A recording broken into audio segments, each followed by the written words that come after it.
Chapter 178. Chen Pingping gave a shrill laugh and rubbed his rough fingers together. Is Sir Wu in the capital right now? Fei Jia had asked this question on Fan Xian's wedding night. Fan Xian shook his head and answered just like last time. I heard he went to the south to find Yi Luyan. I don't know when he'll be back. For some reason, Fan Xian seemed to faintly hear a regretful sigh coming from a dark corner of the room. He frowned, and the fingers in his sleeves tightened around his crossbow. What the three of them were talking about was too frightening. No matter who heard it, for Fan Xian and Chen Pingping, it would be difficult to bear the consequences. Come out. Chen Pingping seemed to see the reaction in his sleeves. I think you must be very curious about who the true head of the 6th Bureau is. With these words, a person, or more accurately, a black shadow, floated out from the dark corner of the room. It was so ethereal that it did not seem to be immortal. This black shadow floated behind Chen Pingping and gradually revealed itself. It was a man covered from head to toe in black, a strong man. Fan Xian sensed the aura that the other party was deliberately emitting. His pupils shrank, and his entire body tensed up, then slowly relaxed. He had seen this person before. 16 years ago, this shadow-like assassin had stood on Chen Pingping's carriage, swept past like a hawk, and killed a mysterious sorcerer in an instant. He is the head of the 6th Bureau of the Overwatch Council. He never sees outsiders. Fei Jia smiled. Of course, you are not an outsider. The head of the Qing Kingdom's assassins did not say anything. He stood silently behind Chen Pingping, as if he had no interest in Fan Xian. Chen Pingping's voice was a bit hoarse. He continued Fei Jia's words. Aside from Sir Wu, he is the most terrifying assassin in the world. Of course, he is also the best protector. That is why I am still alive today. The black shadow bowed slightly, expressing his thanks to the old man in the wheelchair for his praise. Chen Pingping looked into Fan Xian's eyes and smiled slightly.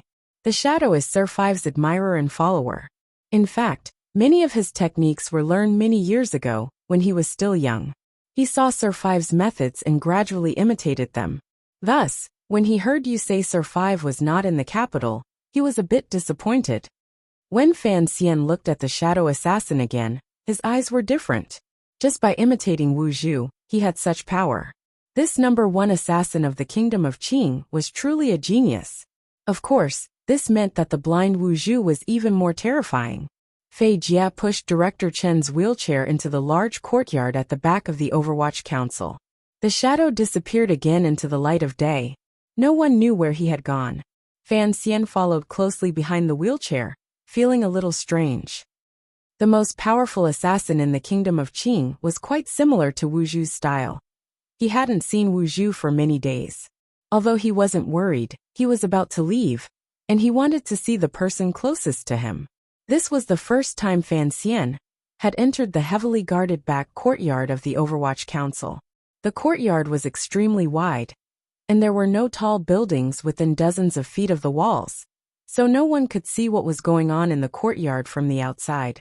Completely different from what people imagined, the back of the Overwatch Council was a beautiful place. Green grass could be seen everywhere, and several towering trees cast their shadows on the ground. Small wildflowers could be seen on the side of the bluestone path. The employees of the Overwatch Council walked silently between the different buildings. When they saw the black wheelchair from afar, they would bow respectfully, and every time they walked a certain distance, Fan Xian would frown. Beneath the beautiful fake mountains, and in the tender undergrowth, there seemed to be hidden spies everywhere. The security was much tighter than that of the palace. Familiarize yourself with this place. In the future, this courtyard is yours. Chen Pingping said this very casually, and suddenly, it felt as easy as throwing a steamed bun to Fan Xian. Fan Xian's heart skipped a beat. Although he had long known about this arrangement, he still hadn't expected the old cripple to say it so simply. Chen Pingping frowned at him, shook his head and sighed. Fan Xian didn't know why he sighed. He smiled and said, I have a few questions. Let's hear them. The wheelchair stopped next to a shallow pond. The water was clear, and golden fish could be seen swimming freely in the water. Chen Pingping stared at the water. I have offended many people in the exam hall case. But why did Imperial Censor Gua and Minister Han dare to act against me? Are they not afraid of the wrath of my father and the Prime Minister? Fan Xian looked at Chen Pingping's messy hair and quietly said, In the Eastern Palace, if not the Crown Prince's orders, why would the Empress act against me? Chen Pingping didn't turn around. He waved his hand. Fei Jie smiled and patted his student on the shoulder, expressing his appreciation for his courage. He then left the pond. Fan Xian stepped forward to take over his teacher's position and pushed the wheelchair along the small pond. Chen Pingping was silent for a moment. Are you forcing me to lay my cards on the table? You should at least let me know how much they know about us. Chen Pingping laughed shrilly. What a cautious young man. It seems that you have guessed some things, and are afraid that the Empress is acting against you because of those things. Fan Xian smiled. Yes, if the Empress really does know what I have guessed, then it is only natural that she would act against me. That is the only reason I can think of. The problem is that if that is the case, my current strength is not enough to stand against the Eastern Palace. The enemy is all paper tigers, Chen Pingping suddenly said. Fan Xian hadn't expected to hear this from the other's mouth, and couldn't help but be shocked. Then he heard Chen Pingping say lightly, This is what your mother said in the past. She also said that we should look down on the enemy strategically, and pay attention to the enemy tactically. Fan Xian felt like laughing. This cripple certainly didn't know that the original author of these words was not his mother. Chen Pingping smiled. And your biggest problem right now is that you pay too much attention to the enemy strategically. You are even afraid of the enemy, so your hands and feet are tied. Think back to that day in the Great Hall of the Ministry of Justice. Even if you fought your way out, who would dare to do anything to you? And on the tactical level, you think too little. If it weren't for the council cleaning up after you, the things you have done since you entered the capital would have been enough to kill you 100 times over. Fan Xian was speechless. Chen Pingping gently crossed his hands on his thighs. Don't think too highly of the Eastern Palace. In the entire kingdom of Qing, there is no truly powerful force, including the Prime Minister and your father Fan Jian. Fan Xian seemed to understand. Violence is true power. So only the military and the Overwatch Council are truly powerful. Chen Pingping raised a hand and shook it with a long old finger. No, in the entire kingdom of Qing, there is only one truly powerful person. Fan Xian lowered his head and quietly said, It is the Emperor. Chen Pingping smiled. Correct. His Majesty can ignore everything. As long as he still holds the military power of the world in his hands, he can do whatever the officials and harem want. He won't even bat an eyelid. Fan Xian smiled mockingly and said, What a leisurely emperor. Chen Pingping rubbed his somewhat dry hands. The Overwatch Council is His Majesty's, he said slowly. I am only acting in charge. In the future, you will also be acting in charge. Remember this. Fan Xian looked calmly at the head of the Kingdom of Qing's Secret Service. He didn't know whether or not he should doubt his rumored loyalty to the emperor. The black wheelchair had been circling around the shallow pond for a long time. The golden fish in the water were a little dizzy, and they slowly sank to the bottom of the pond.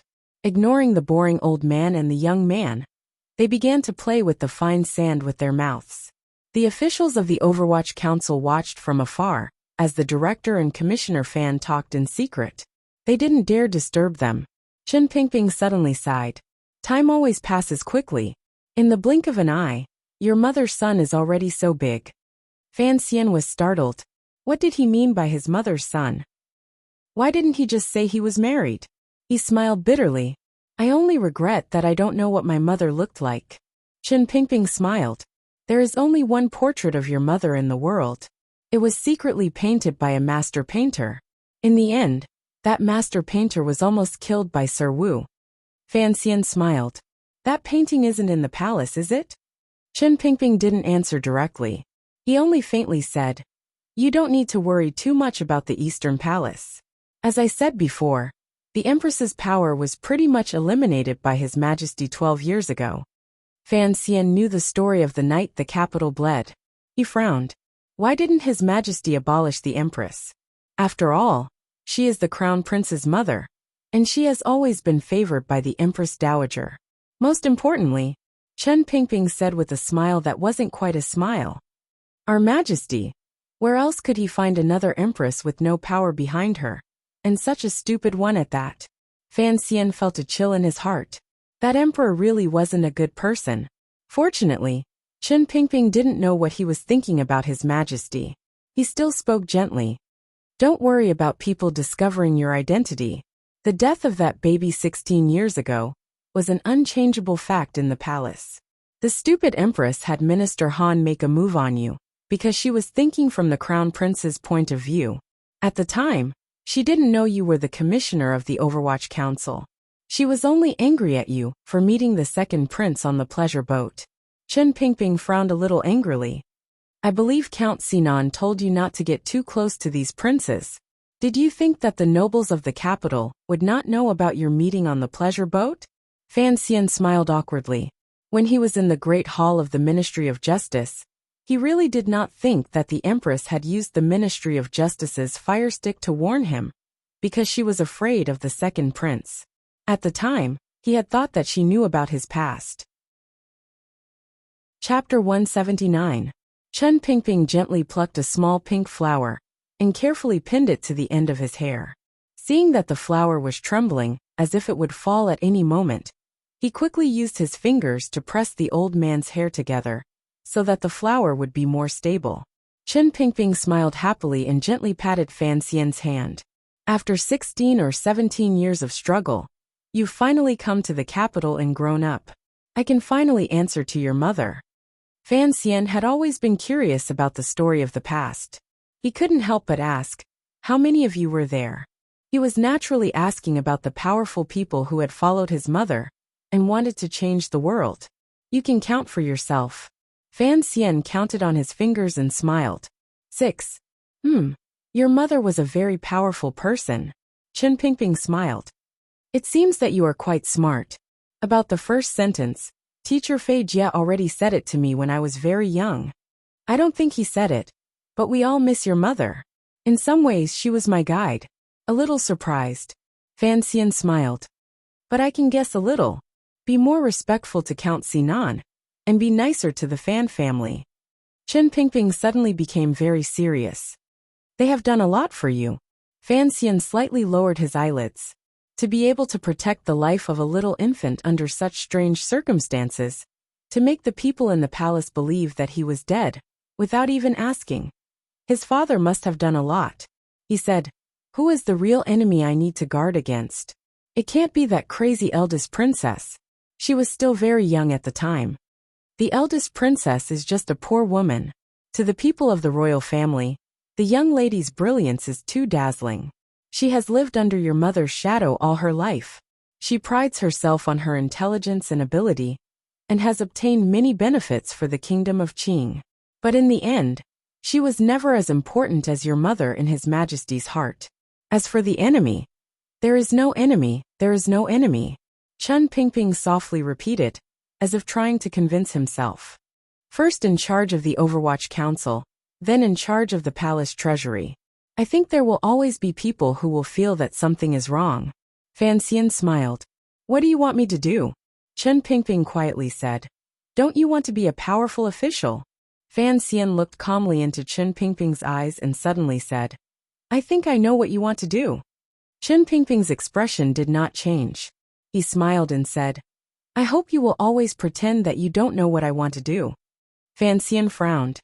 Although I don't have any blood ties with them, I still don't want to see too many people shed blood. It's still early. Chen Pingping said softly. Moreover, when it comes to bloodshed, it's often the stupid people who first pull out their knives and want to cut someone else's neck, but accidentally cut their own neck instead. Fan Xian smiled bitterly. Although he respected and trusted this old man, he had to walk his own path. Since entering the capital, he had maintained a tacit understanding with the director of the Overwatch Council, who had done many things for him. But if something really did happen in the future that caused the two of them to think differently, Fan Xian would choose to respect his own intentions first. Chen Pingping waved his hand and furrowed his brows. In the future, you have to learn to open your eyes a bit more. Don't always focus on one ministry, one department, and a mere official in Jingdo. You have to learn to stand higher. Fan Xian smiled. Do I have to set my eyes on the world? Chen Pingping smiled. Perhaps even higher. Fan Xian did not understand. Go. On this trip to northern Qi, be careful. Chen Pingping coughed and took the pink flower from his hair. He gently rubbed it between his fingers and said quietly, Xiao In is going to die. Of course, you have to ensure your own safety first. Apart from that, do as you see fit with the other 3 missions. If the situation permits, you can try to find out where the temple is. After all, in this world, only Ku He, the imperial advisor of northern Qi, has ever made contact with the temple. Fan Xian frowned. The temple, it's too sudden. I don't seem to have much confidence, although I do like to take risks. Chen Pingping nodded. Your mother also liked to take risks. But I really don't worry about your life or death. If you still can't crawl back from northern Qi alive, after Sir Wu has taught you for so many years, then I will express my disappointment in you at your funeral. The old man smiled and sprinkled the flower petals between his fingers on the ground. How could a young man like him deal with the real enemy? After saying goodbye to his mother's old comrade, Fan Xian returned to the building and met with Yin Ruahai. He took some files and prepared to go back to the manor to study them. Northern Qi was in an unusually complicated situation. Even if Chen Pingping wanted to use this matter to give Fan Xian real control of the Overwatch Council, if Fan Xian did not want to, no one could force him to go to that strange country. But Fan Xian really wanted to go. In his previous life, he had been imprisoned in a sickly body, without control. In this life, he had been imprisoned in a strange life, without control. This was a rare opportunity for him to go to northern Qi, where he could fly freely in the sky and crawl freely in the sea. How could Fan Xian let go of this opportunity to be presumptuous? So he earnestly asked Yin Ruahai about the things he should pay attention to on this trip, and asked about the people he needed to pay attention to in northern Qi. Yin Ruahai shook his head and looked at the young commissioner. It seemed he didn't know why Fan Xian was so passionate about this matter. Northern Qi has always been unstable. The Empress Dowager is too young, and the Emperor is too young. But after the war last year, it seems that their capital has stabilized a lot. Sir Commissioner, there are 3 things you need to pay attention to. One is Friar He, another is Shang Shanhu, and the last is of course the rarely seen imperial advisor Ku He. Friar He? Fan Xian frowned. There was no Taoism in this world, so why was he called Friar He? Yin Ruahai didn't know what he was thinking, so he didn't explain. Friar He is a master of the rear party. Cheng Jishu, whom Commissioner Fan killed last year, was his disciple. Shang Shanhu is a rare brave general in northern Qi. He has always fought the barbarians in the snowy north. I heard that after northern Qi was defeated last year, he was transferred back to the capital by the young emperor. Sir Commissioner, on this trip to northern Qi, you must pay attention to him, because the council has always been suspicious of his teacher. As for imperial advisor Ku He, as one of the 4 great grandmasters, he shouldn't be involved in these worldly matters, but he frowned. Ku He has accepted a disciple, and this year he has officially entered the world to train. Sir Commissioner, your name is known all over the world. You must be careful if they come to cause trouble. Fan Xian was startled. For some reason, he thought of the prostitute sex he had read about in the novels of his previous life. It can't be a woman, can it? He asked with a wry smile. Yin Ruahai said expressionlessly. We don't know if it's a man or a woman. All we know is that in the past 3 months, this great grandmaster's disciple has traveled throughout northern Qi and challenged countless high-ranking masters. There are even rumors that he is the legendary Tianmai One. He looked at Fan Xian and asked quietly, Sir Commissioner, do you know of the Tianmai One?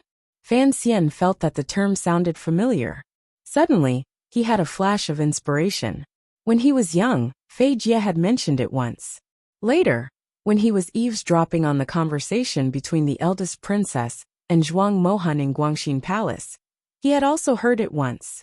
After listening to Yin Ruahai's explanation, Fan Xian frowned. A genius that only appears once every 500 years. The bloodline of the heavens. It's not like he's a bunch of leeks that grow in the fields. I don't believe it. Yin Ruahai nodded. According to the council's analysis, it is likely that northern Qi, because of their successive defeats, needs to create the image of an exceptional young master to increase the people's confidence. Fan Xian smiled. That's more likely. It's just like how the council has been trying to create the image of me as commissioner. What's that person's name? Haidang.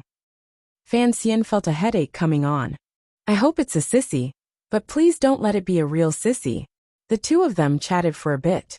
Finally, Yin Ruahai looked at Fan Xian calmly, the wrinkles at the corners of his eyes wrinkling weakly. He said quietly, regarding my son, I'll have to trouble you, Sir Commissioner. I told you at the gate of the Ministry of Justice. Fan Xian replied seriously. I will bring Master Yin safely back to Qing. After leaving the 4th Bureau's room, Wang Qinian, who had been waiting outside, hurried over and took the pile of files from Fan Xian's hands. Fan Xian looked ahead, but he spoke quietly to his confidant. I will definitely bring you to Northern Qi. Thank you for your trust, sir. Wang Qinian replied with a smile. If there were no other arrangements for this trip to Northern Qi, it would truly be a gilded leisurely trip. No country in the world would dare to make a move on a diplomatic mission. Fan Xian shook his head and smiled. I'm bringing you because you're the fastest person in the Overwatch Council. Of course, that's excluding Zhong Jue. Wang Qinian smiled bitterly and didn't say anything. Earlier, he had gone to Zhong Jue's place to catch up. He and Zhong Jue used to be known as the two wings of the Overwatch Council. Later, Wang Qinian became content with administrative matters, so his position gradually became ordinary. Zhong Jue had always been depressed. Now that Wang Qinian had become Commissioner Fan Xian's confidant, Zhong Jue felt that his old friend had finally regained some of his former glory, and he was very happy. The head of the 3rd Bureau, Brother Lung, had long been waiting by the door of the secret room. Seeing Fan Xian arrive, he didn't say anything. He felt very cold. Pushing open the door and entering the secret room, he was greeted by a cool breeze. The wind wasn't fast, and Fan Xian raised his eyebrows. He immediately knew that this sort of well-ventilated place had nothing to do with making poison. Chief Lung glanced at his junior brother and suddenly grinned, saying, Nice figure. Fan Xian looked at this senior disciple he had just met and shivered. He thought to himself, No way?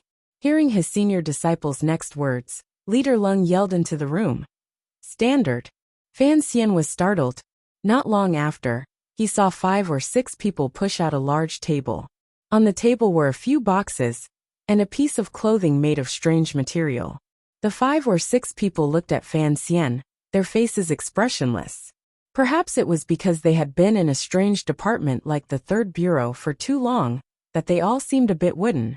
But after a closer look, they couldn't help but show expressions of admiration. They said to Commissioner Fan, Nice figure. Chapter 180. When these strange officials of the 3rd Bureau said that Fan Xian had a good figure, they meant that Fan Xian's figure was perfect and would fit perfectly with the accessories developed by the 3rd Bureau. There was no need to change the size. Fan Xian put on the clothes and frowned. He remembered that night when he was 5, when Fei Jia had snuck into his bedroom. He seemed to be wearing the same clothes, which were especially resistant to tearing. Lung explained, It is resistant to fire but not strong. It can effectively reduce the damage of sharp weapons, but if the opponent is wielding a mountain-splitting axe, you'd better hide. Fan Xian smiled bitterly and spread his hands. He found that the style was fashionable in the capital, but there was a hidden hoodie at the back. Take out the crossbow. Lung immediately saw the crossbow on Fan Xian's left forearm. Fan Xian sighed and reluctantly put the crossbow that had accompanied him for 4 or 5 years and rarely left his side on the table. Lung looked at the thickness of his arm, opened a box on the table, and took out a small black crossbow. He carefully placed it in his sleeve, adjusted it, and looked at the crossbow that Fan Xian had just taken out. He frowned. What kind of crappy thing is this? It's a model from 7 years ago, and you're still using it. Fan Xian smiled bitterly. As long as it's enough, I'm content. Lung carefully explained the structure and firing principle of the crossbow to his junior. This is a repeating crossbow, but it's too small, so it can only hold 3 bolts. These 3 bolts are coated with A4 poison. You should understand that, junior. Fan Xian understood that the A4 poison of the Third Bureau was the venom of the golden melon plant. It could kill on contact with blood. He touched the trigger with his little finger and frowned. I need a distance of 3 meters. It can only guarantee a distance of 3 meters. It can't guarantee that it will hit the eyes, throat, or testicles, Lung said calmly. Leader Lung said calmly. As for your dagger, it is Martial Uncle Fei's favorite short weapon. It is incomparably sharp. So you don't need to change it. There are some unorthodox weapons here, as well as some supplementary tools. Since I don't know what kind of mission you'll be undertaking, you can choose for yourself. Fan Xian knew that this selection would have a great impact on his movements in northern Qi, so he looked at it carefully for a long time. In the end, he chose a few items, but he did not choose a wall-climbing claw that could shoot 30 meters into the air. An official of the Third Bureau was curious and said, Commissioner, although I do not know the specifics of the mission, I think it is unavoidable to go to the Northern Qi Royal Palace and see if there are any good things to bring back. The walls of the Northern Qi Royal Palace in Shangjing are no shorter than the Royal Palace in Jingdou. These words were very naive, very simple, very flattering, and made Fan Xian laugh. He looked at the intricately designed iron claws, shook his head, and did not explain anything. In this world, there was no one who could crawl better than him. When it comes to poisons, Uncle Fei said that your talent is far above that of the members of the Third Bureau, so we weren't prepared. Lung carefully checked Fan Xian's equipment and nodded with satisfaction. Fan Xian drooled and said, But I lack materials. Chief Lung's interest was piqued. What are you lacking? Makuzi arsenic, strychnine and Nanhai camphor. Makuzi is too bitter, and it does not match your plan this time, Chief Lung said curiously. Arsenic and strychnine are both very common. Fan Xian smiled bitterly. With my current status, it is not convenient for me to ask someone to buy these things for me. It is easy to attract attention. Then make some chloroform. Teacher tested it the year before last, and it is very effective, Chief Lung said excitedly. It is better than strychnine. Fan Xian became even more excited and nodded. But arsenic is a must. I tried it in Danzhou, and it is very effective. It reacts faster than arrow poison. As soon as the topic of poisons came up, the two of them became professionally excited. The officials of the Third Bureau next to them were all of the same kind, and so they surrounded them and began a heated discussion, debating which poison could make a person die the slowest and most painful death, and which poison could turn a widow living under a memorial arch into the most ferocious animal on Lujing River. In short, the Third Bureau of the Overwatch Council was a perverted department, and there lived a group of perverted people. After coming out of the Third Bureau, Wang Qinian found that Commissioner Fan was not as calm as usual. His delicate face carried a hint of excitement and a faint red, as if he had done something. Fan Xian was beaming. Playing the scholar every day is too tiring. It is better to discuss practical life skills in a place like this. The perverted ancestor of the perverted Third Bureau, Mr. Fei Jia, was holding a cup of tea at the end of the corridor. He looked at his young student with a faint smile and a trace of satisfaction. Why don't you stay in the Third Bureau? Fei Jia said quietly as he walked forward with his student. Don't go to Northern Qi, don't be a court official, and don't care about the palace treasury. It would be nice to spend the rest of your life in peace. Fan Xian was silent. He knew that his teacher was worried about him. You were very quiet when you were young, but you knew what you wanted. Fei Jia's eyes were a bit turbid, and the light brown color seemed a bit heavy. After entering the capital, your heart's guard has become even firmer, but power is something that can easily make you lose yourself. Are you clear about what you want? Fan Xian was silent for a while, then respectfully said, I know. Fei Jia suddenly cackled. If you want to walk that path, you must learn to kill, be willing to kill, and enjoy killing.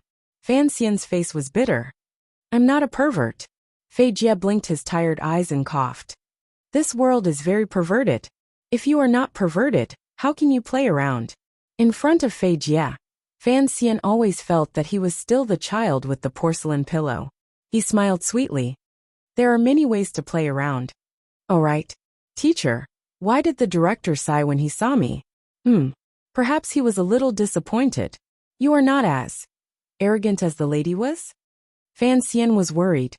A good man does not compare himself to a woman. Having said this, he took his teacher by the hand and went to Yisher Tavern. Today he had to get drunk. The whole capital already knew of his relationship with the Overwatch Council, so there was no need to avoid it. But Wang Qinian, who was behind them, was panting as he held a pile of files. He knew that these files were top-secret intelligence, so he did not dare to be negligent.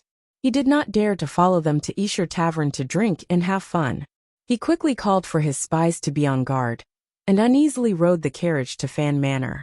The Crown Prince sat in the Eastern Palace with a gloomy expression. His hand gripped the wine cup tightly, and his fingers trembled slightly. A moment later, he spat out a sentence from between his teeth. Why do the women in the palace never learn to be content? Xian Shaoqing of Taichung Temple did not dare to interrupt. He knew that the Crown Prince was in a particularly bad mood today.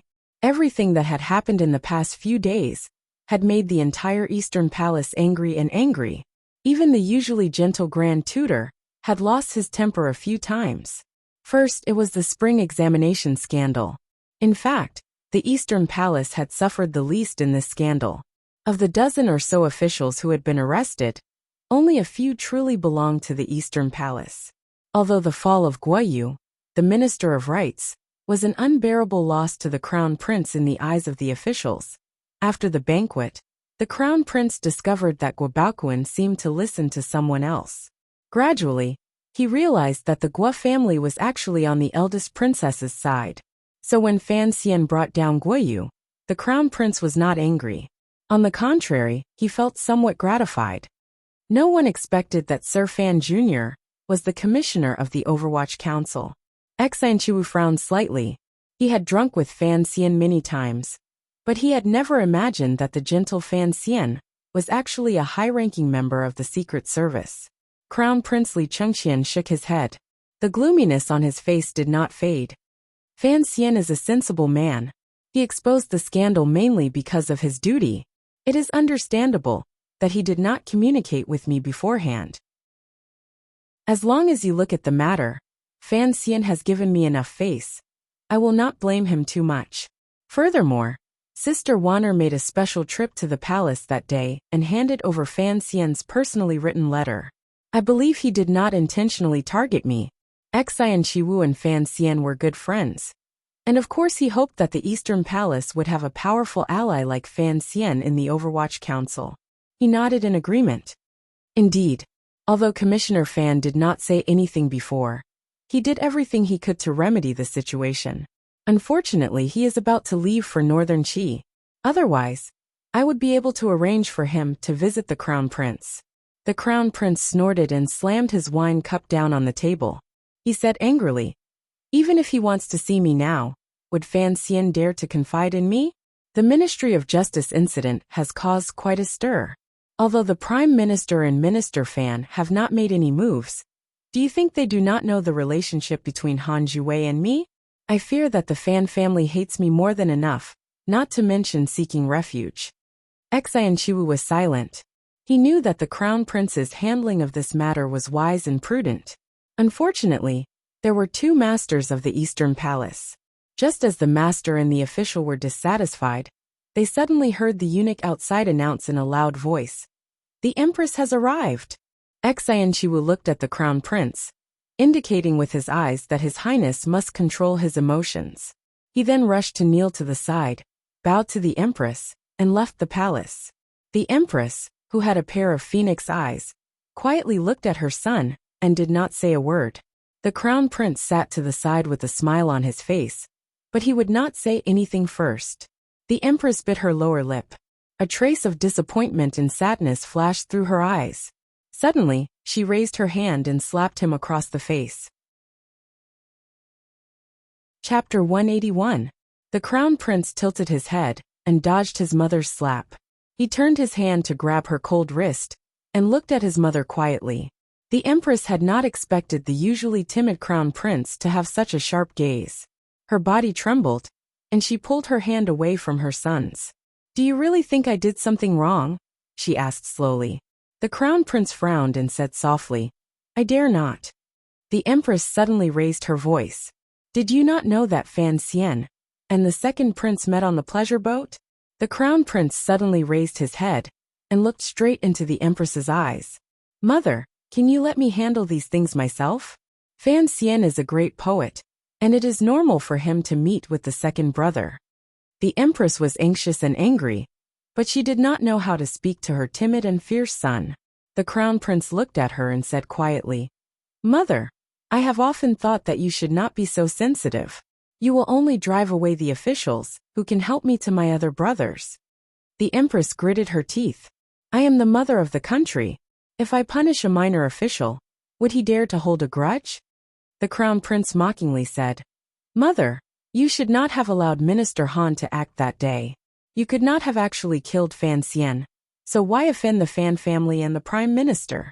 I think that after a few more days, Minister Han will not be able to hold his own in the court. There are not many officials in the court who are willing to be close to the Eastern Palace, and yet you insisted on cutting off a finger. I really do not know what you were thinking. The empress frowned. Han Jiwei is the current minister of the court, and he was investigating the case according to the law. What could the Prime Minister in Fanjian do? With the Eastern Palace protecting him, I think His Majesty will have to give you some face. Do not forget, Fan Xian is the commissioner of the Overwatch Council, and father has always admired him.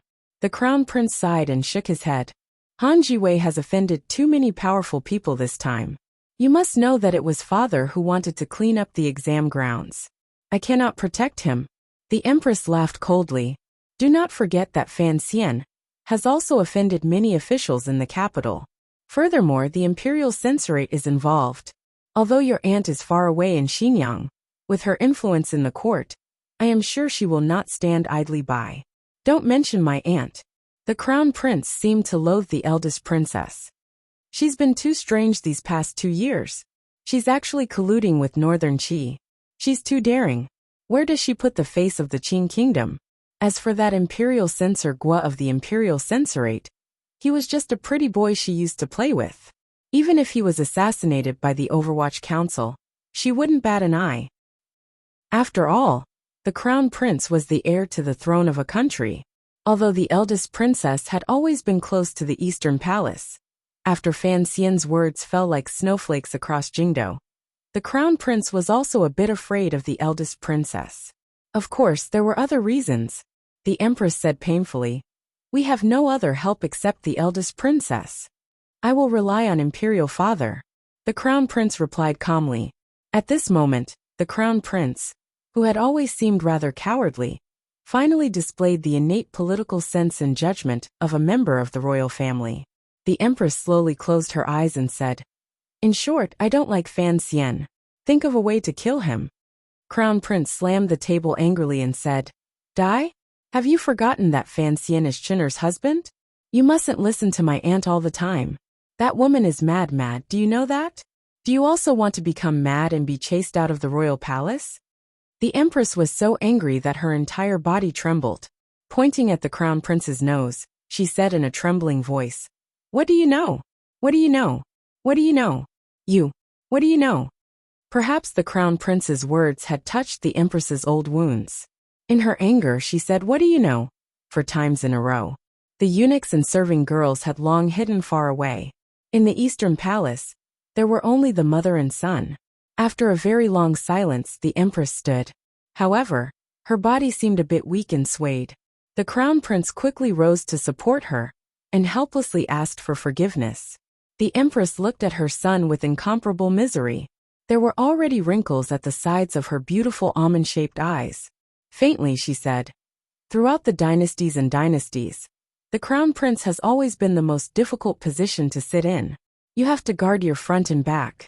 There is no one at home. You probably don't have many memories of the turmoil 12 years ago, but I remember clearly that if you don't fight for it, then what belongs to you will be taken away by others. The crown prince did his best to soften his voice and said quietly, I understand. Mother, go back to the palace to rest. The empress shook her head. You don't understand these days. I've always had a bad feeling. This feeling is very strong. just like many years ago, when that woman entered Jingdo. Which woman? The crown prince asked curiously. At that moment, the heavy wooden door of the eastern palace was suddenly pushed open. Who is it? The crown prince furrowed his brows and angrily rebuked. An old eunuch walked in with a bent body and said respectfully, I, Hong Xiang, have come on the Empress Dowager's orders to invite the Empress to Hongguang Palace for a chat. A glimmer of fear flashed across the Empress's face. Shortly after, she piled a smile on her face. With a dignified bearing and the serving girl's support, she followed the bent eunuch Hong toward the true mistress of the royal palace. The crown prince furrowed his brows slightly. Although he disliked the old dog's rudeness, he knew he was the eunuch closest to his grandmother. Even his mother didn't want to offend him. Naturally, he wouldn't do anything more. The candlelight in the palace gradually dimmed. Crown Prince Li Chengqian thought of the absurd farce that day in the Ministry of Justice and felt even more depressed. He truly didn't understand why his mother listened to the eldest princess's words. Thinking of that young and charming aunt, the crown prince's heart warmed. His face was ashamed and slightly terrified. However, his eyes gradually revealed lust. He flicked his sleeves and walked toward the back of the hall. A moment later, there was a burst of almost inaudible moaning. A palace maid was tossing and turning under his body, begging for pleasure. The crown prince had completely lifted the woman's palace gown to her neck and face, covering her face, only revealing her white and full chest. As he forcefully penetrated, he panted heavily. He thought to himself, why are all the gentle and charming women in the world unwilling to lie obediently in bed and insist on showing off their stupid methods? Spring had come, the flowers were in bloom, and the birds were chirping. Yang Wanli and the other 3 newly promoted officials went to Fan Manor again, wanting to bathe in the spring breeze of Sir Fan Jr. Unexpectedly, Sir Fan Jr. was still not in the manor. What gave Ho Jichang even more of a headache was that he had received news that Sir Fan Jr. was currently on a mission and would be leaving for Northern Qi the next day. The second-ranked Jinshi did not enter the Hanlin Academy. According to the rules of previous years, they would be sent to any local official. Seeing that the Ministry of Appointments was about to send them off, other than Shi Chanli, the other 3 naturally wanted to hear Fan Xian's opinion. After all, in this spring examination, the 3 of them had relied on Fan Xian's strength to get to this step. They naturally thought that Fan Xian would need them to do something locally. Unexpectedly, Fan Xian did not meet with them. He only left them 2 letters. One was for the 3 new officials who were about to leave the capital, and the other was for Shi Chanli, who was preparing to return to his hometown for the examination. The 4 of them sat in Fan Manor's study and took a sip of the good tea the servants had brought. Without caring to avoid arousing suspicion, they opened the 2 letters their teacher had left them. One of the letters was for Ho Jichang, and the other 2 scholars. It was a blank piece of paper with only 2 simple sentences written on it. Be a good person, be a good official. The last sentence was for Ho Jichang. In the letter, Fan Xian wrote, Jichang, do not be too henpecked. This was a cold joke that only Fan Xian understood. The 3 scholars naturally did not understand what it meant. They only focused on the first 2 sentences. Be a good person, be a good official. The more they thought about it, the more they felt that these simple words contained a very real truth. To learn to be an official, one had to first learn to be a good person. But there was another layer of meaning to these words, and they didn't know which one of them understood it. To be a good person was not to be a good person. To be a good official was not necessarily to be a good official. After reading this letter, Yang Wanli was naturally very interested in the letter in Shi Chanli's hands. He didn't know what was written in the letter that Sir Fan Jr. left for Shi Chanli. After all, among the 4 of them, only Shi Chanli seemed to have a dim future. Shi Chanli uneasily opened the letter under the gazes of his 3 friends. After a closer look, he saw that it was a few broken sentences, and he almost laughed out loud. Old Governor Fong is not cooperative. 30% man, 70% heaven. Do not worry that you have no friends under your umbrella. Play well and be idle. The last 3 words were idle, which meant that they were waiting for Fan Xian's return. Fan Xian was sitting in the courtyard he had originally bought, frowning slightly. His fingers stroked the hollow belt, and felt the pill that Fei Jie had given him when he was young. At the time, his teacher had said that if anything happened to the tyrannical Jinqi in his body, he would have to rely on this pill to save his life. But after entering the capital, the tyrannical Jinqi in his body had always been very obedient, and he had somewhat forgotten about this matter. Today, when he was tidying up his equipment, he remembered. But after so many years, he didn't know if Fei Jie's pill had lost its effect. Wang Qinian sat across from him and respectfully replied, "I have found the person." He hesitantly raised his head and said, "Of course, there is a bit of a resemblance. Sir Commissioner is skilled in the art of disguise. With a bit of embellishment, presumably, a normal person looking from a distance would not be able to see any flaws. But there is still something wrong." "What's wrong?" Fan Xian was slightly startled. "Didn't you say it was quite similar? It's been a month, and the skin color is similar." Wang Qinian quietly replied, "To find someone as handsome as you among these dirty men is already a difficult task. Even if the appearance is similar, to impersonate the commissioner's naturally romantic temperament and scholarly elegance is a very difficult task." Fan Xian was startled and immediately understood. He jokingly scolded, "You're a supporting character. Nowadays, your flattery is becoming more and more unrestrained and wonderful." Chapter 182. That night, he returned to the manor and learned that Yang Wanli and the others had come. Fan Xian did not think much of it. In any case, he had already said what he wanted to say in the inn. As long as they were good officials, loved the people, and rose higher and higher official positions, it would be fine. Although Fan Xian was not a great hero, who worked for the country and the people, he would be happy if a few of his students came up. As for the dirty things he might arrange for them to do in the future, he would think about it in the future.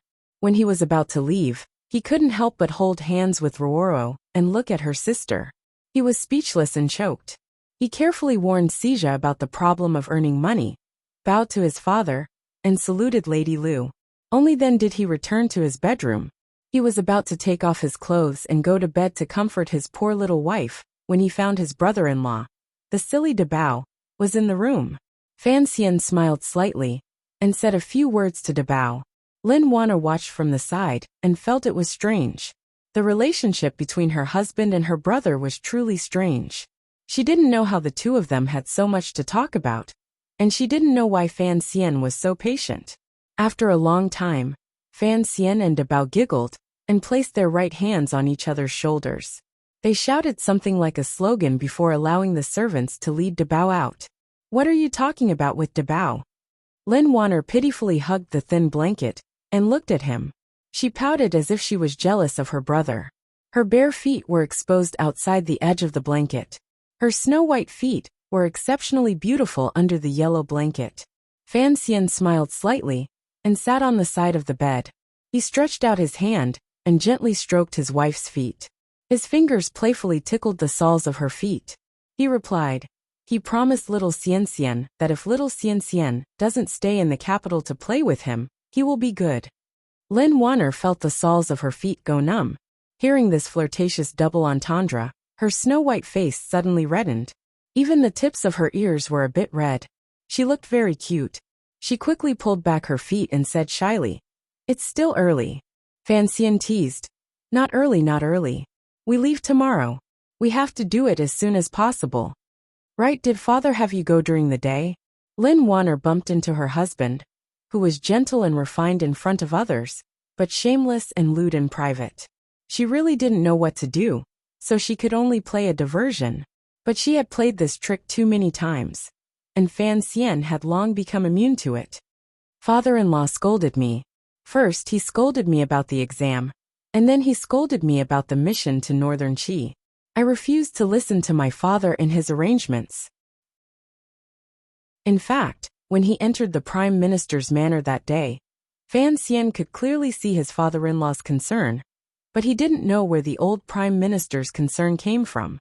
As he replied, his hands dishonestly moved up his wife's bare feet. In a moment he went through the quilt, pulled out his 5 fingers and grabbed her soft feet. Wanner let out a cry of surprise. As the husband and wife talked at night, they couldn't help but recall the situation in the Temple of Qing. Just as the sweetness was like a date, Fan Xian's heart thumped. He thought of Ku He, the great grandmaster of northern Qi. He thought of the illusory temple.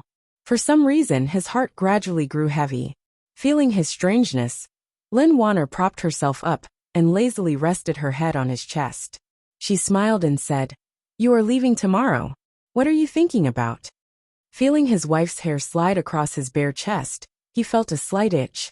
Fan Xian smiled and chased all those useless things out of his mind. His shifty eyes rolled around. His gaze passed through his wife's black hair and the color of the night and landed greedily on Wanner's mostly exposed chest.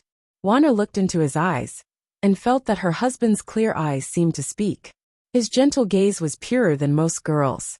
One moment it seemed to say that he was thinking of her, and the next moment it seemed to say that he couldn't bear to leave, and the next moment it seemed to say that he would come back soon. Wait, why did it seem like he was saying something very vulgar? She followed Fan Xian's gaze and found that her undergarments had long since slipped down to her waist. Her upper body was completely bare. She was extremely embarrassed, and with a soft cry, she quickly burrowed into the thin quilt. There was nothing else to look at. Fan Xian was angry at Wang Dong. He pretended to be angry and said, "You are an old married couple. Why are you still hiding?" Half of Lin Wanner's face peeked out from the thin quilt. She looked at her husband timidly, but there was a bashful smile in her watery eyes. Her covered lips whispered something. Fan Xian didn't understand. Lin Wanner's bare, white feet kicked lightly on the bed. She poked her face out of the thin blanket again, revealing her soft, tender lips. A lock of black hair fell on the side of her lips. She said shyly, "Didn't you say in the past to maintain that sense of mystery?" Fan Xian had long since been stunned by this sexy scene. How could he still maintain a sense of mystery at this time? Only a ghost would have a sense of mystery. He lifted the blanket, pulled his wife's soft body into his arms, and went with her to Mount Wu to view the scenery. After a long time, when the wind and rain had stopped and everyone was tired, Lin Wanner opened her lake-like eyes and said sleepily, "We have to come back soon." Fan Xian half closed his eyes. There was a trace of a satisfied smile at the corners of his lips. His fingers tangled with his wife's hair. In a quiet voice he said, "Don't worry, my luck in this life has been off the charts. Everything has been smooth sailing and nothing has happened." The next day, outside the Overwatch Council prison, the head of the prison that Fan Xian had seen once before, one of the former heads of the Overwatch Council, stood expressionlessly outside the iron gate. Fan Xian narrowed his eyes and looked at the former head of the 7th Bureau. He was shocked to find that there was a trace of unease in his eyes. The surroundings had long been filled with Overwatch Council spies and swordsmen of the 6th Bureau. A few carriages were parked outside the gate. Fan Xian stood about 10 steps away from the carriages. He found that all of his colleagues in the Overwatch Council seemed unreasonably nervous. These carriages were all specially made. The walls of the carriages were lined with iron plates. Perhaps the horses were tired or nervous, but they kept snorting. In such a tense atmosphere, Fan Xian couldn't help but frown. He thought of the rumors about the important figure who was about to be transferred out of prison, Xiao En, the head of Northern Wei's spies. Back in the day, he had countless riders under his command. He swept across the world, planting spies in every country. He was an expert at manipulating people's minds and was skilled at using poison. He had toppled the royal families of many small countries, and the number of people who had died at his hands, directly or indirectly, was enough to form a mountain of bones. Most frightening of all was that this once illustrious head of spies had an extremely brilliant mind and methods. Who knew how many times he had evaded assassination attempts from enemy countries? Back in the day, the king of Wei most relied on civil official Zhuang Mohan, and the military official he most relied on was Zhang Qingfeng. But the true pillar of the country was Xiao En, who had always been hidden in the shadows. At that time, the world was in chaos, and it was thanks to Xiao En's ruthlessness that he had eliminated some of the countries surrounding the kingdom of Qing. Not only did he bring Northern Wei territory, He also indirectly helped the kingdom of Qing stabilize its situation. But as the kingdom of Qing gradually rose, Shaowen's dark hand naturally reached south. In those years, the bureaucracy of the capital was in chaos. Before and after the death of the founding emperor, the two princes were at loggerheads, like fire and water. Behind this, of course, was Shaowen's instigation. Northern Wei's tens of thousands of riders had long been waiting for the two princes to fight for the throne. Then they would march south and swallow the kingdom of Qing into the kingdom of Wei. Coincidentally, at this moment, no one knew that a woman called Yi Qingmei had brought a blind young servant into the capital of the kingdom of Qing. The servant carried a black chest on his back. Thus the two princes died mysteriously, now that His Majesty's father, the previously peaceful Prince Cheng, had ascended to the throne. The kingdom of Qing did not suffer any real losses. The capital gradually settled down, and Northern Wei lost its best opportunity to invade. It was at this time that a man called Chen Pingping gradually appeared on the stage of history. Chen Pingping had originally been a servant in King Cheng's manor. But for some reason, he had gained the trust of King Cheng's crown prince, and had followed him his entire life. And when the Overwatch Council, a strange and unconventional organization, was established, Chen Pingping became the head of the council, and remained so until today. At first, people did not know what the Overwatch Council did, nor did they know that the shadow of the mistress of the Yi family was still behind the council. They only knew that Chen Pingping's ruthlessness was gradually revealed, and that his talent for manipulating the Dark Knight was also gradually revealed. The two most terrifying secret organizations in the world were subordinate to the two most powerful countries. As the situation between Northern Wei and the kingdom of Qing grew more and more tense, they began to secretly attack each other. One year, the kingdom of Qing finally took the risk of carrying out its first northern expedition. This action of smashing a rock with an egg finally failed miserably in front of Northern Wei, the most powerful country in the world. In front of Zhang Qingfeng's cavalry and Shaowen's heavy spy network, the crown prince, who was now the emperor, was repeatedly defeated, and finally almost died in the mountains and rivers of the north. It was Chen Pingping who led a group of black knights through the treacherous battlefield that saved the crown prince's life. At the same time, he ordered the spies of the Overwatch Council hidden in Shangjing of Northern Wei to begin spreading rumors, bribing high-ranking officials, and framing General Zhang Qingfeng. After a number of sacrifices, a crack finally appeared in the battlefield in the mountains of the north. The road back to the kingdom was long and dangerous. Many times, when the troops were in desperate straits and ran out of food and water, Chen Pingping, who was not as old as he was now, expressionlessly left all the food for the crown prince and his subordinates, while he drank horse urine and ate grass. In the end, only a tenth of the Black Knights made it back to the capital. On the way back, he relied on a female prisoner of Dongyi to serve the crown prince, who was heavily injured and recovered. This female prisoner of Dongyi was the mother of the great prince of Qing, Lady Ning of the palace. Even after a long time, people were still guessing what kind of plot Chen Pingping had used to make a great general like Zhang Qingfeng lose the trust of the Northern Wei royal family. But no one had a real answer, not even the Empress Dowager of the Kingdom of Qing. Only some people vaguely knew that it was related to the secret affairs of the Empress of Northern Wei. From that day on, Chen Pingping gained the absolute trust of the emperor and the crown prince. At the same time, a phrase began to spread throughout the world. In the north was Xiao En, in the south was Chen Pingping. Chapter 183. The heavy iron door was slowly pulled open. The well-oiled mechanism did not creak, but this silent pressure made the people of the Overwatch Council, who were guarding the door, feel nervous. Fan Xian lowered his head slightly, and his left eyelid twitched. He felt a faint chill coming from behind the iron door. It seemed that this man, who should have been in his 70s or 80s, who should have lived only in the pages of history, after being imprisoned for 20 years, still exuded the aura of a secret agent. The sound of the iron chains dragging across the stone floor was somewhat ear-piercing. The sound grew louder and louder, indicating that the man inside was getting closer and closer to the iron door. Fan Xian raised his head and looked calmly at the iron door. He thought about how Chen Pingping had led the Black Knights in a surprise attack during the Second Northern Expedition, and how he had captured Xiao En, who had secretly returned to his hometown to attend a wedding, and brought him back to Northern Qi. But because of this, Chen Pingping's legs were crippled. This Xiao En was truly a powerful man. After Xiao En was captured by the Kingdom of Qing, the Kingdom of Qing went on another northern expedition. After 3 northern expeditions, the once insufferably powerful Northern Wei was beaten to the brink of death. In the end, it split into countless smaller countries.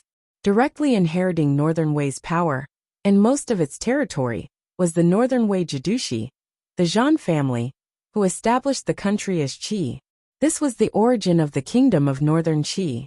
Back then, General Zhan Qifeng had been demoted for no reason, and Northern Wei had fallen apart. In the end, it was the Zhan family who had emerged from this terrible mess. This was truly a strange thing. The spring sun shone gently through the tall trees outside the prison and onto the iron door, leaving mottled marks on the door. At the same time, it lightly imprinted itself on the old man's face. The sound of the iron chains dragging across the floor suddenly stopped, and an old sigh rang out. Outside the iron door, the 4 swordsmen of the 6th Bureau of the Overwatch Council gripped their ropes tightly, as if they were facing a great enemy. They were far away from the shackles, and there was a man in the shackles. His hair was a mess, and his wrists and feet were shackled with steel, but his clothes were very clean.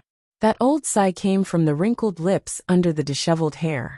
After the sigh, the old man faintly sighed again. The taste of sunlight, it's been a long time. This was of course Xiao En, who had been locked up by the Kingdom of Qing for 20 years. Seeing him walk out of the celestial prison, the guards of the Overwatch Council grew nervous. It was as if they could smell the sweet scent of blood in the air. Fan Xian frowned slightly. This man's aura could easily drive someone mad. Everyone gripped their swords tightly in their hands, or their fingers tightened on the triggers of their crossbows, aiming at the tall but stooped old man. A dull thud resounded. The former head of the 7th Bureau, who was now a prison guard with turbid eyes, walked forward and smacked Xiao En's back with a rod for no reason at all. Xiao En didn't seem to feel anything. He slowly turned his head to look at the former head of the 7th Bureau of the Overwatch Council. He let out a soft breath and blew away his messy hair, revealing a pair of cold, serene eyes and a pair of withered lips. In a raspy voice he said, "Old neighbor, we've lived together for 20 years. I'm about to leave, and you're just going to send me off like this?" The former head of the 7th Bureau slowly closed his eyes and lowered the rod in his hand, as if afraid of Xiao En's eyes. He took 2 deep breaths and said, "These are all young people. Why must you provoke them? If they accidentally kill you now, I don't think you'll be satisfied." Xiao En slowly blinked and looked at the handsome young man in the crowd surrounding him. Fan Xian noticed that he was looking at him. He forced his Jinqi to steady his mind and smiled back. Xiao En was a little surprised that such a young man could be so calm. He shook his head and said to the prison guard, "I'm leaving the Kingdom of Qing. I don't think you'll have to stay in the celestial prison any longer. But I think you must be hoping that I'm dead. Otherwise, I'll find a way to make you pay me back for the 20 years we've been together." The prison guard was expressionless. "I wish you a safe journey. Don't ever come back." Xiao En laughed hoarsely. "I'll definitely come back." He looked at the prison guard's face and said, emphasizing each word, "No matter how much you torture me, I'll use it on your children." The prison guard closed his eyes. He knew that if Xiao En could regain control of the dark forces of Northern Qi, then he would be able to exact his revenge on him. It would be extremely difficult for him to protect his family. Xiao En threw his head back and laughed. The heavy chains on his body began to clang, as if he was afraid that this terrifying figure would soon be freed. The people of the Overwatch Council were incredibly nervous. Only Fan Xian, hearing the hatred in his opponent's laughter, felt slightly nervous and narrowed his eyes. He still didn't understand why the eldest princess was playing this game. The air outside the Overwatch Council's prison was incredibly tense. It was as if there was a faint bloody light emanating from the man in the shackles. At that moment, there was a creaking sound, and the ordinary, black wheelchair slowly approached the shackles. Fei Jie was pushing the wheelchair, and Chen Pingping was sitting in it. The wheelchair didn't make a loud sound, but it was like a bell that shook everyone out of their nervousness. Everyone saw that the director had arrived, and for some reason, they all let out a collective sigh of relief. They were nervous facing Xiaoyan, because they didn't know what this legendary figure would do once he was released from prison. Chen Pingping's arrival put everyone at ease, because all the officials of the Overwatch Council deeply believed that as long as Director Chen was here, Xiaoyan could not rebel. Chen Pingping slowly raised his head and looked at the old acquaintance in the shackles. "What are you laughing at?" His voice carried a trace of disdain and a trace of amusement. Xiaoyan, with his head full of disheveled hair, looked at Chen Pingping in the wheelchair and suddenly said, "I'm laughing at the fact that your legs were destroyed by my hands." Chen Pingping smiled and shook his head. "I thought you were laughing at your tragic life. You've been locked up by me for 20 years. What else do you need to say? I'm the victor, and you're the loser. This is a fact that history has long determined, and you will never be able to change it." Xiaoyan roared, and his white hair flew back like swords. In his rage, he took 2 steps forward, and the chains shook violently. The 4 swordsmen of the 6th Bureau, who were holding the shackles, exerted all their strength to hold him back. The 2 forces clashed, and a cloud of dust rose in front of the prison. Chen Pingping, however, was not nervous at all. He looked at him with pity. "You're already so old, how can you still be so angry?"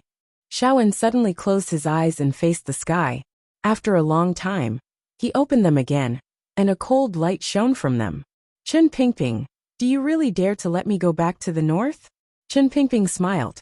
"Go back and enjoy your retirement. Behave yourself. I'm also old now, and I can't be bothered to go so far to catch you." Xiaoyan's voice was as sharp as a knife, and his aged voice was like the rust on a knife. It scraped against everyone's ears. "My son died by your hand at the wedding. I don't think you'll ever have the chance to catch me again." Chen Pingping waved his hand, and Fan Xian walked over with a smile on his face. The closer he got to Xiaoyan, the more he felt his innate coldness, but his expression remained unchanged. "We're already old. What else can you do? If one day I have to catch you." Chen Pingping smiled. "Xiaoyan, this is Fan Xian. He's my successor.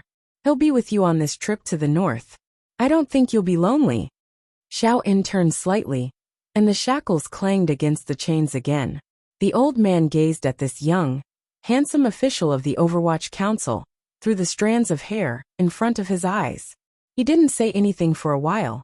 Only now did Fan Xian see clearly the lingering hatred in Xiaoyan's eyes.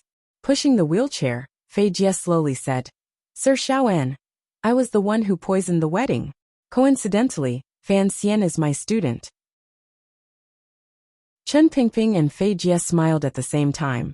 Fan Xian smiled at the perfect moment. "Senior Xiaoyan, if there's anything in the future, I'll be the one to accompany you." Xiaoyan chuckled, but there was no joy in his laughter. It was cold and murderous. His greatest defeat in this life had been given to him by Chen Pingping and Fei Jie. He had never imagined that the young man, who would be escorting him back to the north, would have such a deep connection with them. He tilted his head slightly to look at Fan Xian. "You're still too young. You'll have to be careful on the road." Fan Xian bowed politely. "I'll learn from you on the road." The grass by the side of the road was as fine as jade. Low branches hung in the sky beside the carriages. The silent carriages left the prison of the Overwatch Council and followed Tianhe Avenue to the north of the city. Along the way, the city patrol yamen had set up checkpoints. There was no one on the long street, only soldiers standing guard. In the distance, a few crossbowmen of the 6th Bureau could be seen, occupying the eaves of a few buildings. The side gate of the palace was closed. The commander of the palace, Gong Dian, looked coldly at the carriages in the distance. Suddenly he said, "I admire Fan Xian." The general beside him frowned. "Sir," Gong Dian's lips curled up, "you've never had any dealings with Xiaoyan, so you don't know how dangerous this trip will be. Fan Xian's name is known throughout the land, and he's a member of the royal family. There's no need for him to go to northern Qi, but this kid has the guts to accept this mission." I really admire him. Fan Xian sat in the first carriage and closed his eyes to rest. The real diplomatic mission had left the capital the day before. Fan Xian and his entourage, including himself, had been delayed to the end because of the secret agreement to trade Xiao In for Yin Bingyin. Last night, he had prevented his family from seeing him off. His entire mind was focused on this mission. Fan Xian seemed to be falling asleep with the rise and fall of the carriage, but he was thinking about many things. Aside from Xiao En, Sea Lily's plan for the House of Red Sleeves was also very tricky. Only now did he remember that the gentle woman he had spent a night with was in the carriage behind him. He couldn't help but be slightly startled. At that moment the carriage jolted. He knew that the carriage had rolled over the stone ridge at the north gate of the capital. Chapter 184. As soon as they left the capital, the sun dimmed. The carriages passed by the pavilion without stopping, and the willow trees on the main road sent them off as they slowly made their way north. The officers and soldiers of the city patrol escorted the diplomatic mission 18 miles out of the capital before returning, handing over the task of keeping an eye on the defenses along the way to the capital garrison. The diplomatic mission's primary means of transportation were carriages, and there were more than 10 of them. Aside from carrying people, most of the space was reserved for ceremonial preparations for the trip north. Xiaowen's shackles had not been removed, and he was locked up in the second carriage. There was also an official from the Overwatch Council in charge of his daily life. The official smiled and carefully wiped the face of the serious criminal with a towel. The towel was very soft, and it did not hurt Xiaowen's old and withered face. If I capture you and use you to threaten that young man named Fan, would it have any effect? The chains clanked, and Xiaowen's old voice rang out in the carriage. But his words revealed a sense of carelessness, as if he had already guessed the answer. The official in charge of his daily life smiled warmly and said sincerely, "Mr. Xiao, since it is my turn to serve you, naturally I am prepared to be restrained by you. But as a citizen of the kingdom of Qing, when the time comes, I will have to commit suicide by poison, so as not to make things difficult for the people of the council." Xiaowen closed his eyes, and the cold aura around him gradually faded. "My hair is too long," he said quietly. "Help me tie it up." The conversation between the two seemed to have missed something. Xiaowen was currently restrained by the chains, so how could he restrain this official of the Overwatch Council?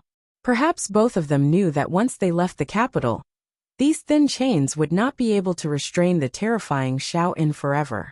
The official walked to Xiaowen's side and took out a comb from a small cupboard. He carefully combed Xiaowen's snow-white hair, which reached his waist. His fingers were strangely steady and did not tremble in the slightest. Decades ago, Xiaowen had been one of the few ninth-level masters in the world.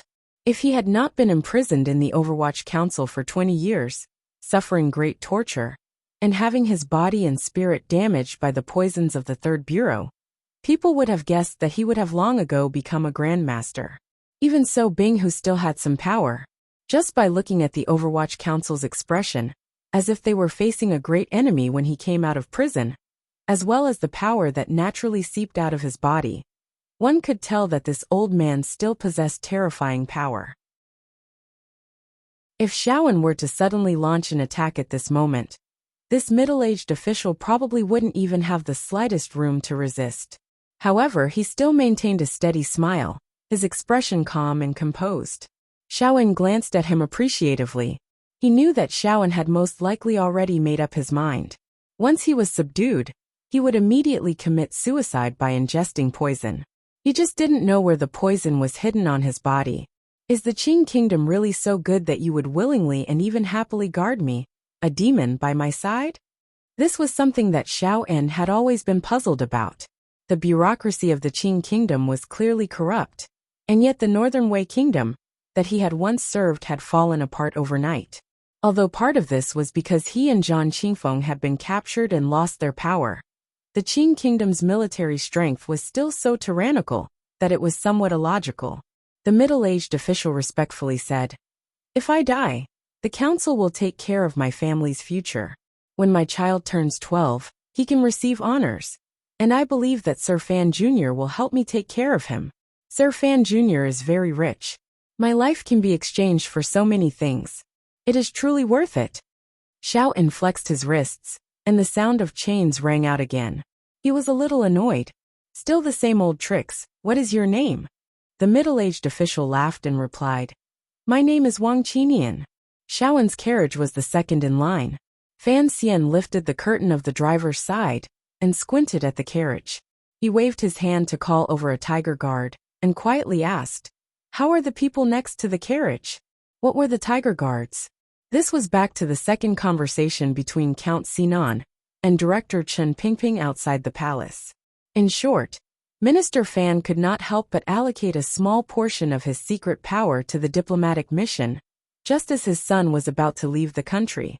These tiger guards were all extremely powerful, although they could not compare to the 6th Bureau of the Overwatch Council in terms of killing, and could not compare to the 5th Bureau in terms of collective fighting power. These tiger guards were all carefully selected individuals. There was no need to doubt their loyalty to their master, and there was an indescribable fierceness about them. Of course, Fan Xian could vaguely guess that these tiger guards were actually controlled by his father on behalf of the emperor. Perhaps they also served to keep the Overwatch Council in check. But the power that kept the Overwatch Council in check was clearly not limited to the tiger guards. For Count Sinan to send these 7 tiger guards to accompany his son north, he must have received permission from the palace. Beside the first carriage was the leader of the tiger guards, surnamed Gauda. He respectfully replied, Rest assured, young master. Although there are no people from the 6th Bureau, we can guarantee our safety. Because these tiger guards were nominally Minister Fan's private armed forces, he addressed Fan Xian as young master rather than sir. But Fan Xian still felt it was a little strange, and he smiled. The soldiers of the Jingdo garrison surrounded and protected this strange diplomatic mission as they slowly advanced north. The armored soldiers were a little silent. After all, this was an idle mission. But the generals who knew the inside story were a little uncomfortable. Their silence represented a kind of humiliation. For more than a decade, the reigning emperor had led the armies of the kingdom of Qing on expeditions to the east and to the west. They had never suffered a single defeat, and the kingdom of Qing's army had long since become accustomed to victory. Last year, in what was defined as an impulsive border war, the kingdom of Qing was still the victor.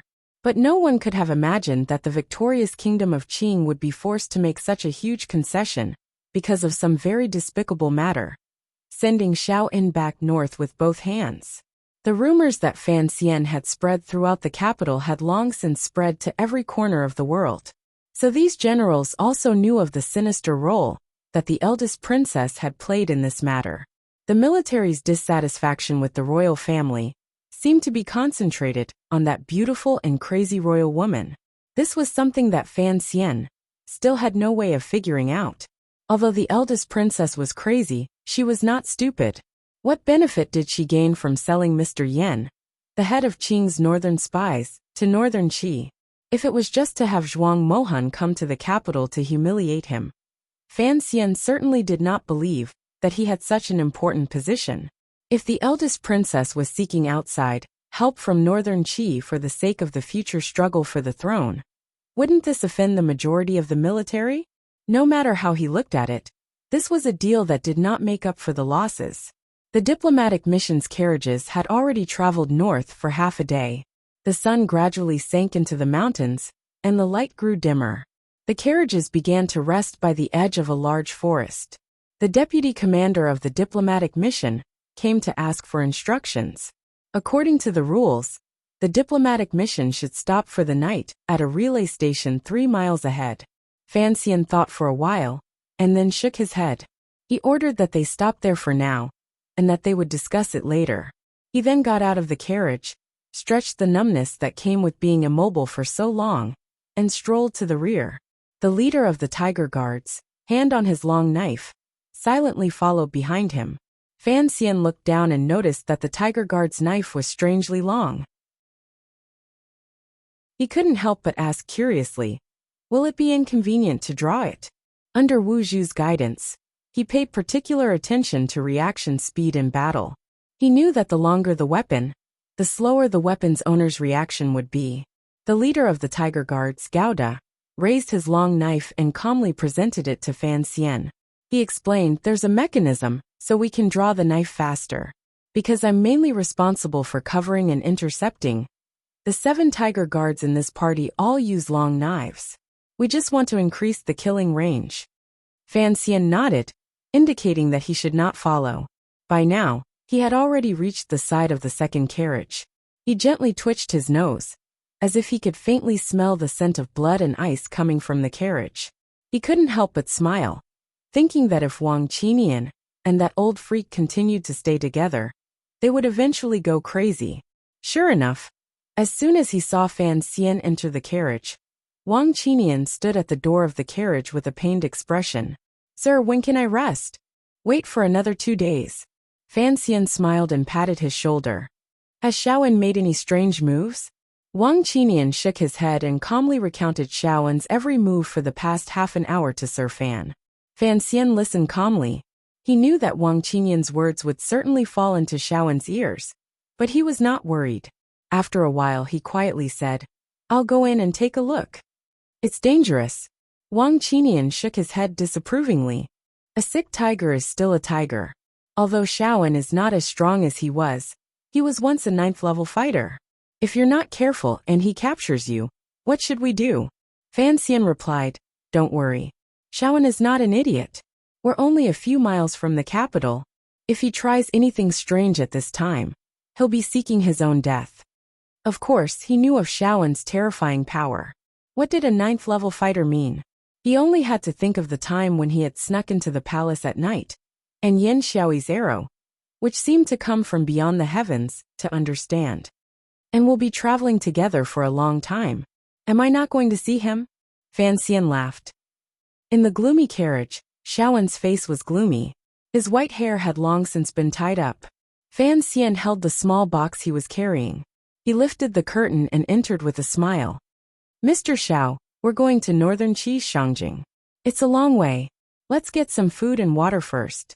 Xiaoan slowly opened his eyes, and a cold light flashed in them. He smiled. "Thank you for your hard work, Sir Fan." Fan Xian did not seem to fear Xiaoan's methods at all.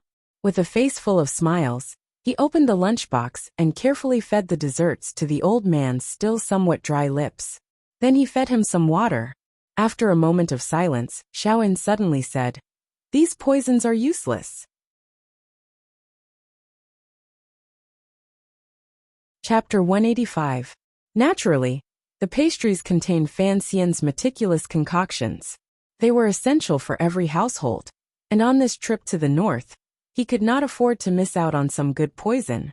Given Xiaoan's status, he would not resort to trickery. Seeing that Xiaoan had seen through him, Fan Xian smiled bitterly. "I believe that this powder has no smell at all. How did Mr. Xiaoan detect it?" Xiaoan looked at him, then slowly closed his eyes. "You are Fei Jie's student. No matter how you try to come up with your own ideas, you cannot escape Fei Jie's domain. In your prison, I ate Fei Jie's poisons for more than 10 years. He and Chun Pingping could not bear to kill me, so they could only use these poisons to damage my meridians.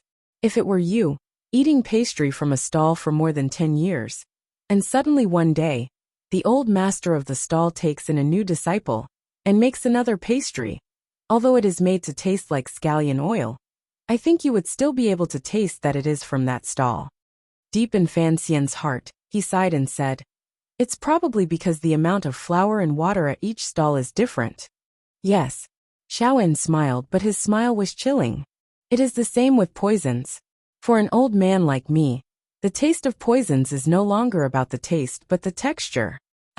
Fan Xian opened his mouth, wanting to say something. In the end he just smiled and sighed. What kind of realm is this? This is the realm of eating poisons as if they were rice. Since Xiaoan could taste the poison in the pastries, and still ate them calmly, the poison must have had no effect. Fan Xian continued with a smile. "There are 3 great masters of poisons in the world. My teacher is one, and the other is dead. I almost forgot that Mr. Xiaoan was one of the 3. You have overestimated yourself." Xiaowen flexed his wrists, and the chains clanked as Fan Xian delivered fresh water into his hands. After finishing the bowl of water, Xiaowen suddenly closed his eyes and smiled. What if I have to go to the toilet? There is a toilet in the carriage. The sun is good outside. The sun has already set. It is good to see the night sky of the kingdom of Qing. The night is cold and the dew is heavy. Sir, you are old. You should stay in the carriage and rest. Of the two, one old and one young, one closed his eyes and spoke softly, while the other responded with a smile. Xiaowen opened his eyes and said calmly, I've been in prison for many years, and I've only seen a sliver of sunlight at the gate. Master Fan, would you allow me to go out and have a look? Fan Xian shook his head firmly, but a smile still hung on his face. It's very dangerous. I'm not dangerous. Shan said gently, since you have already reached an agreement with the North, anyone with the slightest bit of intelligence would know that following the diplomatic mission safely is the wisest choice for me. Fan Xian replied calmly, Mr. Xiao, before leaving the capital, the security of the diplomatic mission is the responsibility of the capital garrison. I think you should be able to guess why the kingdom of Qing is willing to return you to northern Qi. This is a very humiliating matter. So I am very worried that if you really do get off the carriage with your hands and feet shackled, many arrows might suddenly fly from afar and turn you into a porcupine. Xiaowen knew that the words of this young man from the enemy kingdom were not false. He smiled and said, Don't you want to kill me? If I return to the north, within 3 years, I will certainly cause unbearable damage to your kingdom. Fan Xian shook his head. His handsome face was filled with confidence. I am not of the older generation, so I only have the respect of legends. I never thought that even if you returned to the north, you would still be able to summon wind and rain as you did in the past. Of course, if I could kill you, that would be the simplest way to deal with it. But in comparison, I value the safety of the bargaining chip I exchanged with you more. So rest assured, I will ensure your life, all the way to the capital of northern Qi, and hand you over to your friends. Xiaowen was silent. Fan Xian smiled and said, Up until now, I am still unable to accurately determine how much power you currently have, so I will be very careful along the way. As for the outside of your carriage, I will maintain sufficient power at all times to ensure that when you want to come out of the carriage to get some fresh air, we will be able to immediately respond accordingly. Xiaowen laughed, but still did not say anything, since his attempt to secretly poison Xiaowen had been seen through, and it was clearly ineffective. Then he could only resort to the barbaric method on the surface. Fan Xian let out a soft breath, then stood up. He stretched out his foot and stepped on the iron chains that bound Xiaowen's hands. Strangely, he tied a piece of black cloth around Xiaowen's elbow, then gently but rudely patted the back of the old man's hand. Then, he took out a flat iron box from his bosom. Opening it, he took out a long, thin and incredibly sharp needle. The thin needle tube was skillfully made hollow, and there was a bulge at the back of the long needle. It was unknown what material it was made of, but presumably it was a medicine storage device. Xiaowen's eyes were bloodshot, and he stared coldly into Fan Xian's eyes. Fan Xian approached with the needle in hand, without a trace of panic. Suddenly, a very strange feeling arose in the carriage. Fan Xian's nose suddenly tasted something sweet, and the air was filled with the scent of blood, faintly red. This smell came from Xiaowen's faintly angry body. Outside the carriage, the Tiger Guards and officials of the Overwatch Council immediately sensed the abnormality in the carriage. They silently rushed over, weapons in their hands. Wang Qinian, who was guarding the carriage, looked back and frowned slightly. He then waved his hand at the people beside the carriage, who looked as if they were facing a great enemy, indicating that there was no problem. In the carriage, Fan Xian slowly removed the thin needle from the back of Xiaowen's hand. He took out a silk handkerchief and carefully wiped the tip of the needle, then raised his head and smiled. Thank you, Mr. Xiao, for your cooperation. He did not know what acupoint the needle had pierced, nor did he know what medicine had been poured into the needle. Xiaowen's frightening aura had weakened considerably, and even his face seemed a little haggard. I respect you but respect the elderly. Fan Xian walked out of the carriage. But you must remember, you are no longer the head spy of Northern Wei, nor are you a world-shaking villain. You are only my prisoner. If you try to escape, I have many ways to kill you. Sir, there is no need to be so careful. Wang Qinian accompanied him to sit under a tree by the road. He looked at Fan Xian's slightly tired face.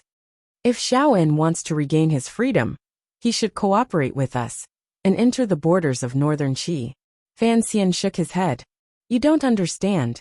For someone like Xiaoen, even if he had been imprisoned for 10 or 20 years, so what? Look at his eyes. What is there other than hatred? There is also the frightening insight and the burning ambition. If he only wants freedom, then he will cooperate with us. But if he wants more, then he will certainly find a way to escape. The Overwatch Council's prison keeps a close eye on him, so he doesn't have a sliver of a chance. However, on this long road to the north, he has too many opportunities. Thus, I have to think of all ways to weaken his fighting ability and desire to fight while ensuring his survival. Why would he want to escape? Because the regime in the north is not the Northern Wei that he has served for many years, and was even imprisoned for. It is Northern Qi. Fan Xian smiled. Although the royal family of Northern Qi is the Zhan family, and Marshal Zhan Qingfeng was on good terms with Xiaoen, the dynasty has changed. Xiaoen has been imprisoned for so many years, and I don't know how the royal family of the north will treat him. If the royal family of Northern Qi feels that he still has value, then naturally they will treat him as an honored guest. But if there is no such benefit, think about it. If the royal family of Northern Qi goes crazy, will they allow a terrifying spy leader like Xiaoen to establish a foothold in Shangjing again? Then why is Northern Qi willing to trade Master Yan for Xiaoen? Because of two people. Fan Xian didn't go into detail. One is Zhuang Mohan and the other. I guess it should be that famous northern general called Shang Shanhu. Sir, do you think that Xiaoen risked his life to escape because he doesn't trust the royal family of Northern Qi? Fan Xian thought of what Wu Zhu had said to him and sighed faintly. People in our line of work don't trust anyone. As for Xiaoen, he must have other plans, but I can't guess what they are. All I know is that he must reach Shangjing alive. It's that simple. Where will Xiaoen make his move? Before leaving the country, if he enters Northern Qi, then even if he escapes, it will still be Northern Qi's responsibility, Fan Xian said lightly. Since Xiaoen wants Northern Qi to recognize his position, he can't mess up this agreement, said Fan Xian lightly. He suddenly stood up and yelled, Today we won't go to the relay station. We'll set up camp in the wilderness. His subordinates responded in unison and went to organize the arrangements for setting up camp. Wang Qinian looked at Fan Xian with some doubt. Fan Xian shook his head. It's a bit of training and getting used to it. After leaving Sangzhou, there won't be any relay stations in the north that can be used. Taking advantage of the fact that we're not far from the capital, let your subordinates get used to the atmosphere as quickly as possible. Fighting in the wilderness is not playing house. Wang Qinian saw that Fan Xian was still worried, and very tactfully began to play the role of a sidekick. Fan Xian lightly clapped his hands, smiled, and waved for him to leave. Then he sat silently under the tree, looking at the carriage, and thinking about the old man inside. I don't want you to suddenly change your name to Shawshank. Earlier, when injecting poison into the carriage, Fan Xian had still been a little nervous. He didn't know whether or not Xiaoen would suddenly attack. After several investigations, he still didn't know how much power this 9th-level ace, who was one of the best in the world, had retained after more than 10 years in prison. But he knew that until the best opportunity came, the terrifying Xiaoen would be very obedient. The mountain wind blew from the forest behind Fan Xian, blowing through the sweat-soaked clothes on his back. It was damp and cold. After a while he stood up expressionless and walked toward Sea Lily's carriage.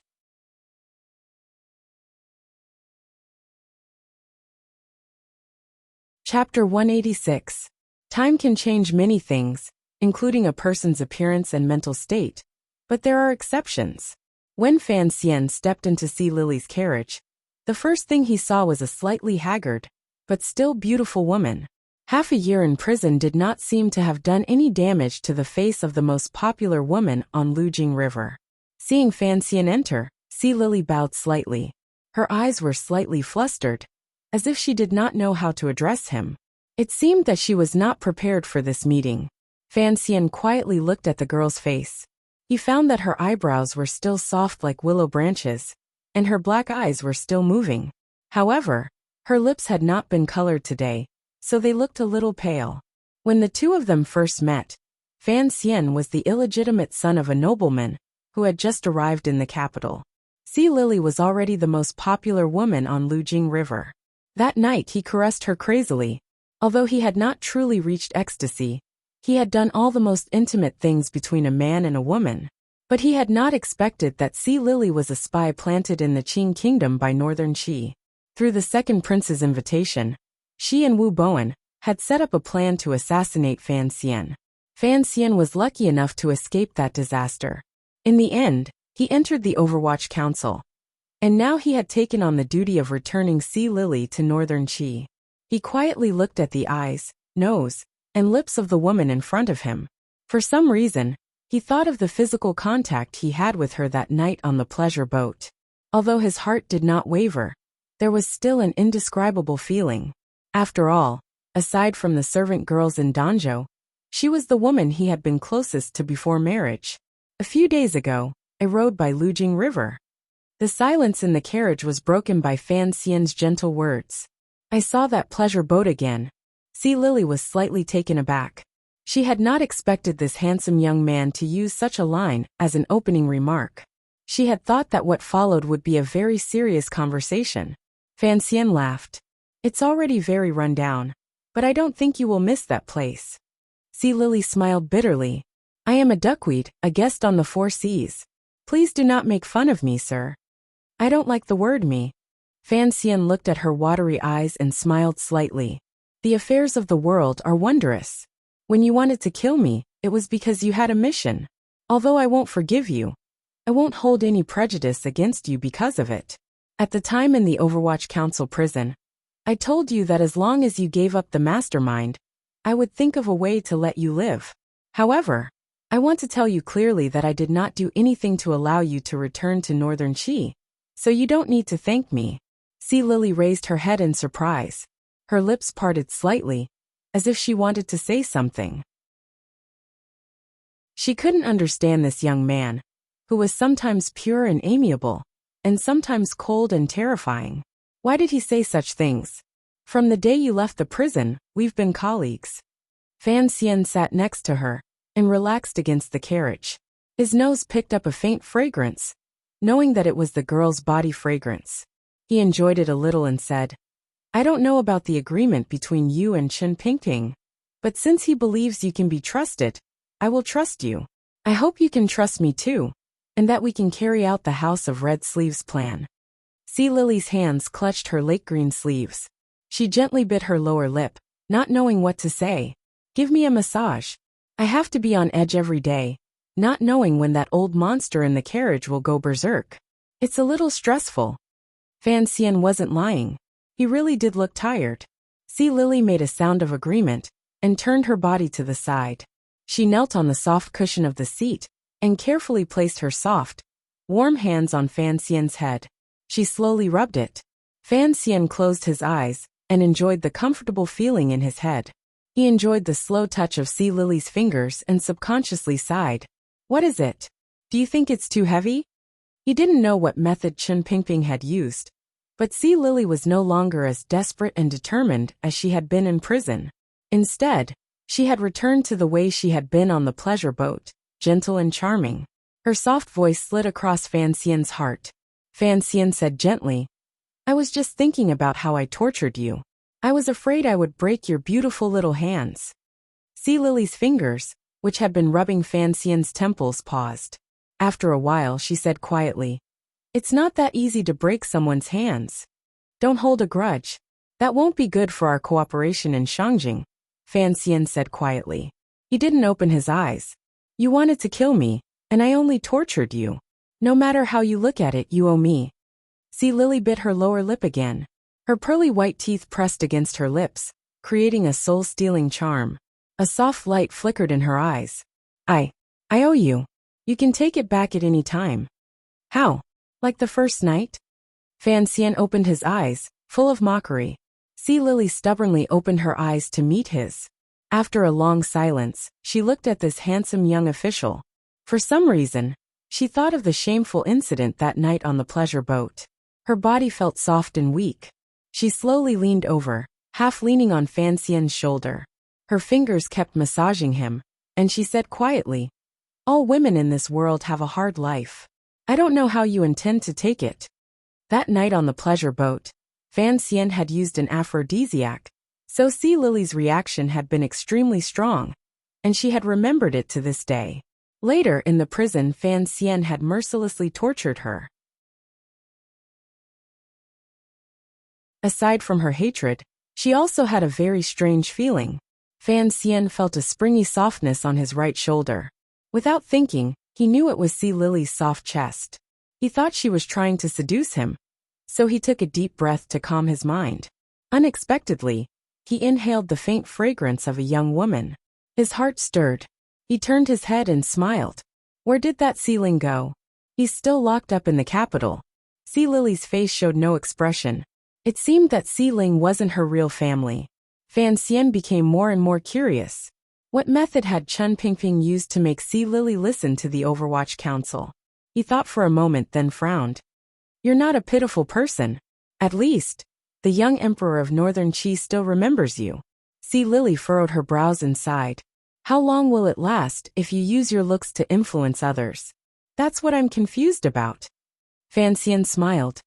"I don't know if you can tell me in detail about your past with the emperor of Northern Qi, so that when we get to Shangjing, we can make arrangements for you to enter the palace." The so-called Red Sleeve Plan, in Fan Xian's eyes, was just another version of Shishi's entry into Wu. From the contents of this secret agreement, it could be seen that the emperor of Northern Qi had some affection for Sea Lily. Otherwise, he wouldn't have deliberately emphasized her return. But Sea Lily's background was a bit low. Even if Northern Qi respected her for her service to the country, it was only respect.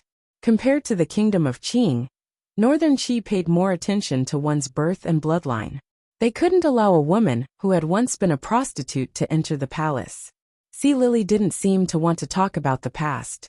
She only lowered her head and said quietly, "Master Fan, don't worry. Once I get to Shangjing, the emperor of Northern Qi will worry about what happens next." The carriage once again fell silent. Fan Xian sat beside the woman, smelling her faint fragrance. For some reason, he regretted leaving her fingers earlier. After sitting quietly for a while, he slowly opened his mouth and said, "Then rest well, Mississippi." Unexpectedly, Sea Lily spoke at the same time. "Master, do you want a massage?" "That's fine," Fan Xian replied quickly. "All right." There was a trace of disappointment in Sea Lily's reply. It wasn't until this strange question and answer session was over that the atmosphere in the carriage became a bit strange. It was as if they had all vaguely sensed something. A wave of ambiguity began to brew, and the air gradually grew warmer. Sea Lily bit her lower lip again, and knelt on the chair. She pressed down on Fan Xian's shoulders with both hands, secretly applying pressure. She thought to herself that she just didn't want to stay alone in the carriage, so she was willing to serve her enemy. Fan Xian smiled, feeling the soft body of the woman behind him. He thought to himself, not only does this woman not hold a grudge, but she's purposely trying to please me. Why? Could it be that she likes me? As soon as he made this guess, Fan Xian hurriedly slapped himself in the face. He warned himself that although he was Panin, he wasn't someone who emitted the scent of an aphrodisiac. Why did he want to stay in Sea Lily's carriage? Fan Xian frowned, trying to find an answer to convince himself. Perhaps there was some unease in his heart about going to Northern Qi. Or perhaps it was because Shaowen was too ugly. Or perhaps he was nothing at all. He was a normal man. And Sea Lily was a beautiful woman whose naked body he had once touched. Wanting to stay with her was a very normal thing. Fan Xian didn't linger long in the land of tenderness. He considered himself a lustful man, but he was also a man of unswerving determination. He wouldn't be unable to extricate himself from the tenderness. He just let Sea Lily massage his body to get rid of some of his tiredness, and then he stepped out of the carriage. Wang Qinian went to greet him, and accompanied him to the back of the envoy's carriage. He said quietly, "Master, be careful of the eyes and ears around you. After all, Sea Lily will be given to the Emperor of Northern Qi. In the future, you will be staying in the carriage for so long. Let me clear the area first, lest any rumors spread to Shangjing and affect your future plans." Fan Xian knew that his confidant was thinking the wrong thing, but he didn't say anything. He just gently rubbed his temples. Chapter 187. After leaving the capital, the diplomatic mission immediately sped up. Along the way, they were no longer accompanied by the disdainful gazes of the garrison generals from afar. The members of the diplomatic mission, including the officials of the Overwatch Council, appeared to be much more relaxed. It was now the 3rd month of spring, and the further north they went, the richer the colors of spring became. It was truly a strange sight. Along the way, there were local officials who received them. They all knew that this diplomatic mission was headed to Northern Qi, and naturally, none of the officials dared to slight them.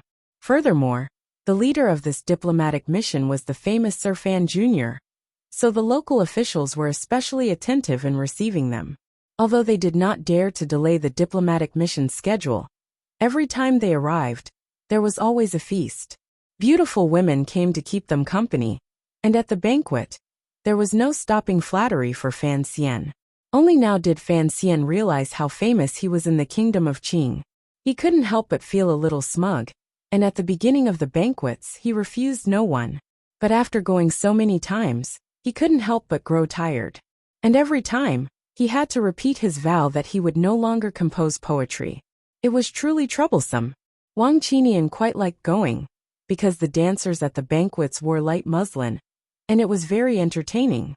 Every time they went, the local officials would extravagantly arrange for the local popular girls to accompany them.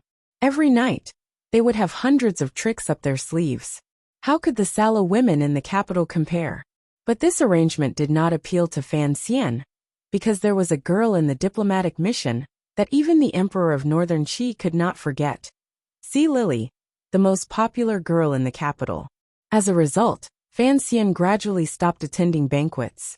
He only chose to speak with some of his father's old acquaintances and high-ranking officials. Most of the time, he stayed at the diplomatic mission's encampment. On the one hand, he watched over Shaoan, and on the other, he could spend more time in Sea Lily's carriage. Counting on his fingers, it had been more than half a month since they left the capital. During this time, Fan Xian spent most of his time in Sea Lily's carriage. That's right. A group of men would get tired of listening to the crosstalk. How could it compare to chatting with a beautiful woman in a carriage? Sea Lily carefully peeled the orange, then carefully scraped away the white tendons, before putting the orange into Fan Xian's mouth.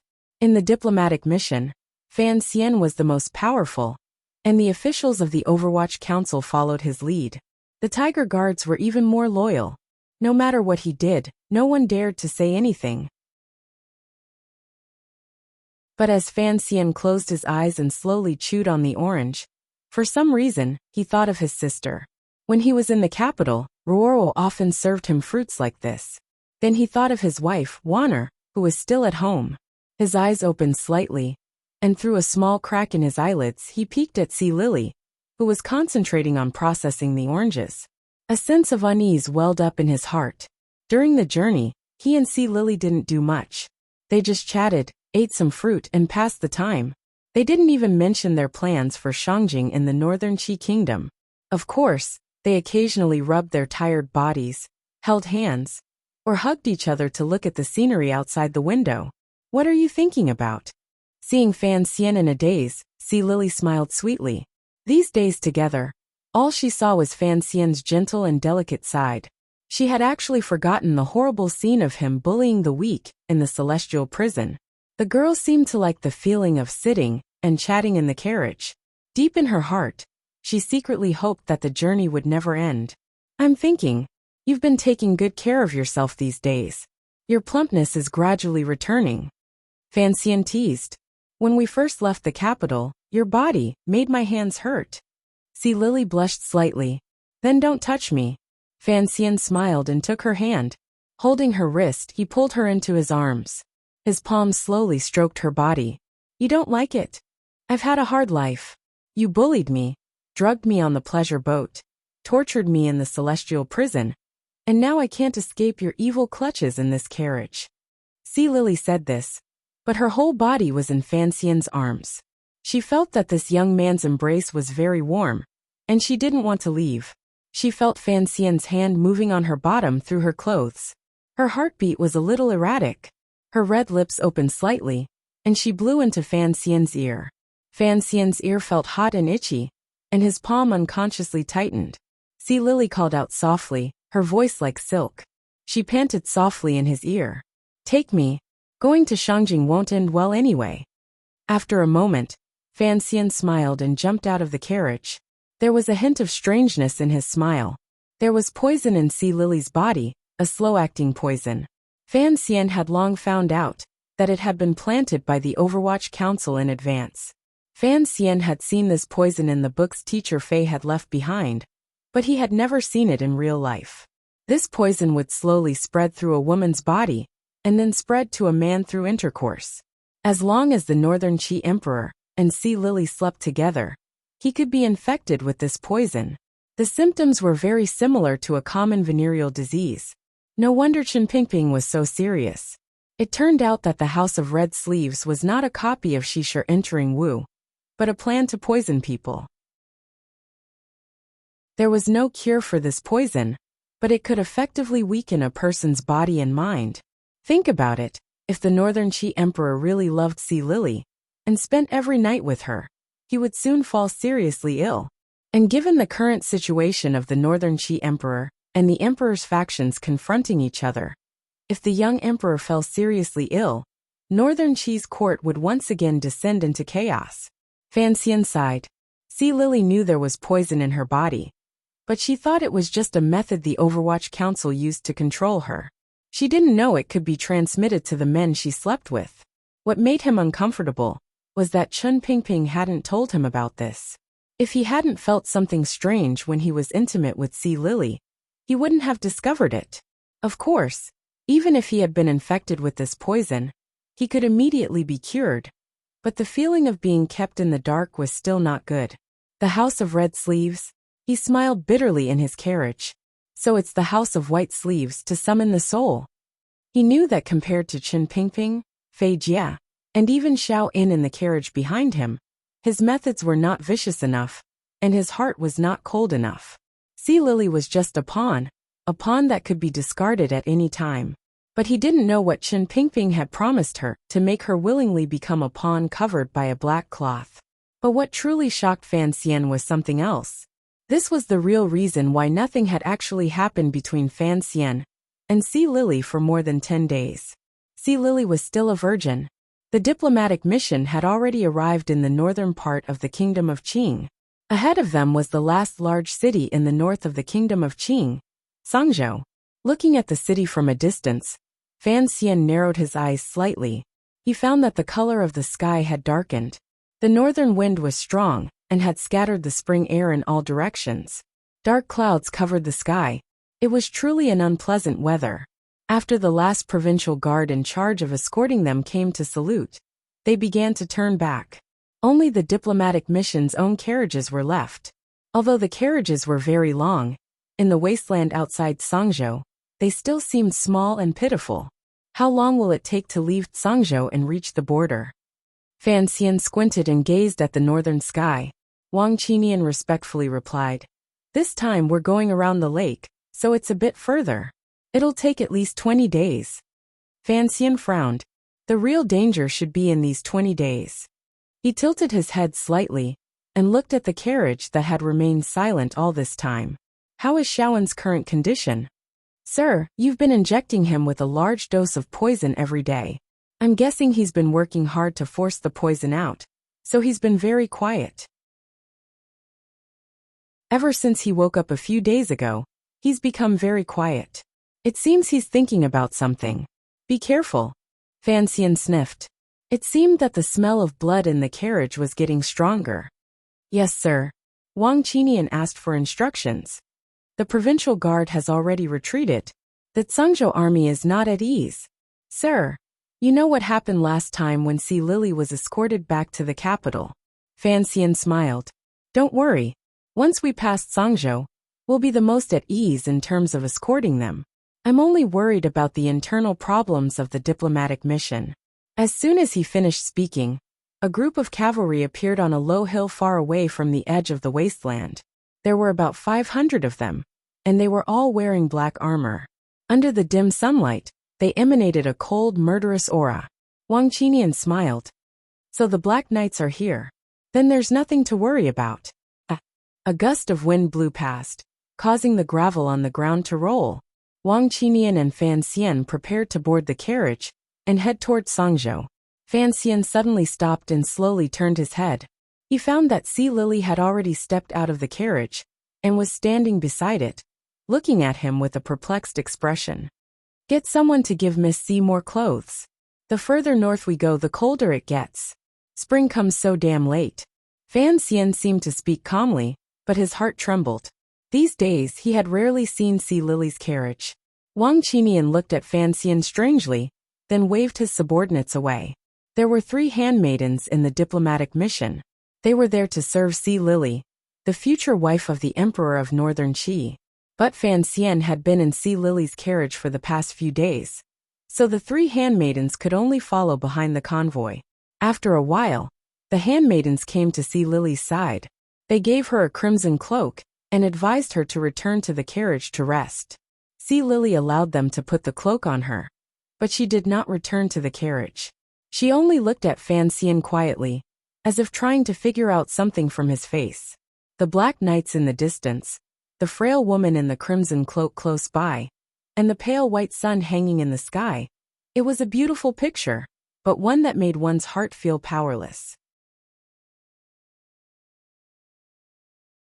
Chapter 188. After leaving Zhengzhou, the diplomatic mission, under the protection of the Black Knights, slowly but surely made their way north. Northern Qi was not to the north of the kingdom of Qing, but to the northeast. At the border of the 2 countries was a large number of powerless vassal states. On the easternmost coast was the largest city in the world, the most prosperous port, Dongyi. The route the diplomatic mission chose did not pass through the vassal states, because the more cities they passed through, the harder it would be to guard against them. Of course, the secret agreement between the 2 countries could not be carried out by Dongyi. If the once demented Sigurjian suddenly went crazy and provoked a war between the 3 countries, who could bear the consequences? So the diplomatic mission followed the wasteland north, and then took a detour to the east at the Great Lake. Although the journey was a little long, it was quiet. Aside from a few mounted brigands, there shouldn't be any powerful forces with ill intentions. Silence. Xiaowen was silent. Sea Lily was silent. Even the most important person in the diplomatic mission, Fan Xian, was silent. Everyone had their own reasons for being silent. Fan Xian pulled the needle out of Xiaowen's hand and carefully examined the old man's weary face. Xiaowen suddenly opened his eyes, and a cold light shone from them, as if it were real. He smiled. I am thick-skinned. I am not afraid of being stared at. I have a question. Xiaowen slowly closed his eyes. Why did you tie that cloth around my arm? I can guess. This method makes my blood vessels stand out even more. But was it necessary for you to inject poison into my blood vessels so painstakingly? Yes. Fan Xian smiled. Intravenous injection was, of course, faster and fiercer than food poisoning. No one in the world knew how to use intravenous injection, but that did not mean Fan Xian did not know how to do it. The terrifying Xiao In front of him could not be affected by ordinary poisons, and his jinqi was too astonishing. Only an intravenous injection would be effective. Xiao In frowned. After a while he suddenly said, This method seems familiar, and I must admit, it is very effective. Unfortunately, I am really old, and have forgotten who it was. Fan Xian was shocked, but his face showed no reaction. He smiled. Take your time, Mr. Xiao. Those cavalrymen in the distance should be Chen Pingping's underlings, right? Xiao En suddenly said in a very casual tone. Fan Xian was slightly taken aback. He remembered that his carriage had no windows on either side, and that it was separated by a layer of iron plates. It was amazing that Chen Pingping knew about the situation of the Black Knights in the distance. He replied warmly, "It is the Black Knights. That year's 1,000-mile raid was carried out by the ancestors of this cavalry."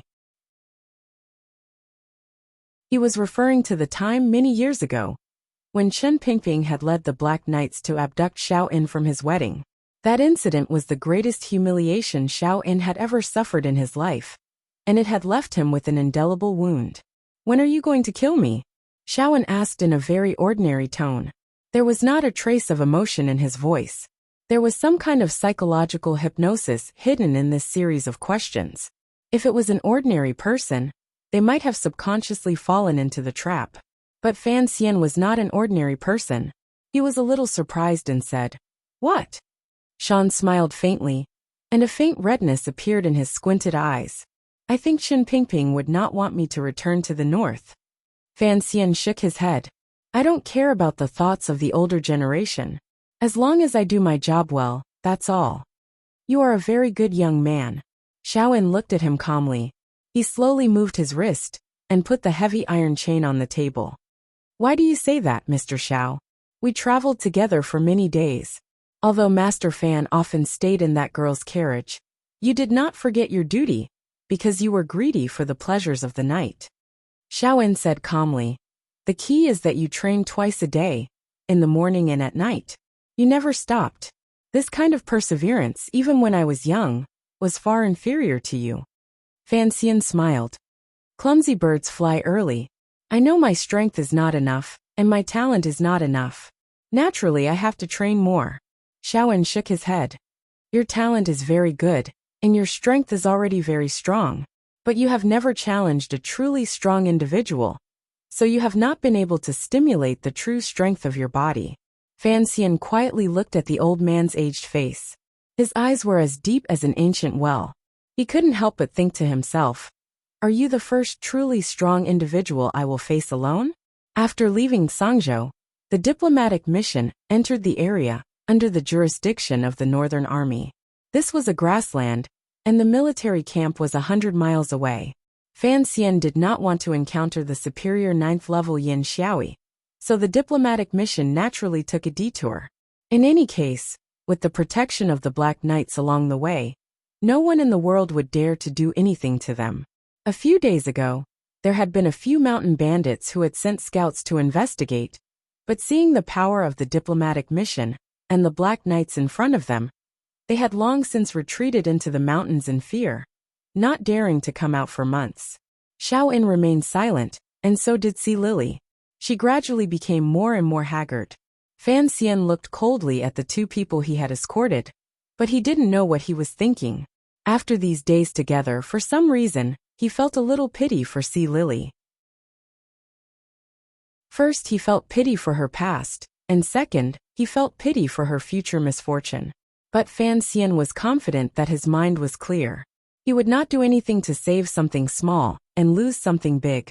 If something really did happen between him and Si Lily, then the Overwatch Council's plans in Northern Qi would be a big problem.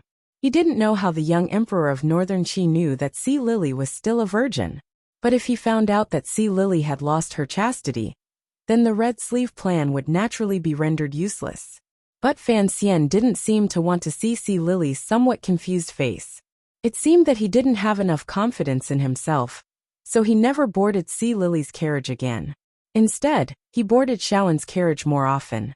From this seemingly silent old man, he learned a lot of gossip and Jianghu secrets from many years ago. On the one hand, he really wanted to learn a lot from this once most terrifying spy leader. On the other hand, Fan Xian didn't want Xiaoen to have too much time to plan a contingency plan. As the journey progressed and the temperature outside the carriage dropped, the conversation between the shadowy figures of old and young gradually shifted from Northern Wei to the present world. "No one can truly unify the world," Xiaoen said lightly, looking at him. These days, he had gradually gotten used to the conversation between him and Fan Xian. This young official named Fan Xian was indeed a good person to talk to. His Majesty the Emperor of our country had two chances. The first was after the Third Northern Expedition. Fan Xian frowned. Given the Kingdom of Qing's immense military power at the time, it was more than enough to go north and destroy northern Qi. Xiaowen shook his head. Although I was already in prison at the time and didn't hear any news, after listening to your explanation these days, I think that the Emperor of Qing suddenly stopped because of two reasons.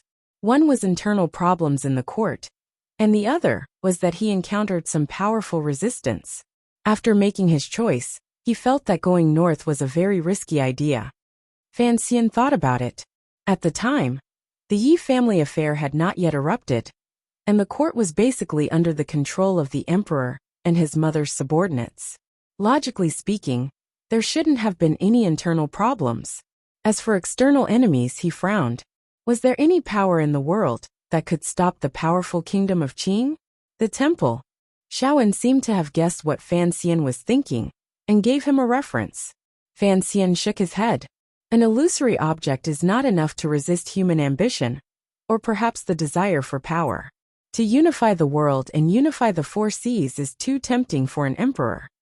Xiaowen smiled and acknowledged his words. The North and South have been at war for years. Even if the South Kingdom of Qi were to be defeated, it would take at least a decade for them to truly stabilize the situation and destroy all the forces of restoration. Besides, don't forget Dongyi. It is the place where the 9th-level masters of the world are gathered. Although this power is not enough to protect the country and open up new territory, if it is combined into a stick, under the leadership of that idiot Sigejian, it could really do some crazy things. The triangle is the most stable. The three countries stand in a tripod, and it is also the most stable structure. Fan Xian nodded. Even if there is a difference in strength between the three powers, whoever wants to break this balance first will most likely suffer a backlash. The Kingdom of Qing's court is the same. Xiaowen looked at him with a faint smile. The emperor, the courtiers, and the seemingly crazy, but actually sinister eldest princess make up the triangle you speak of. Whoever wants to break this balance first will suffer. These days Fan Xian didn't hide anything. He talked about the affairs of the Kingdom of Qing's court. It wasn't a secret, and if this old man didn't die at his hands after returning to northern Qi, there must be many ways to find out. Fan Xian's temples ached faintly. He didn't know why, but he began to miss Sea Lily's gentle fingers. If everyone is smart enough, let's first maintain the current balance, he said quietly. Impossible. Xiaowen looked at him. Because you made the first move, the other side must have reacted. I'm willing to bet that the capital has long since become a pot of porridge. Master Fan, when you sent me back to the north, you missed this excitement. It is a pity. Fan Xian was surprised. He began to listen to Xiaowen's cold analysis of the situation in the capital.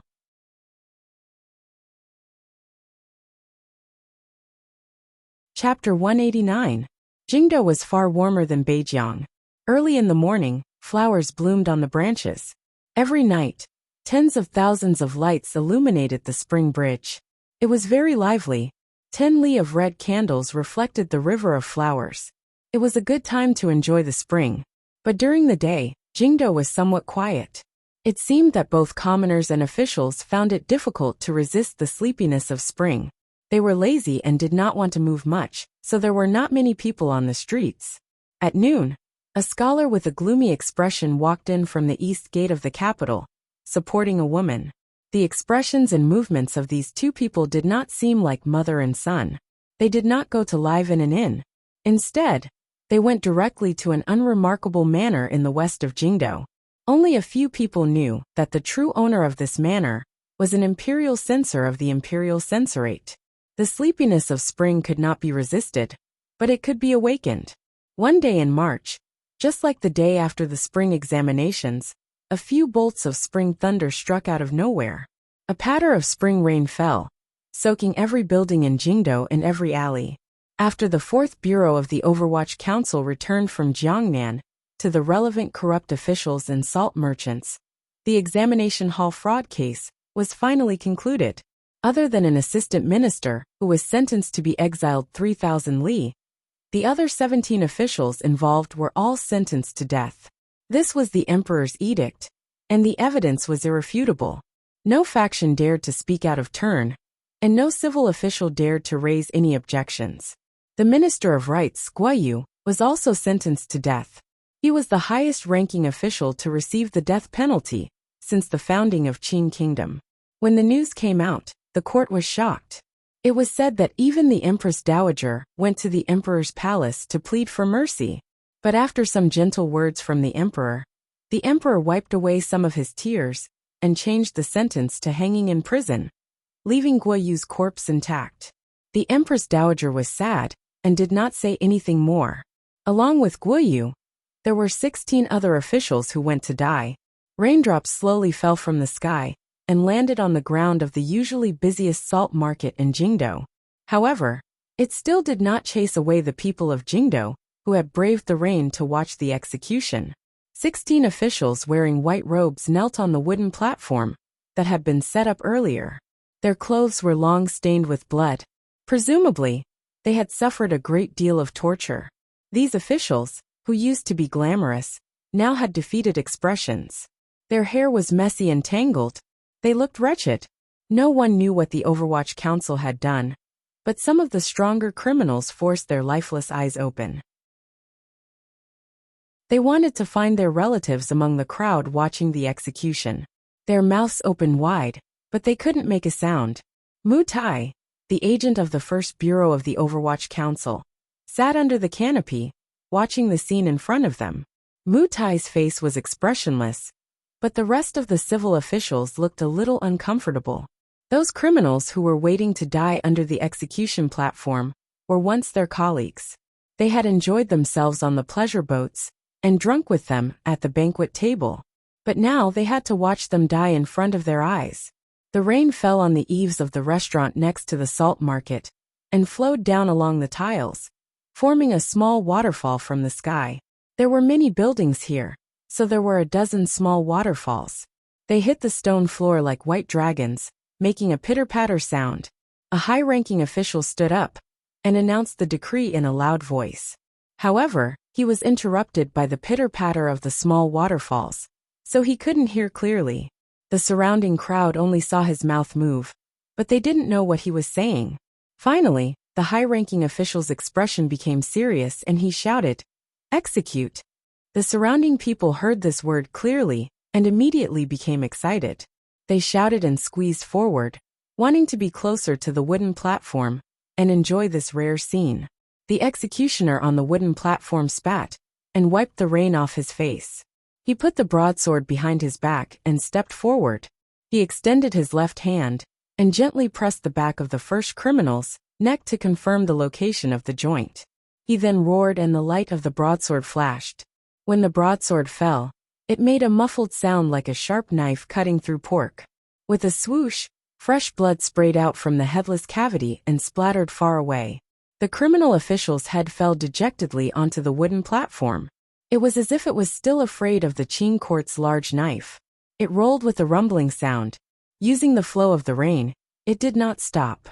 It rolled to the side of the wooden platform and landed.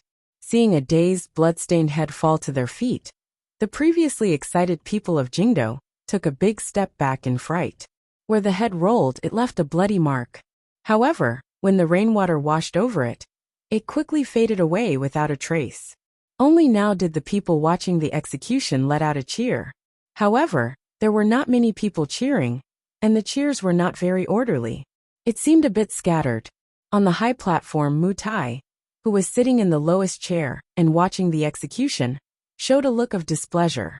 Immediately after, the executioner made another cut, and another head fell to the ground. Another beam of blood flew into the sky. Another cry of surprise.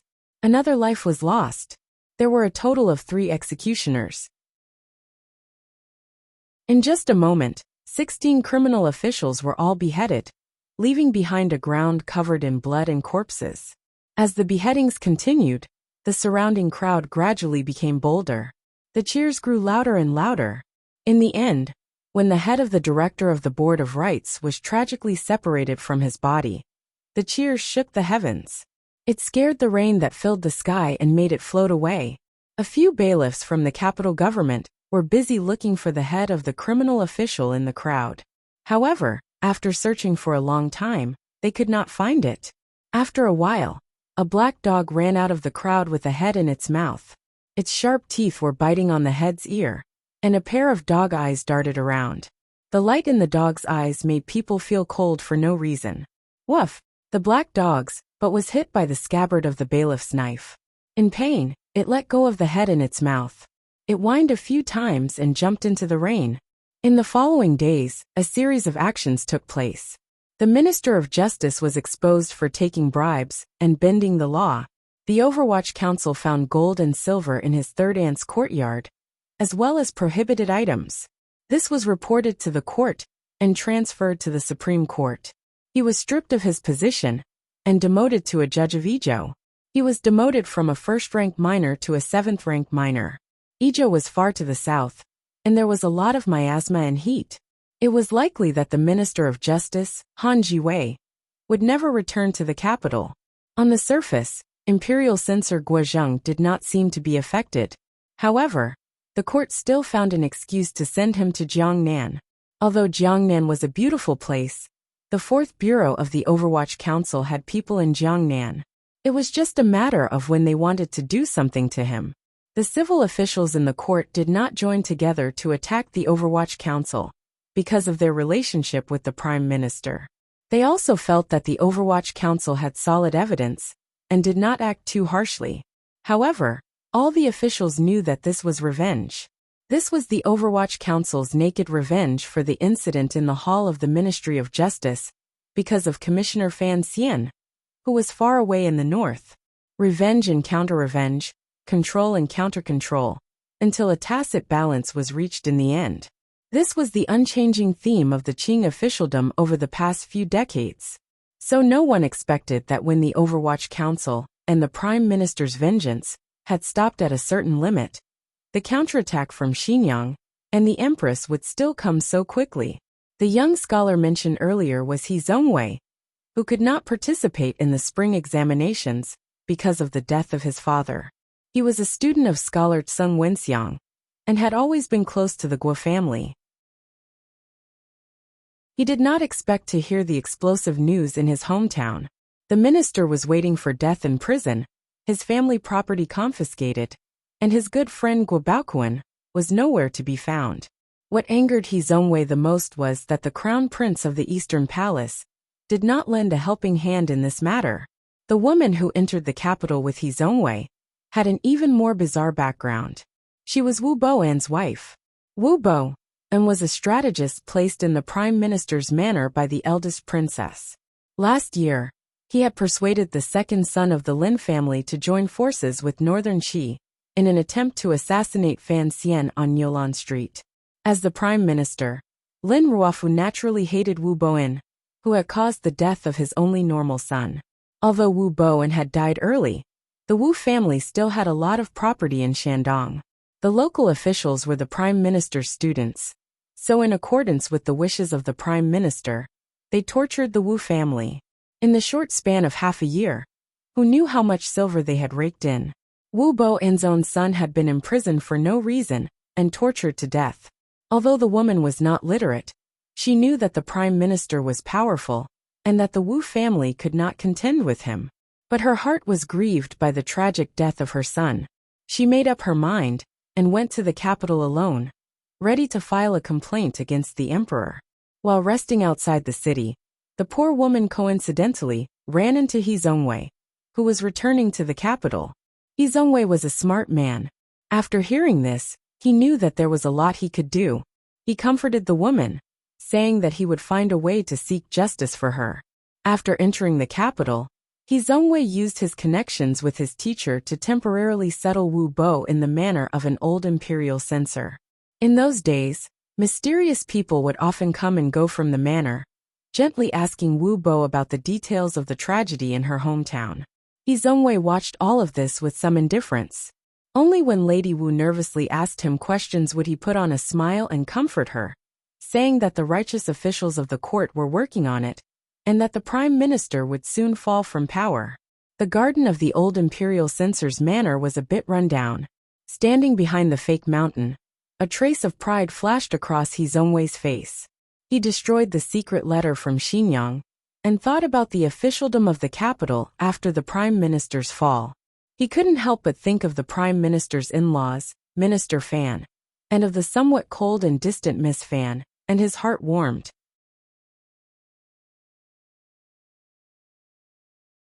Chapter 190. Within a few days, the imperial censors of the imperial censorate began to collectively submit petitions accusing Prime Minister Wu Bowen of treacherously stealing other people's property and murdering the lives of the common people. The court was shocked, but because Wu Bowen was a northern Qi spy, public opinion was generally inclined towards the prime minister's side.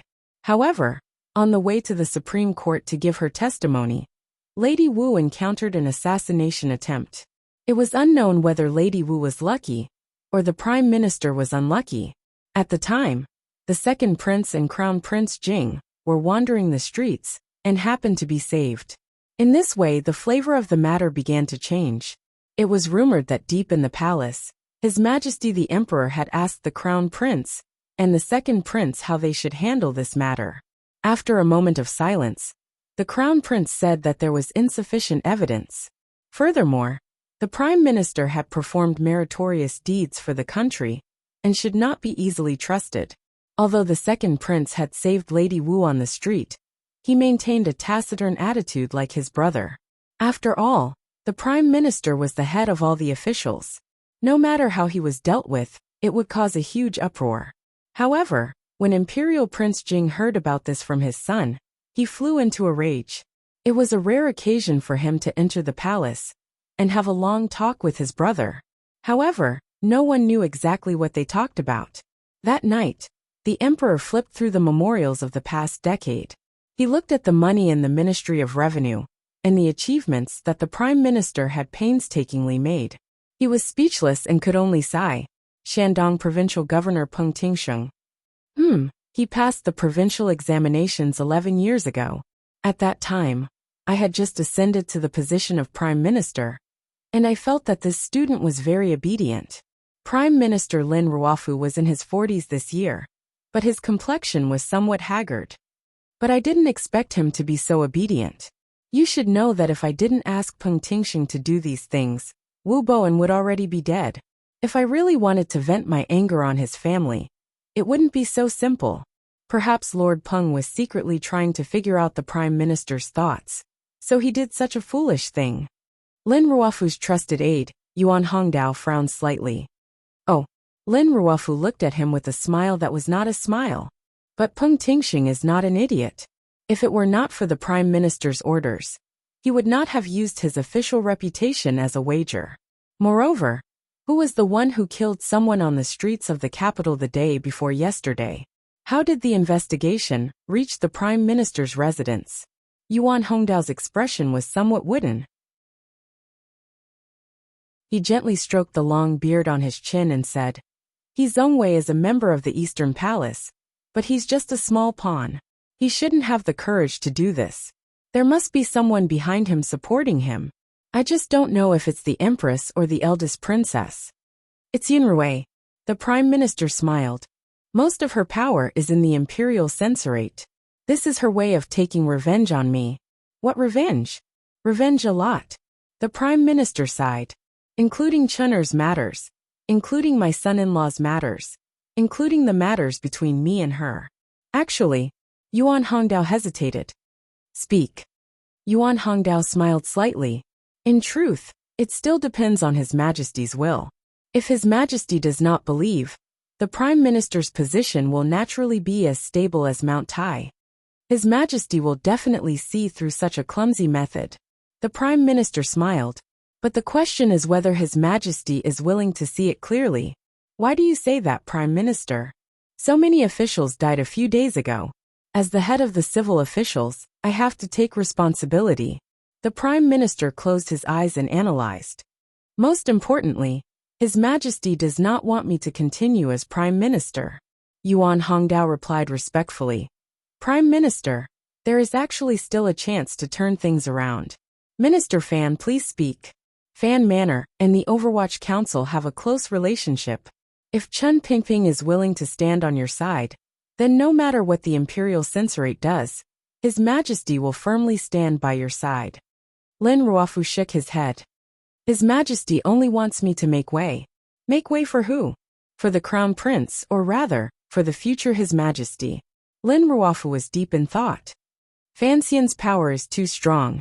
If I were still in the court, he would be in charge of the Overwatch Council with one hand, the palace treasury with the other, and I would be supporting him from behind. With this kind of power, I'm afraid not even a prince can match up to him.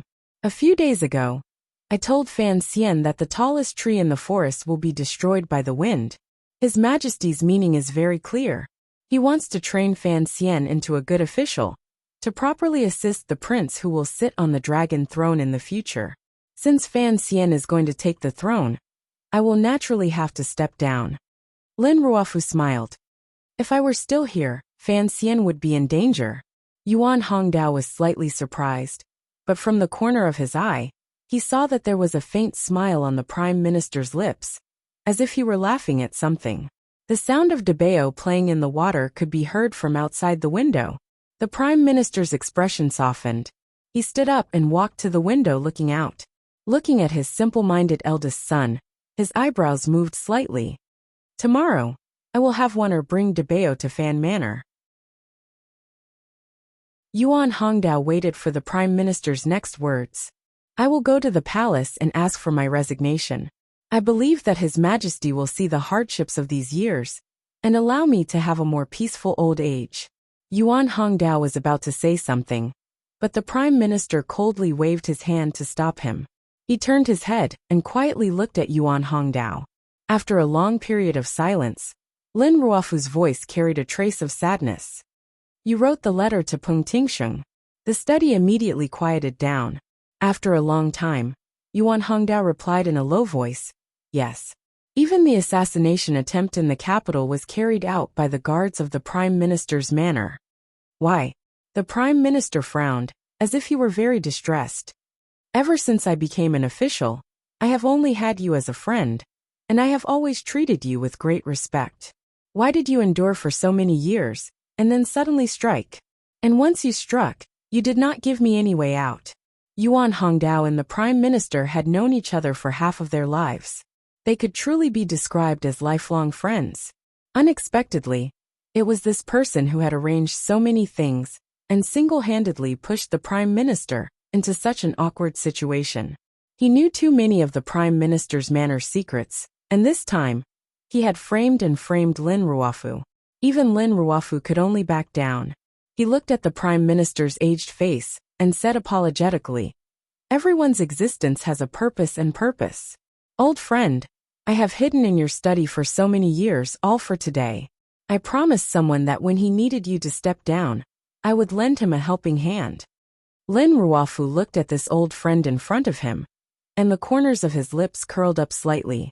Just how many benefits did Yunrui promise you for you to sell out your friend for glory? Yuan Hongdao shook his head. It's not selling out my friend, and it's not for glory.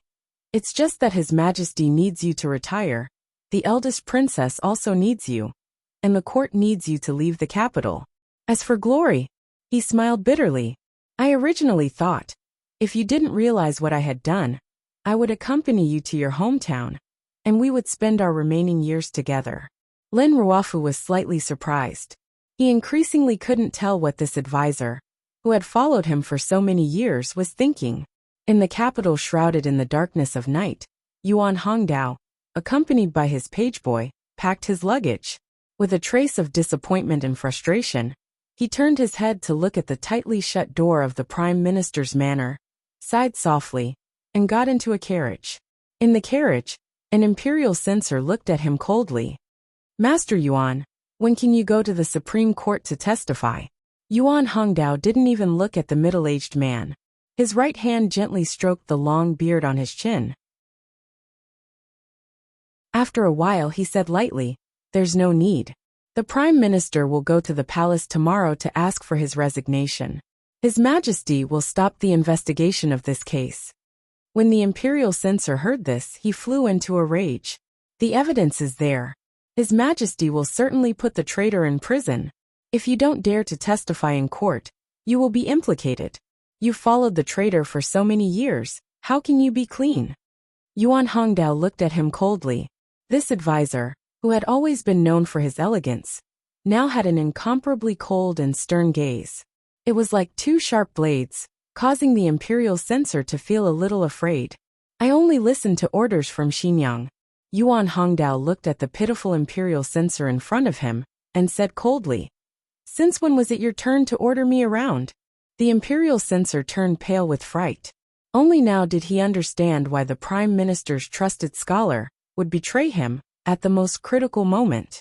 It turned out that he was also one of the eldest princess's people. Early in the morning, a carriage rushed out of the western gate as soon as the city gates opened. Without stopping, it went onto the official road, heading in the direction of Xinjiang. Yuan Hongdao pressed down on the sharp sword hidden in the handle of his umbrella. His brows furrowed. He was calculating in his heart how the somewhat insane eldest princess would arrange for him a chess piece that had been hidden for so many years. Once he arrived in Xinjiang, in the depths of his heart, he couldn't help but feel a trace of guilt towards Prime Minister Lin Ruofu. After all, they had been friends for decades. They had spent more time together than they had with their families. After hiding in the Prime Minister's manor for so many years, he had finally fulfilled the promise he had made all those years ago. In the process of the Prime Minister's downfall, Yuan Hongdao had played the most dishonorable, but also the most important role. Lin Ruofu had not killed him. This in itself was something that Yuan Hongdao should be grateful for. He had already dismissed his attendant. Other than him, the only other person in the carriage was the coachman in front of him. Yuan Hongdao looked coldly at the coachman as he brandished his whip. He realized that the coachman's wrist was extremely nimble. It was clear that he had extremely high martial arts skills. After a long time, the carriage passed the 18-li relay station and entered a desolate and uninhabited mountain road. At this moment, the carriage slowly came to a stop. The coachman turned his head and looked at Yuan Hongdao with an unusual and extremely sharp gaze.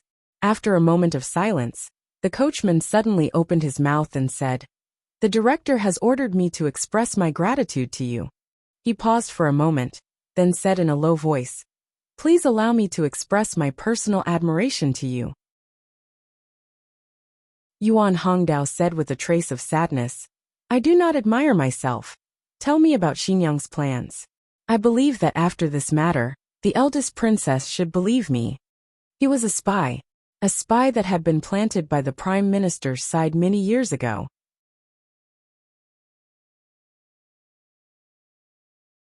Chapter 191. Everything is for the Qing Kingdom. Everything for Qing Kingdom? Yuan Hongdao sat in the carriage, heading toward the eldest princess fief of Xinjiang. In his heart, he felt the absurdity of the words he had kept in the depths of his heart for so many years. Many years ago, when the eldest princess began to like the prime minister, Yuan Hongdao, as one of the first secret members of the Second Bureau of the Overwatch Council, accepted Chen Pingping's arrangements. He had a new identity and a new life. Gradually, he became good friends with Lin Ruofu, who at the time was not very prominent. At that time, it was just a chance encounter between two scholars. Back then, Lin Ruofu had been high-spirited and vigorous, while Yuan Hongdao had been steady and honest. After experiencing all sorts of coincidences arranged by the council, they had finally become so-called close friends. As the years passed, Lin Ruofu, with the support of the eldest princess, had a smooth journey in the officialdom. Yuan Hongdao, on the other hand, was willing to stay by Lin Ruofu's side as an informant. Even when Lin Ruofu hinted countless times that he could make Yuan Hongdao an official, he only smiled faintly and refused. Because of this, Lin Ruofu regarded him as the only true friend in his life. It was just that the prime minister didn't expect this friend of his to be carrying another mission from the very beginning. Yuan Hongdao had actually gradually adapted to this kind of life because the council had never given him any missions, and the few people who knew his identity had always kept their distance. During these years, the only thing Yuan Hongdao had helped the Overwatch Council do was help the second young Master Lin of the Tsang Mountainside Courtyard lie after he had been killed and framed Dongi for the Overwatch Council. Lin Ruofu believed him, because he was the one who said it. Yuan Hongdao had only betrayed Lin Ruofu once in his life, and it was enough for the prime minister to dejectedly withdraw from the court. This was the emperor's will. Through the Overwatch Council, he was told to carry it out. Perhaps the betrayal of his old friend had made the prime minister see the world clearly. So the next day he could not be stopped from entering the palace. He even turned a blind eye to Fan Jian's repeated hints. As for the future of the Lin family, the prime minister had placed all his hopes on his son-in-law, Fan Xian. Naturally, he did not want to drag his in-laws into this mess. In the middle of the 3rd month, the minister of the Board of Rights, Guo Yu, died, and the minister of the Board of Punishments, Han Jiwei, was demoted. The prime minister asked for forgiveness and retired. His Majesty tried to persuade him to stay, but to no avail. All of the imperial censorate's actions regarding Wu Bo An's case had disappeared, and Lady Wu's whereabouts were unknown. His Majesty had decreed that He Zongwei was talented and virtuous. He was to enter the palace and be rewarded. He was exempted from the examination and appointed as the imperial censor. Why? Fan Xian sat in the carriage and gently flicked the piece of paper in his hand. This was a report from the Overwatch Council regarding the developments in the court. As the commissioner, although he was far away on the northern border, he had only received the news from Jingdo a few days later than other places. Of course, his father-in-law was not a good official in the purest sense of the word. He was not called a treacherous prime minister for nothing, but Fan Xian still felt that it was absurd. He was the prime minister of a country, and yet he had been silently defeated in the bureaucratic struggle of the Qing kingdom.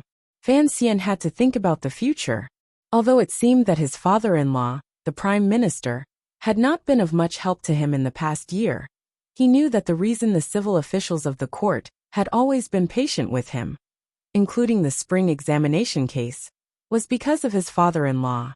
Other than the 2 ministers who had already fallen, Fan Xian had never encountered a real challenge in the bureaucracy of the Qing kingdom. Fan Xian's question was directed at Xiao En, who was chained and unable to dance. Why? Xiao En analyzed coldly. Because you made a move. The emperor of the Qing kingdom took the opportunity to weaken the power of the civil officials. But how could just 2 ministers satisfy the emperor's appetite? You are the son-in-law of the prime minister, and your reputation has spread far and wide. If the emperor really wants you to take charge of the Overwatch Council in the future, then for the sake of safety, the prime minister must quickly step down. As for how to step down, Xiao En laughed mockingly. If an emperor wants an official to step down, there are countless ways. Besides, your emperor has always been a strange man who likes to use the Overwatch Council. The reason why the emperor of the Qing kingdom was a strange man was because the Overwatch Council was too powerful, and yet the emperor still trusted Chen Pingping. This was an anomaly. Fan Xian shook his head. There is something strange about this case. Even if my father-in-law was pained by the death of my second brother, he had many ways to make Wu Boan die without descendants. As for the assassination of Lady Wu in the capital, it just so happened that the second prince and Li Hongqing ran into each other. Such a foolish method is far from my father-in-law's ability. There is a traitor at the prime minister's side, Xiao En said lightly. As for whether it is the eldest princess's people or your emperor's people, in truth, it makes no difference. Fan Xian wasn't sure. To be able to force my father-in-law to step down, there must be concrete evidence. My father-in-law is a cautious man. How could he allow a spy from a hostile power to come into contact with such important matters? He had no idea that the one who had betrayed his father-in-law was that Mr. Yuan Hongdao, and he had no idea that the Overwatch Council was behind this. Xiao En laughed with some satisfaction. How much do you, young man, know about what is hidden in the darkness? He had the right to say this. Back then, the civil strife in the kingdom of Qing had been orchestrated by this old man. If not for the sudden deaths of the 2 princes, perhaps the kingdom of Qing would no longer exist. Fan Xian's eyelids twitched. In his conversations with Xiao in these past few days, he had discovered that although he had been imprisoned for many years and did not know the distribution of power in the kingdom of Qing, Xiaoen could clearly see where the problem lay when Fan Xian explained it to him. He had even guessed exactly what kind of punishment the officials involved would receive in the spring examination case. Xiaoen had once said that the Prime Minister would step down because of this. But there had been no warning, and the spring examination case did not involve the Prime Minister's manner. The eldest princess, who had a broken relationship with the Prime Minister, was far away in Xinjiang, so Fan Xian did not believe him. Unexpectedly, Xiaoen had guessed correctly. Fan Xian couldn't help but be shocked at the old man's vicious insight. Only now did he realize that his reputation was well-deserved. Fan Xian sighed. Looking at the old man, he suddenly said, "I'm more and more curious. Why didn't the Overwatch Council kill you immediately after they caught you?" "Because I have a lot of useful things in my head." "Then at least they could have been more ruthless," said Fan Xian. "Like cutting off your 5 limbs. What do you mean by 5 limbs? Xiaoen was a little curious. Everything has a bottom line.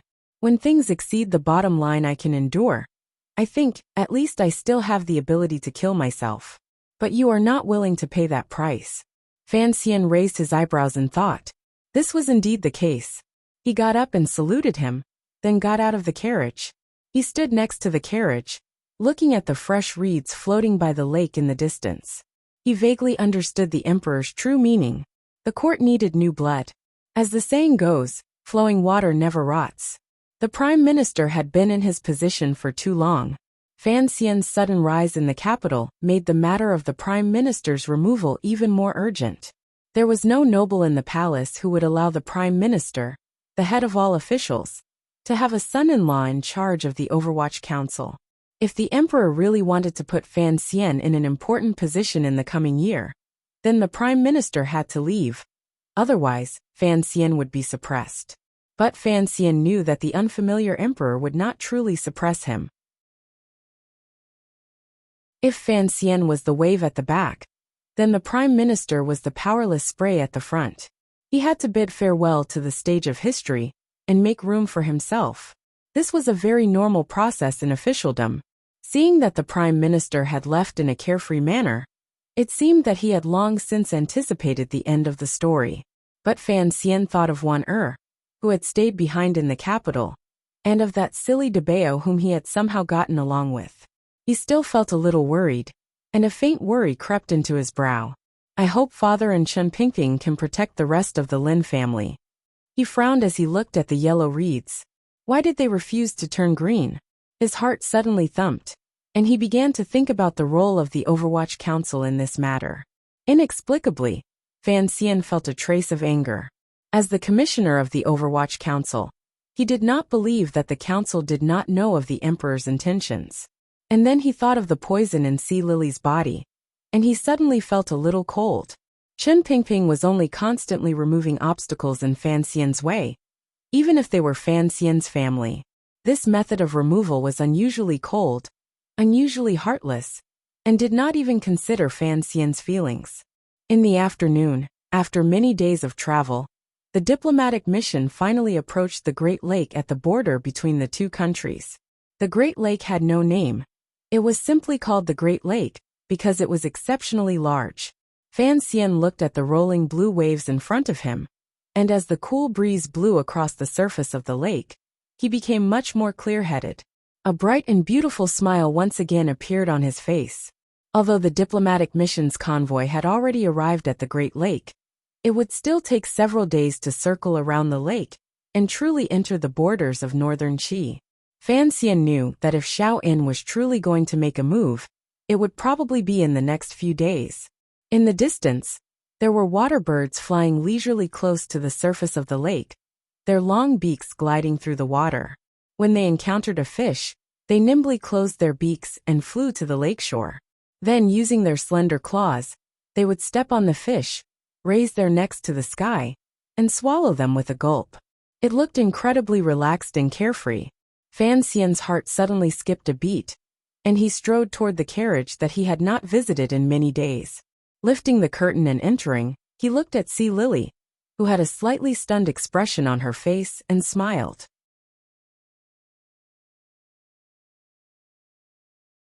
Chapter 192. Do you want to live on? Sea Lily was startled. She looked at Fan Xian, who she hadn't seen for many days, and didn't know what to think. Hearing this abrupt question, she felt even more baffled. She smiled slightly. Even ants are greedy for life, not to mention a slave. Fan Xian didn't like hearing her call herself a slave, but she insisted on calling herself a slave. She was still a young girl. After all, she wasn't a truly ruthless spy. The carriage moved forward again. With a slight jolt, he was sitting next to Sea Lily. Sea Lily moved to the side imperceptibly, as if to keep some distance from him. Fan Xian frowned. There's poison in your body. I believe you don't know this. Sea Lily's clear eyes stared into Fan Xian's. After a long silence, she faintly said, Is it true? You don't seem very surprised. I got out of prison alive this time. What could I be surprised about? Sea Lily sighed with a hint of self-mockery. It was a very seductive sigh. Sir Fan Jr. is skilled in using poison. Since you say there's poison in my body, it must be true. The Overwatch Council of the Kingdom of Qing always has a way to control me. I guessed this a long time ago. Fan Xian looked at the beautiful face of this woman and didn't speak for a long time. Since entering the capital, when it came to beauty, none of the women he had seen could compare to Sea Lily. This is not a way to control you, Fan Xian explained with a smile. It's a way to deal with the Emperor of Northern Qi. Sea Lily could no longer pretend to be calm. She covered her mouth in shock. After a long moment, she anxiously said, What do you mean? Fan Xian looked at her reaction. For some reason, he felt a faint sense of discomfort. Although he had guessed her reaction, once he realized that the young emperor still held a certain importance in Sea Lily's heart. He smiled slightly and recovered his calm. This poison will pass through your body and infect the Emperor of Northern Qi. Sea Lily stared into his eyes. Suddenly, she bit her lip and said hatefully, Why are you telling me this? Because I know you want to change this matter before you achieve your goal. Fan Xian smiled warmly. So I hope you can tell me exactly what method Chen Pingping used to control you. Sea Lily fell silent and didn't answer his question. Instead, she smiled like a flower and said, Fine, fine. Since Master Fan has already told me, I will go to Shangjing and find a way to cure the poison. Thank you very much. Fan Xian smiled mockingly. Although this poison is not strong, other than me, probably only the royal physicians in the palace have the means to cure it. Are you going to tell the royal family of Northern Qi that you have this poison in your private parts? If you really do this, no matter how much affection the Northern Qi Emperor has for you, I'm afraid you will never be able to enter the royal palace. Sea Lily stubbornly said. So what if I don't enter the palace? The worst that can happen is that the House of Red Sleeves plan of the Overwatch Council goes bankrupt. What does that have to do with me? Fan Xian finally became angry and yelled. I've said it before, I don't like the word servant. For some reason, the rims of Sea Lily's eyes reddened. She looked at Fan Xian and gritted her teeth. But in your heart, am I not inferior to even a servant? Fan Xian looked at the beautiful face of the red-haired woman, and his brows furrowed even tighter. He wanted to know what she was thinking deep in her heart. After a while, he quietly said, I think Miss C understands the current situation. Your life, at least for now, is not something you can completely control. As for what happens in the future, that is a matter for the future. Besides, I don't think you've ever thought of those ridiculous things. Ridiculous things? Sea Lily looked at him with a cold smile. Yes, they are indeed ridiculous. Master and I are only a man and a woman who meet by chance on the road of life.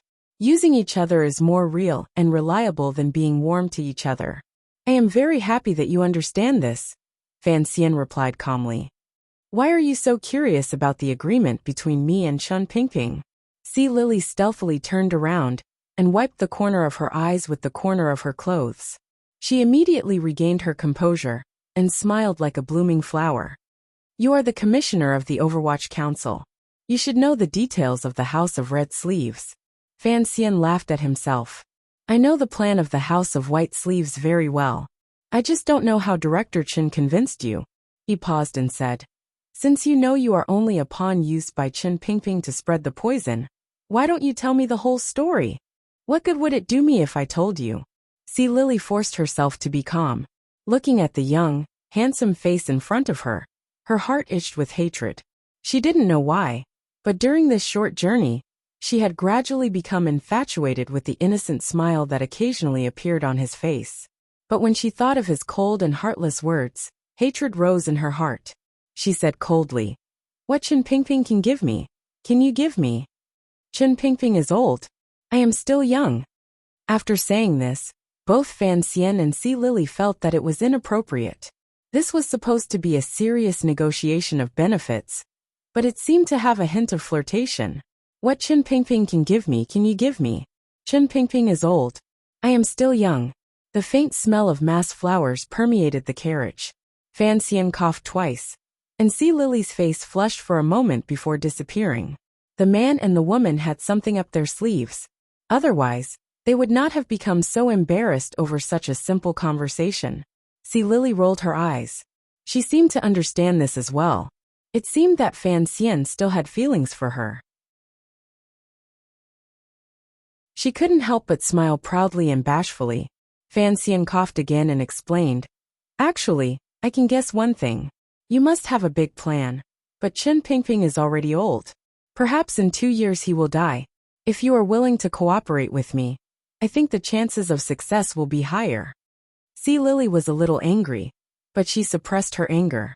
After thinking it over, she said, "Master Fan, you still haven't told me what I can get out of it. I will cure you of the poison. Once I take control of the Overwatch Council, I will use the power of the North to help you climb up the ranks in the Northern Qi Palace." Si Lily shook her head and laughed coldly. "We are separated by borders. Although the Kingdom of Qing is powerful, and the secret agents of the Overwatch Council are powerful, they can't reach into the Northern Qi Palace. And who told you that I want a position in the Northern Qi Palace?" Fan Xian was speechless. Suddenly, Si Lily's eyes flashed. She waved her hand, as if she were calling a pet.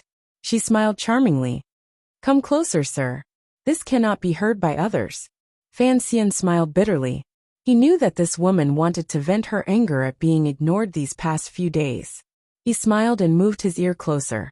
Before he could hear a sound, he felt a warm breath on his earlobe. His heart warmed, and he smelled the faint fragrance of her body. He was immediately shocked by what happened next. After a long time, the young man and woman separated. Si Lily looked at Fan Xian with a smile that wasn't quite a smile. She said quietly, "I took a risk to tell Master Fan about this agreement. Dare I ask, sir, can you help me complete this agreement?" Fan Xian's brows furrowed like mountains and rivers. He still hadn't shaken off the shock. He shook his head. "I don't believe it. Who is Chen Pingping? Even if he had such thoughts, he wouldn't tell you." Si Lily said mockingly. "Even you don't believe it? Of course he isn't afraid of me telling others.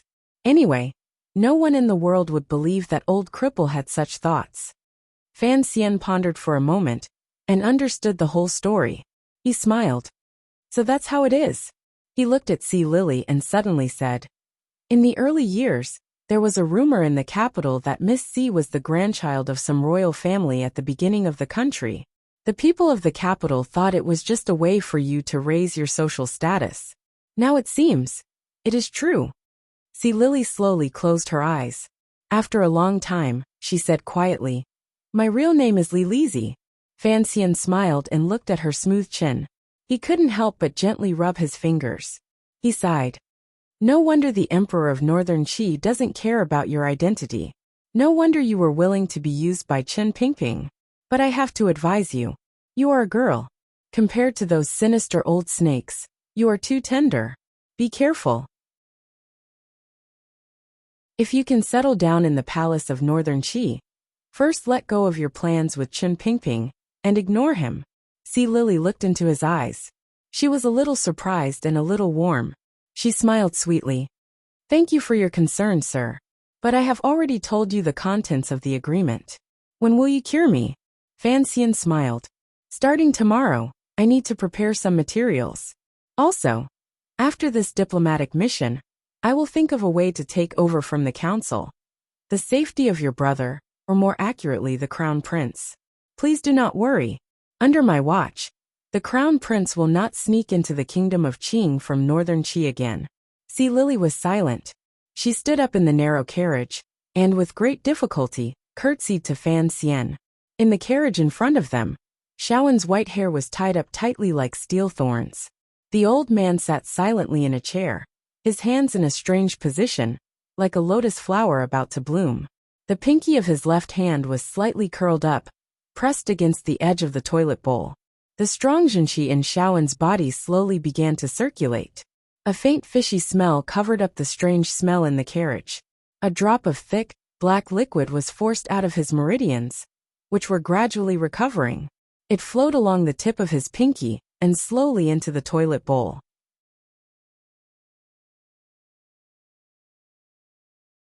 Chapter 193.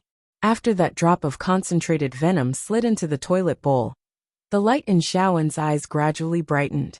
His hands clasped together and made another gesture, gradually calming the chaotic flow of zhenqi in his body. In the Overwatch Council, he had always been tortured and poisoned. The bald former head of the 7th Bureau understood his physical condition very well, so he had a good sense of propriety in his actions. He had always allowed Xiao-In to wander around the edges. After leaving the capital, Fan Xian's methods were even more tyrannical, directly injecting poison into his veins. This caused Xiao-In's bodily functions to be greatly damaged. But just like what Fei Jie had said to Fan Xian when he was young, the key to using poison was still in the word go.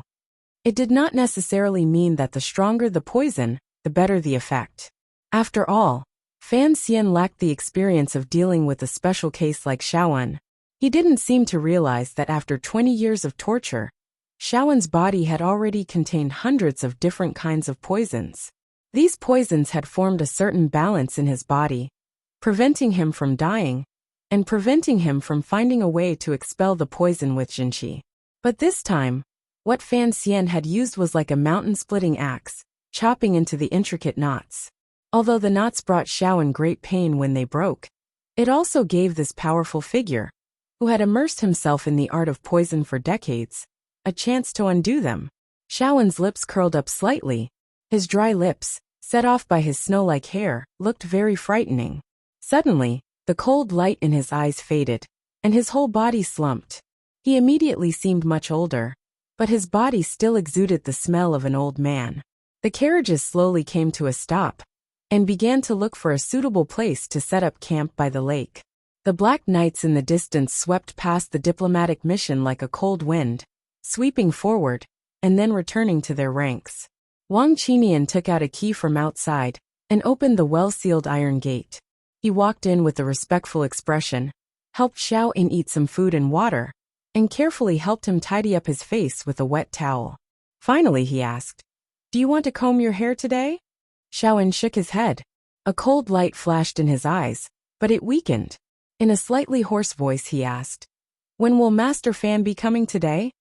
He was asking about Fan Xian's daily injections of poison. Wang Qinian smiled slightly and replied, "We are not far from the border. What Sir Fan Jr. means is that Sir Xiao can be spared from daily suffering." Xiao-In's face did not show the slightest hint of joy. He simply closed his eyes and asked, "I hear that Master Fan will be in charge of the Kingdom of Qing's palace treasury next year?" Wang Qinian thought it was Fan Xian who had told him, so he didn't mind. He smiled and said, "Yes, that's the richest place in the world." "Are they richer than the Yi family?" Xiao-In's lips curled into a contemptuous smile. Wang Qinian was startled, and immediately thought of this unfamiliar name. He smiled and said, "The Yi clan has long since dispersed." "What?" Xiao-In seemed to have thought of something. There was a look of shock in his eyes, but he quickly hid it. Seeing that he didn't have anything else to say, Wang Qinian secretly let out a sigh of relief. He took out the toilet bowl from under the chair, and got off the carriage. Wang Qinian covered his nose, and carried the toilet bowl to the camp on the other side of the carriages. When he reached the centermost tent, he put the toilet bowl down and grumbled, "Such an old man, and yet he still poops so much all day long. After being locked up for 20 years, his body can still recover so quickly. I'm beginning to wonder if this old man is even human." Fan Xian smiled and turned around. He walked to Wang Qinian's side, and opened the lid of the toilet bowl. He frowned slightly and said, "It stinks. This move really stinks." In the magnificent Li Palace in Xinyang, the white curtains swayed in the gentle spring breeze. In the early spring weather, the Li Palace was unexpectedly cold. The palace was filled with winter plum blossoms, very similar to the Guangxin Palace in the imperial palace of the capital. Behind the white curtains, a gentle and timid woman reclined on a low couch smiled sweetly as she looked at her trusted aide, who was currently placing a chess piece. This trusted aide's surname was Huang Yi. His name was ordinary, but he was a very scheming person. Hearing the eldest princess's words, he calmly smiled and said, "In front of the eldest princess, even the world's top players can only play lousy chess pieces." Not necessarily. Eldest Princess Li Yunrui's delicate and pretty face floated before her eyes, and she laughed for no reason. That child is a clever person. Don't think that the reason he is so successful is entirely because Fan Jian is close to my brother the emperor. I still don't understand. Why does Qin Pingping like my good son-in-law so much? Huang Yi shook his head and reached out to pat his thigh. There's no way to explain it. If I insist on an explanation, I can only guess that His Majesty likes Fan Xian. My brother the emperor likes that girl Chen. It's possible that he loves her because of her. Furthermore, Fan Xian is both a scholar and a martial artist. He has one face for my brother the emperor. The eldest princess smiled weakly. It's a pity that he thinks he's clever, but in the end, he still made a lousy move. The rear of the diplomatic mission circled around those small vassal states. On the surface, it seemed much safer, but in reality, the vast grasslands and vast lakes were the best places to escape. According to reports, the Black Knights are there. I also know that. The eldest princess smiled. So it's up to Xiaoin whether or not he can escape. Why would Xiaoin want to escape? Huang Yi frowned in thought. According to the agreement between the eldest princess and Shang Shanhu, as long as Xiaoin can return home and make a comeback, the court, master and disciple will join forces. There is a 40% chance that they can overthrow the royal family of Northern Qi. Xiaoin is not easy to control, just like Qin Pingping. The eldest princess smiled. If he returns to the north, he will be completely under the control of the royal family of Northern Qi. Perhaps he will be imprisoned for another 20 years, until he dies of old age. He will not be of any help to our plan with Shang Shanhu. I gave up my own reputation, and that poor official Yin Bingyan in exchange for Xiaoin's freedom. Only then will Shang Shanhu fulfill his promise. I will not allow anyone to ruin this. What if Shang Shanhu goes back on his word? He is, after all, a great general of Northern Qi. Would Xiaoin be willing to throw his life away for Northern Qi? And if I make a move, even if Shang Shanhu doesn't rebel, the idiots of the Zhan family will force him to. Huang Yi smiled. The eldest princess's plans are flawless. No one can match up to you. Don't flatter me. The eldest princess covered her mouth and smiled shyly. I am far inferior to my brother the emperor. She suddenly sighed. Her gaze pierced through the layers of white gauze, and no one knew where it landed. Her incomparably beautiful face looked a little dazed. Her eyebrows were like a painting, and her expression was like that of a fairy. To the side, Huang Yi couldn't help but stare. The matter of the paper last time had a great impact on the princess's reputation. After a long time, Huang Yi finally broke away from that beautiful image. In a low voice he said, "It's a pity that we haven't been able to find out. But according to the news from the Yi family of the capital's garrison, the matter of the assassins in Guangxin Palace should have something to do with the Overwatch Council." The eldest princess continued to stare blankly at the sky, as if she hadn't heard what he said. After a while, she opened her soft lips and said, "Don't worry about these small matters. What we need to do now is to completely pull Shang Shanhu onto our boat." After a moment of silence, Huang Yi suddenly revealed a glimmer of anger. "In my eyes, this is not a small matter. The princess plans day and night for the court. Last year's Nyolan Street incident, the ignorant people and evil officials only thought that the eldest princess wanted to kill Master Fan and take back the palace treasury. How could they know that the princess wanted to find an opportunity for the emperor to send troops north? The court gained a great deal of territory from this matter. But who would remember that this matter had anything to do with you? The eldest princess Li Yunrui's brows gradually showed annoyance. She waved her hand and said, "No need to say more." Huang Yi looked at the eldest princess's beautiful face and said with determination, "Let's talk about the matter of Yan Bingyan."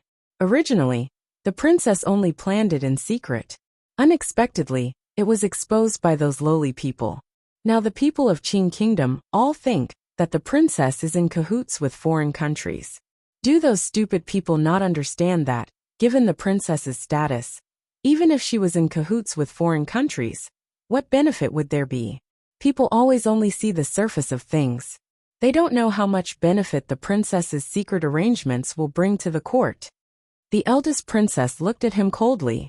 After a moment, she suddenly said, "When Yuan Hongdao arrives, let me know."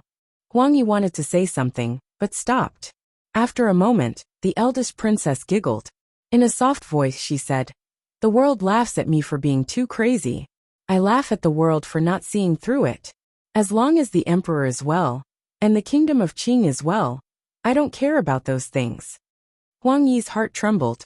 He vaguely felt something, but he trembled and didn't dare say anything. Chen Pingping should have his own plans. The eldest princess smiled. "I believe that cute child Fan Xian also has his own plans. Actually, everyone's goals for the outside world are similar. It's just that there are some differences internally.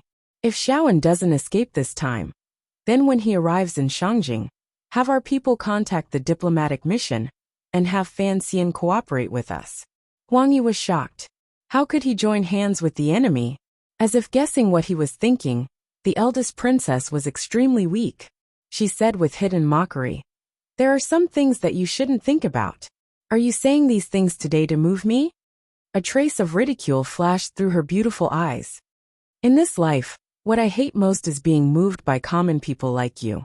I wouldn't dare." Huang Yi was sweating profusely.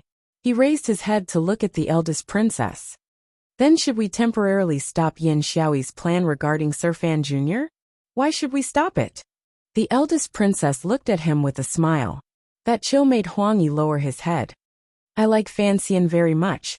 This son-in-law of mine has not disappointed me. So I don't want him to be too far away from me.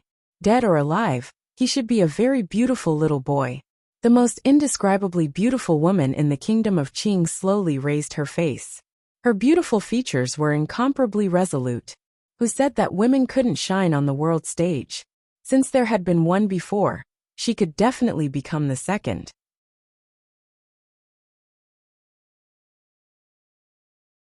Chapter 194. In the past, Fan Xian had never truly looked at Sea Lily with his heart. He didn't even care for her beautiful face, because Fan Xian himself had a very something face. Ever since they had left the capital, this long journey had, for some reason gradually, this woman had left a faint mark in Fan Xian's mind. Perhaps it was because of her pitiful past, or perhaps it was because the methods of the Overwatch Council were too cruel, or perhaps it was because, as the former head of the 7th Bureau had said when he first entered the council's prison, Fan Xian's methods may be cruel, but his heart was still soft. At least it was easy for him to soften. He reminded himself more and more not to have tender feelings for the fairer sex. But all the more he felt that Sea Lily was pitiful. This kind of pitifulness was not faked, but a natural feeling brought about by the fate of her life. It was completely different from that of the eldest princess, who was as beautiful as a mortal. Over the past few days, Fan Xian had taken out the medicine he carried with him, and found a few suitable plants in the fields by the lake. Somewhat woodenly, he concocted the antidote. This was his promise to Sea Lily, since Sea Lily had told him about Chen Pingping's idea. Although he didn't know if it was true, he would cure Sea Lily. As for the white and red sleeves, they were not within Fan Xian's scope of consideration. What he considered was simpler and more direct. After a few days of treatment, Sea Lily did not appear to have changed, but she went to the toilet more often. Fan Xian waited quietly to one side, which made the girl feel a little embarrassed. The diplomatic mission's carriages gradually turned east, circling the lake. In another 2 days, they would arrive at Wudu, where the Northern Qi army would come to take over the defense. Actually, the Northern Qi people call this lake the North Sea. Sea Lily stood by the lake, running her fingers over the coarse reeds. Fan Xian looked at her and asked, "When did you go to Northern Qi?" "When I was very young. My parents took me and my brother and ran for our lives. The Overwatch Council hunted us down, and most of my grandfather's trusted aides were dead. No one dared to take us in." Sea Lily smiled bitterly. "Actually, I don't have much of an impression of my grandfather, although I know he was the prince most likely to inherit the throne." Fan Xian calculated the time. At that time, it should have been a few years since the assassination of the Qing prince. He couldn't help but fall silent. Out of the corner of his eye, he watched Sea Lily's clothes flutter gently in the lake breeze. He smiled slightly, thinking that his mother had killed this girl's grandfather. He couldn't let her know about it. Sea Lily sighed and combed her hair, which had been messed up by the lake breeze. She frowned and said, "Because we were pursued by the Overwatch Council. My father died under the blades of the palace guards. My mother took my brother and I and luckily escaped. In such a big world, there was nowhere to go. After much thought, we fled to a foreign country and finally settled down in Northern Qi." Fan Xian furrowed his brows slightly. His family had been destroyed, his father had died a tragic death, and he had left home. It was indeed a difficult life. Sea Lily looked at the mist rising from the surface of the lake and sighed. "Unfortunately, peaceful days cannot last. Somehow, the royal family of Northern Qi found out who we were, and so they brought us to Shangjing." Fan Xian furrowed his brows again and said, "They definitely don't have good intentions." Sea Lily turned her head and looked at him with a smile. "Do you have good intentions? Or do you think the Emperor of Qing and the court of Qing have good intentions towards our family?" Fan Xian was speechless for a moment. He laughed self-mockingly. "After all, it is an enemy country. Before my father died, he said the same thing." Sea Lily seemed to have thought of something. She slowly closed her eyes, her long eyelashes gently trembling. "Later, my mother also died of illness, leaving me and my brother alone. Since the royal family of Northern Qi wanted to use our past, they naturally wanted to control us. So we grew up in the royal palace of Northern Qi. It was at that time that you met the Emperor of Northern Qi." Fan Xian walked to her side and tightened the cloak around her. "Come to think of it, you and the young emperor were childhood sweethearts." Sea Lily smiled. "His surname was Zhan. At the time, he didn't look like an emperor at all. He was about the same age as me. But he was like my brother, fooling around in the palace every day. Then why did you later willingly become a spy for Northern Qi and hide in the capital of Qing?" This was something Fan Xian was very interested in. "The Emperor of Northern Qi wanted to marry me." Sea Lily turned around and looked at Fan Xian with a smile that wasn't quite a smile. "And I have a family feud with the current royal family of Qing. So I wanted to return home. This reason is very sufficient." Fan Xian shook his head. "This reason is not sufficient." Sea Lily smiled. "The main thing is that the Empress Dowager did not allow me to marry the Emperor, so she allowed me to return home. She had the spies of Northern Qi cooperate with me to build a stronghold on the Lujing River in the capital." Fan Xian thought of something and stopped himself from speaking. Sea Lily guessed what he was thinking. Her eyes flickered, revealing a hint of charm. She explained softly, "Si Ling and my companions are all aces of Northern Qi, and some are experts at using knockout drugs. Naturally, those who enter the curtains cannot touch my body. There are others who can take their place." Fan Xian raised his eyebrows, and a look of indifference appeared on his handsome face. He smiled. "Why bother explaining this to me? Don't you want to hear it?" Sea Lily was a woman, after all, and had a crystal-clear heart. She had long since seen through Fan Xian's little thoughts, so she did not get angry. On the contrary, she asked him gently. Fan Xian smiled and quietly said, "At least that night, you did not knock me out. If I'd known earlier that you were Fei Jie's student, I would have stayed far, far away from you. That way, I wouldn't have to be drugged by your drugs." Sea Lily glared at him, her eyes flirtatious and rippling. Fan Xian felt a little uncomfortable being stared at. He chuckled and looked back into the girl's eyes. "Then when you woke up that day and realized you had been knocked out, would you have been afraid?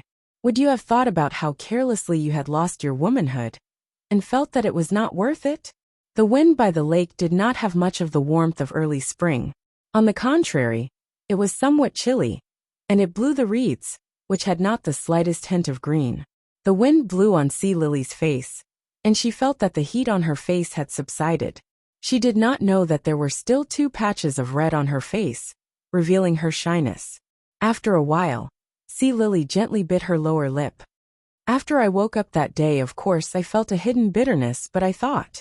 She bravely raised her head and looked at Fan Xian's extremely handsome face.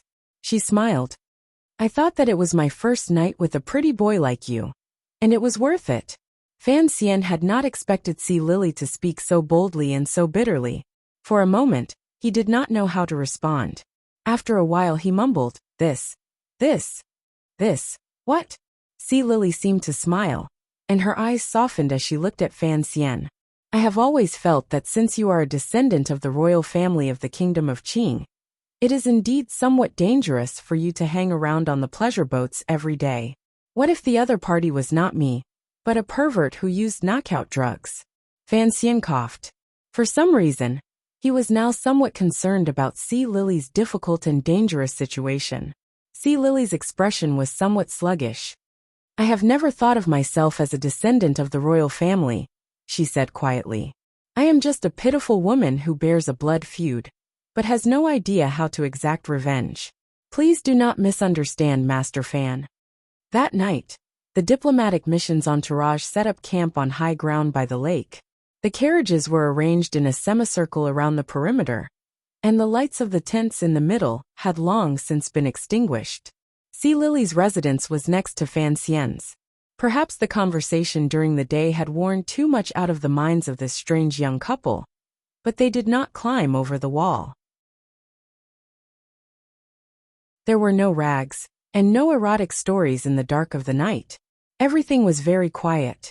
In the distance, the black knights could be faintly seen on the slope, and around the camp, there were tiger guards and secret agents of the Overwatch Council patrolling. The white moonlight shone on every corner of the earth. There were no clouds, no wind, and no stars that night. The silvery moonlight was like the gently brushing hands of a fairy, caressing the people in the camp, urging them to quickly sleep in order to prepare for the arduous journey tomorrow. Fan Xian would not allow Xiao En to get out of the carriage, so he still sat in the well-sealed carriage. The moonlight shone on the black carriage, reflecting a strange light. Deep in the night, the entire camp seemed to have fallen into a dark and sweet dream. A black shadow floated to the side of Xiao En's carriage like a gust of wind. He took out a key, dipped it in an oiled cloth, and then inserted it into the keyhole of the carriage door. The key entered the hole without making a sound. It was a sign of the care taken. The carriage door was pushed open, and Xiao En slowly raised his head to stare at the nightwalker at the door. The iron shackles that should have bound his hands and feet had long since been undone, and were placed smoothly on the floor of the carriage. Xiao En stepped out of the carriage. His long white hair fell over his shoulders, competing with the moonlight in the sky for its silver splendor. He looked around coldly and frowned slightly.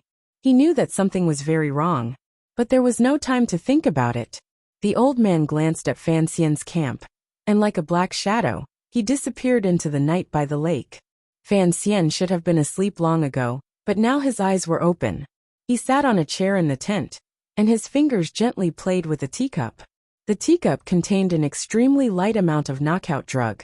The seeds of hibiscus tea were mixed with the tea's flavor, making it extremely difficult to taste. Sensing the slight change in the atmosphere outside, he began to count. 1, 2, 3, 4.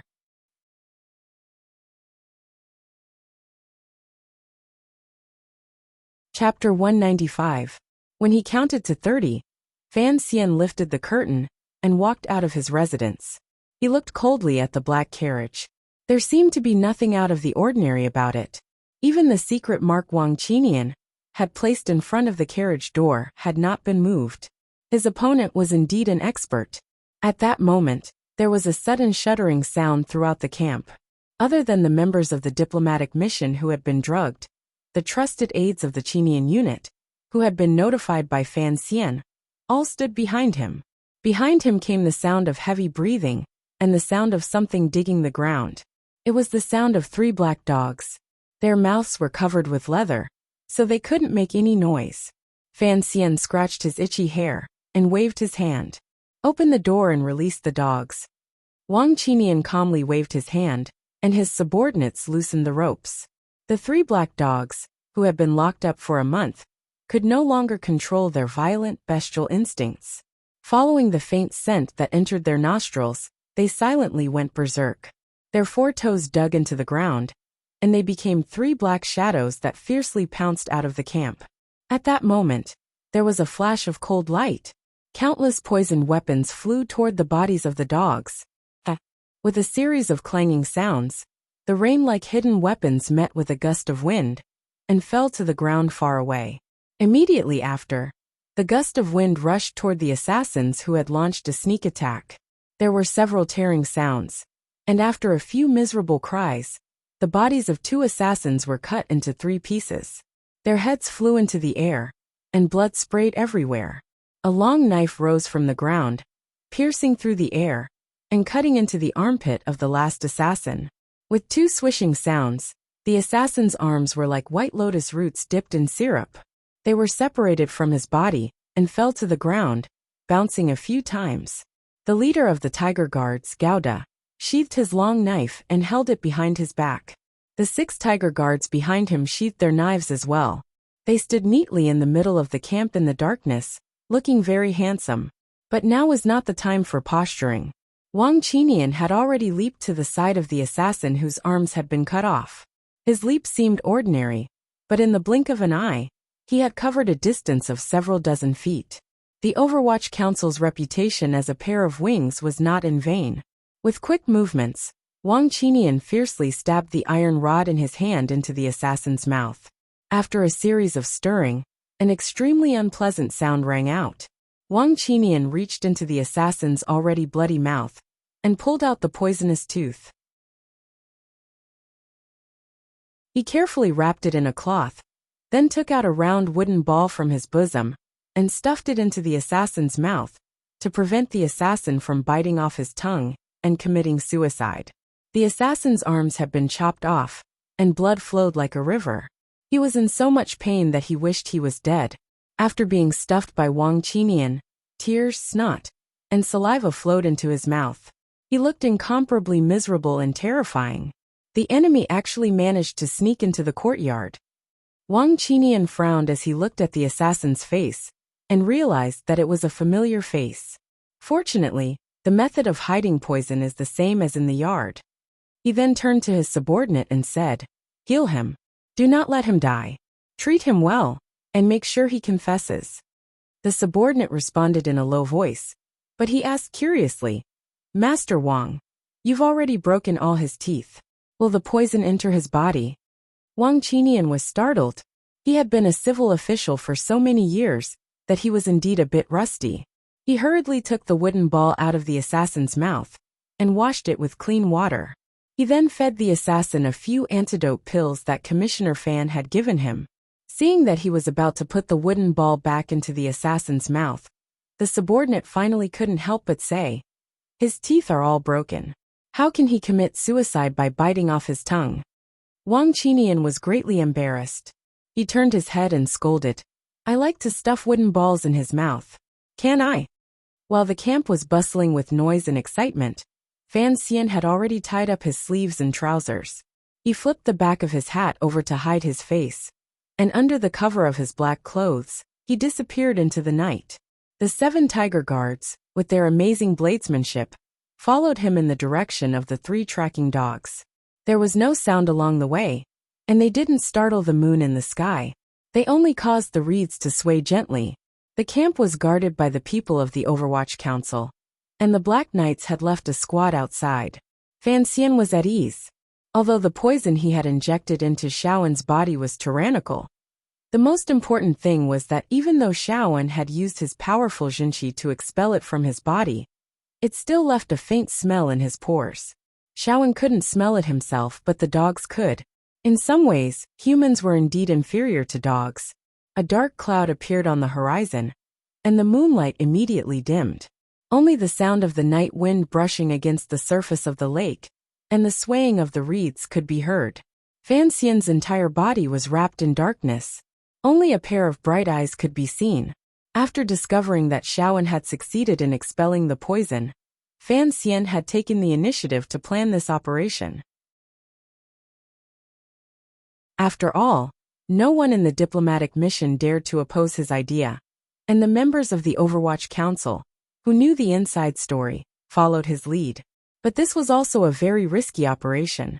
If Xiaoan really did take the opportunity to escape, Yan Bingyun naturally wouldn't be able to return. A poisonous snake would forever remain in the darkness, waiting to deal a fatal blow to a specific person in the kingdom of Qing. No matter what, Fan Xian couldn't bear such a great loss. Suddenly, a few strange noises came from the reeds in front of him. Fan Xian twitched his nose. Through the special cloth, he could still smell the faint scent of blood. The 3 ferocious black dogs seemed to be dead. The fact that Xiaoan was able to kill the 3 ferocious dogs in the blink of an eye meant that he had recovered a lot of his bodily functions. Fan Xian quietly stood on the slightly damp muddy ground, separated by the heavy curtain of reeds. He narrowed his eyes and looked ahead, calculating the distance between him and Xiaoan. He clenched his right hand and raised it. The 7 tiger guards behind him immediately understood their young master's intentions. They looked at each other, then scattered into the reeds, not daring to get too close to Xiaoan. At this moment, Xiaoan was definitely aware that someone was chasing after him. But this old man clearly hadn't forgotten all of his escape techniques, even after 20 years in prison. Relying on the cover of the night, the cover of the reeds, and the blowing of the lake breeze, he silently fled towards the northeastern border. Fan Xian knew that there must be someone there to receive Xiaoan. He calmly flew forward, the tyrannical Jinqi in his body gradually circulating. His feet touched the slightly damp muddy ground, and his whole body shot forward like an arrow, scattering the reeds that came his way. Occasionally, he would stop and carefully examine his surroundings. His fingers lightly slid across the reeds, which were clearly freshly broken, and his eyes fell on the steady footprints he had left in the mud. Xiaoan was circling. Fan Xian was circling. In the darkness of the night, the hunter and the prey were one in front and one behind, but no one knew when the roles would be reversed. For Xiaoan, he had to break away from the diplomatic mission's control and meet up with the people on his side. For Fan Xian, he had to seize this opportunity that he had single-handedly created. Gradually, Fan Xian's eyes, which were not covered by the black cloth, grew brighter and brighter. The marks that Xiaoan had left behind were becoming more and more obvious. It seemed that he was old and weak, and no longer as brave as he had been in the past. Furthermore, the poison he had injected these days had not been for nothing. Passing through the reeds by the lakeside, he came to the edge of a short fir forest. Fan Xian frowned. His extremely sharp eyes, even in the darkness, could still see that the footsteps on the edge of the forest were somewhat disorderly. He didn't dare to be careless. He slowly retreated, making a large circle, and entered the short fir forest from the side.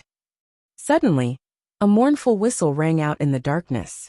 A black rope sprang up from the shallow grass at the foot of the forest.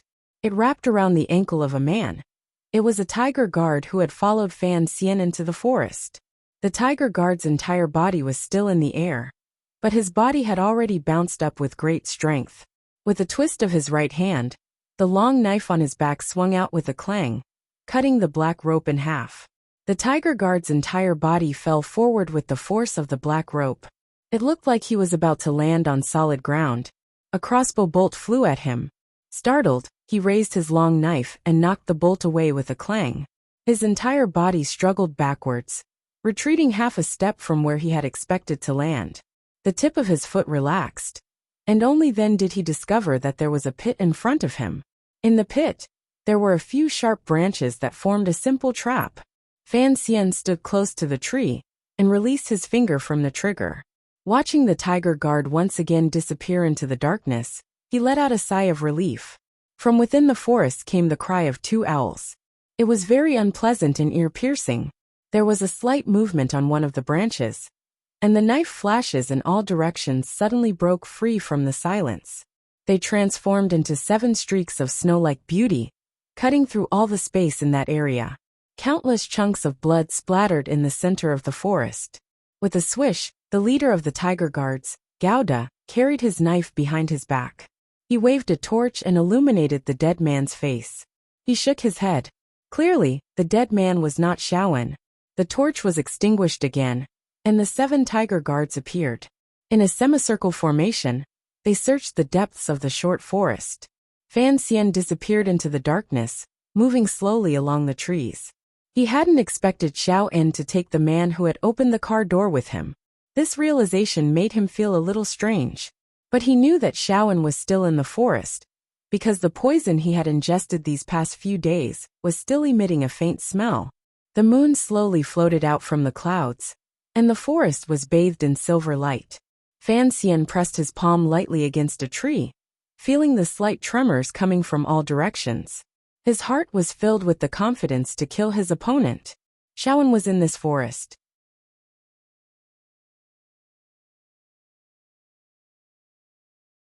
Chapter 196. Xiaowen could not hide far. 20 years in prison had taken a toll on him that was difficult to repair. And these days, he had to fight Fan Xian's powerful poison. With great difficulty, he had reopened his meridians, but he found that after a tense escape, he had turned back to kill the 3 hounds that refused to let him go. He had wasted some of his strength. He clung tightly to the branch, his chest heaving up and down. His breathing was a little rushed, and he couldn't help but laugh at himself. When people get old, they become useless. The moonlight shone into the forest, and he could clearly see the 7 powerful figures with long swords on their backs. They were using a very cautious method to force their way toward his hiding place. Xiaowen was actually a little shocked. Since leaving prison, this was the first time he had seen the tiger guards of the diplomatic mission.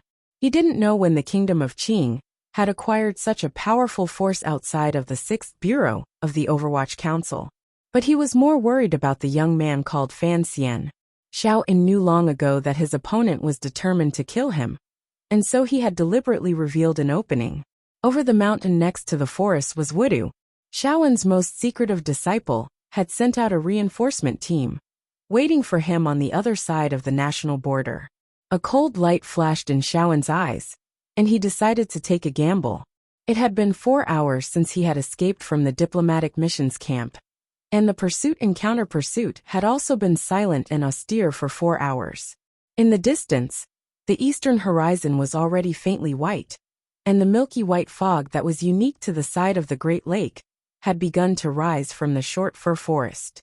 The fog gradually filled the forest, and this was Xiaowen's chance. He slid down the branch without a sound, and his whole body lay flat on the muddy ground. Like a mudfish, he bravely moved in the opposite direction in which the 7 tiger guards were searching. As he crawled along the muddy ground, Xiaowen gradually found that familiar feeling. It was the same feeling he had many years ago, when he was a little secret agent of Northern Wei, when he had risked his life. The old man suppressed his heavy breathing to the extreme, and the pure Zhenqi in his body supported his somewhat weak energy. Under the cover of the fog, he was about to brush past the 7 powerful tiger guards.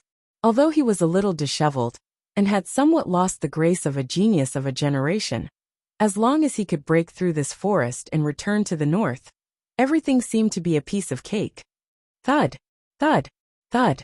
3 snake-like crossbow bolts shot toward Sean's body like lightning, as if they had eyes of their own. Sean's body seemed to have some sort of sensing ability. Before the crossbow bolt reached his body, he had already shifted a few inches to the left to avoid the misfortune of being impaled. But in this way, his whereabouts had already been exposed. The 7 snow-like and bloodthirsty long sabers turned into a terrifying net that directly covered the sky above him. With a muffled groan, Sean had already disappeared from where he stood. The true battle prowess of a powerhouse of a generation had finally erupted at this moment. The air in the forest crackled, and in the blink of an eye, the old man had already floated to the side of the 7 long swords. His body leaned forward, and his momentum actually dispersed the thick fog at the end of the night. He slapped his palms on the longswords, The two tiger guards let out muffled groans as they were sent flying by Shaoen's palms. Their bodies smashed into the trees, snapping two small trees in the middle. Gao De let out a wild roar and gripped the hilt of the longswords with both hands. He slashed down at the ghost-like figure with a head full of white hair. This saber whistled through the air, but Sean's face was expressionless. The pair of eyes hidden in his white hair shone with a faint light. His palms came together, and his body disappeared into the fog, dodging Gao Da's unstoppable saber. He struck out with his palms, and the strong wind caused Gao Da to dodge for an instant. In an instant, the remaining 4 tiger guards' longswords arrived like snow, enveloping Sean's entire body. Sean let out a shrill howl. His feet pushed off the ground and rotten mud flew everywhere. His 10 fingers shot out, and countless needle-shaped wooden sticks shot out in all directions. The 4 tiger guards heard the whooshing sound of the wind. They gripped their long swords with both hands to protect their entire bodies. The hilts of their swords were in front of their faces, afraid that these unknown hidden weapons would stab into their eyes. Even so, they still felt a sudden prickling pain on their bodies, and their hands were covered in thin wooden threads. Gao De struck again, and the strong wind from the blade blew away the wooden spikes. He gripped his long sword with both hands and raised his head. He saw that Sean's body had already become a faint shadow, piercing through the thick fog and reaching the top of the trees. With a crash, the newly grown leaves were scattered in all directions by a powerful force. Fan Xian's body, shrouded in black clothing, was like a stone from the heavens. He soared through the air and smashed into Xiaoen, who had risen to the highest point. His Jinchi was almost exhausted, and he was reaching out to grab a tree branch. He had been hiding to one side. The 3 crossbow bolts from before had been fired by him. With great difficulty, he had found such a good opportunity. How could he let it go? In the time it takes for a spark to fly off a flint, he and Xiaoen had already collided. He reversed his elbow and raised his wrist, and the slender dagger, glowing with black light, fiercely stabbed towards the old man's throat. But at this moment, Fan Xian suddenly realized that Xiaoen's eyes, hidden in his messy white hair, were unexpectedly calm. Xiaoen's entire attention was focused on Fan Xian. He had been waiting for this moment. Another sharp cry rang out from the withered lips of this old man, who desperately longed for freedom.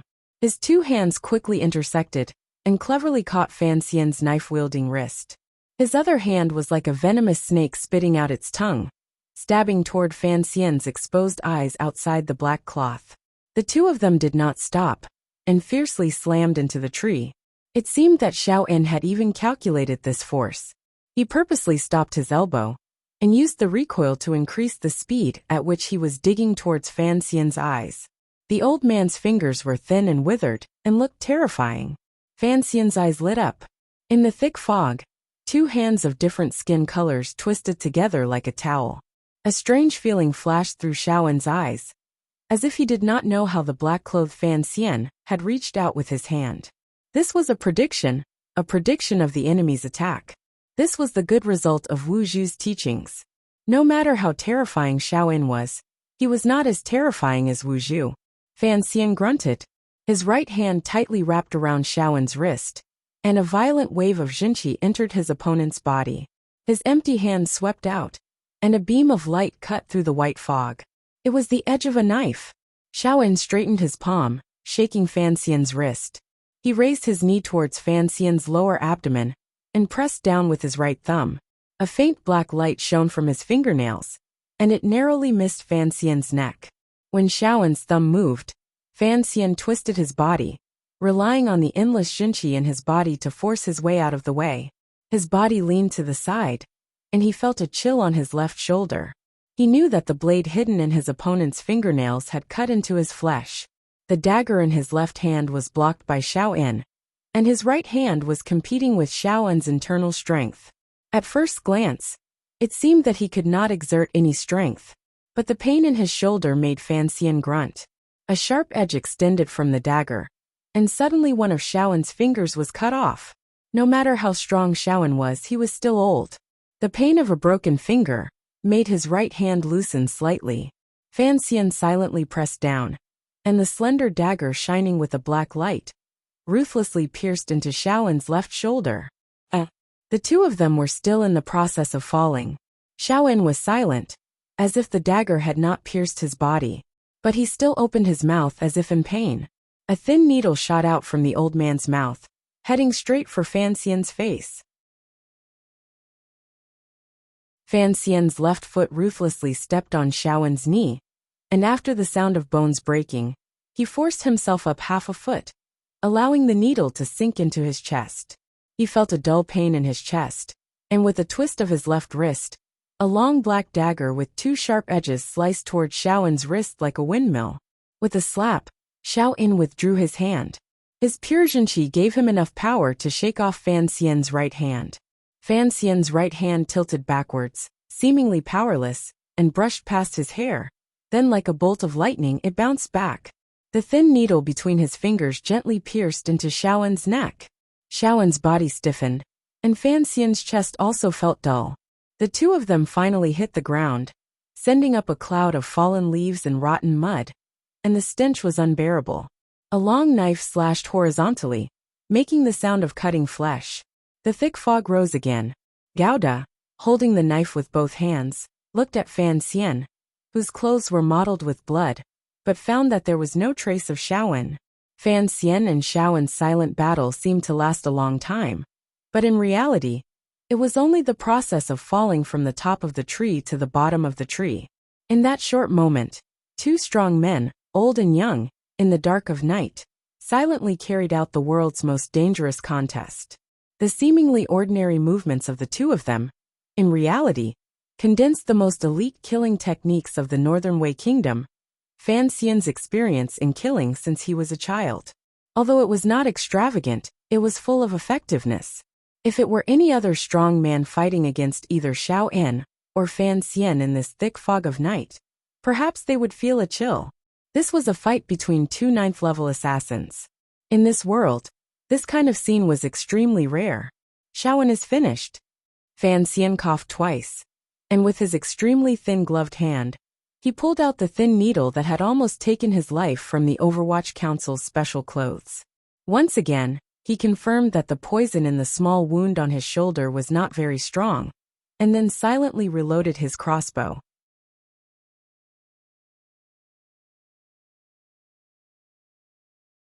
Chapter 197.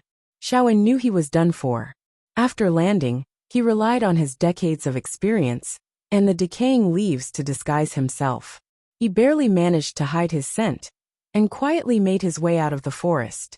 If Fan Xian and the 7 masters were able to follow him all the way through the reeds by the lakeside and into the forest, then there must be something on him that they could control. Shaoen covered his mouth with his hand, forcibly suppressing the urge to cough. 20 years in prison had damaged his heart and arteries. As he fell from the tree, he could clearly and sadly feel that his brain reacted slower than his body. If it were 20 years ago, he believed he could have easily killed Fan Xian while he was falling.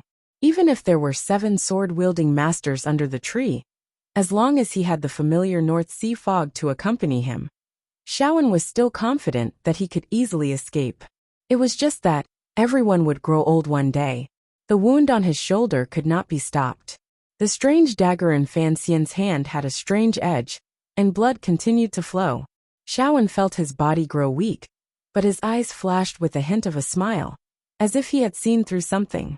He tore off a piece of his clothing, and with a twist of his hand, pressed down the wound. His kneecap had also been broken into several large pieces. The sharp pain stimulated his mind, allowing this old spy chief to continue making his way through the thick fog. After falling from the tree, Gouda, the leader of the Tiger Guards, had sliced open his abdomen. Although he had dodged quickly, he could not stop the wound from gradually expanding, and his black clothes gradually became bloody.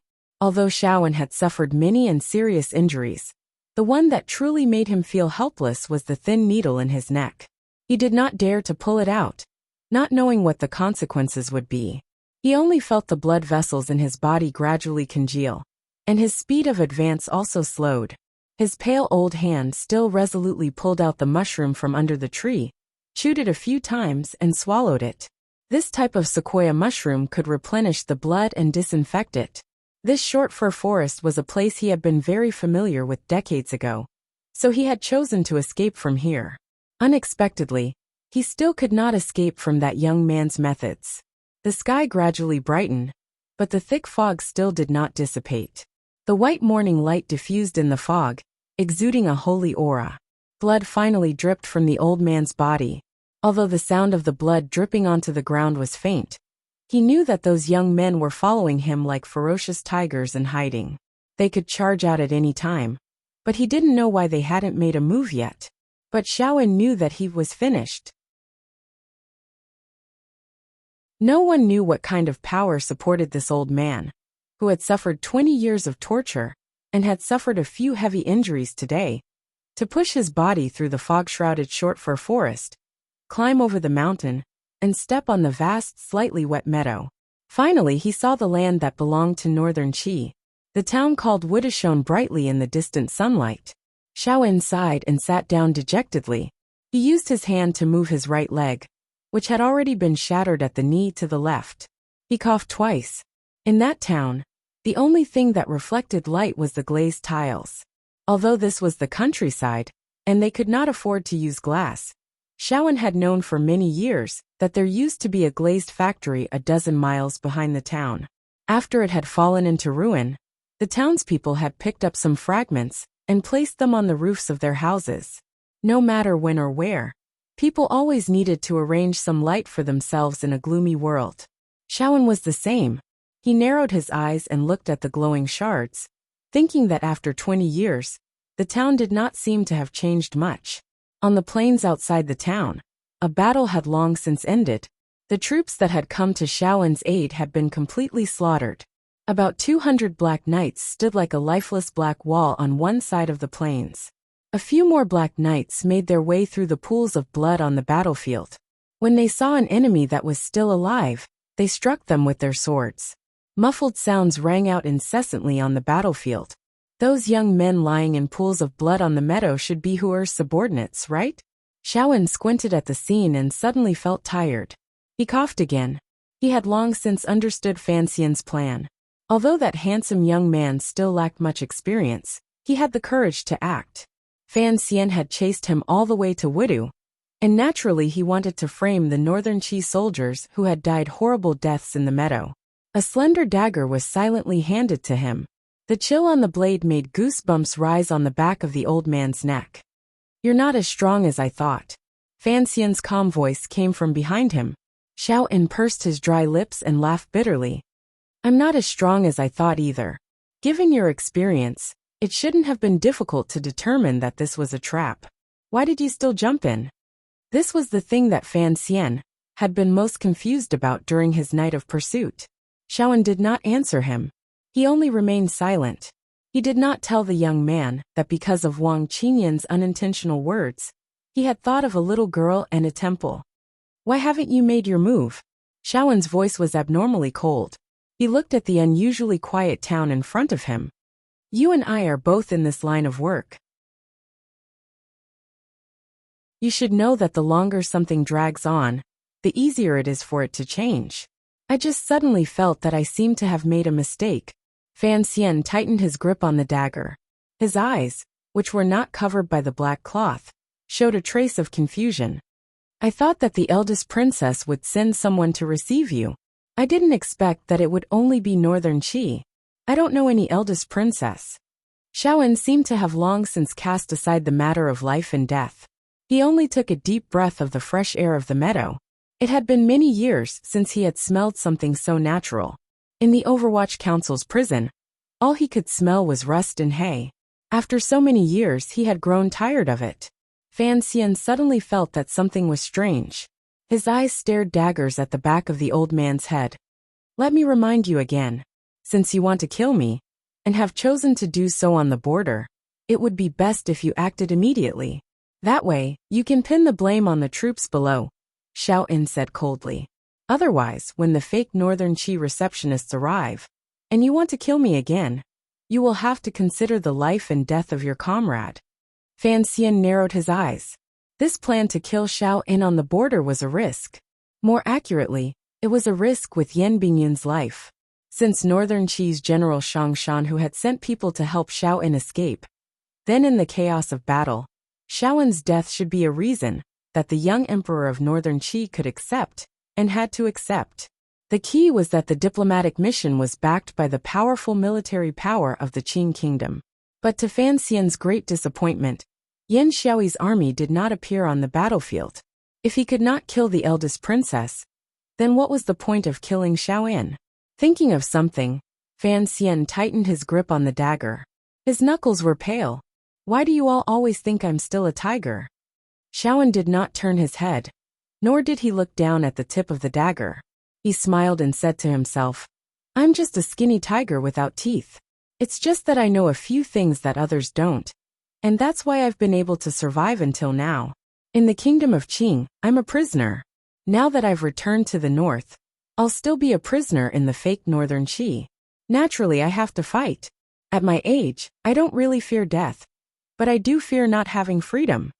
Perhaps I understand now why Director Chun was willing to send you back, and then wanted me to kill you. Fan Xian didn't seem to care about Xiao En's warning. He continued to speak in a casual manner. This is a trial. Mr. Xiao once said that I am very talented and very strong. It's just that I've never challenged a truly strong individual. You are the first truly strong individual I've ever challenged. Xiao En shook his head. He still maintained his sitting posture. No, I've long since ceased to be a strong individual.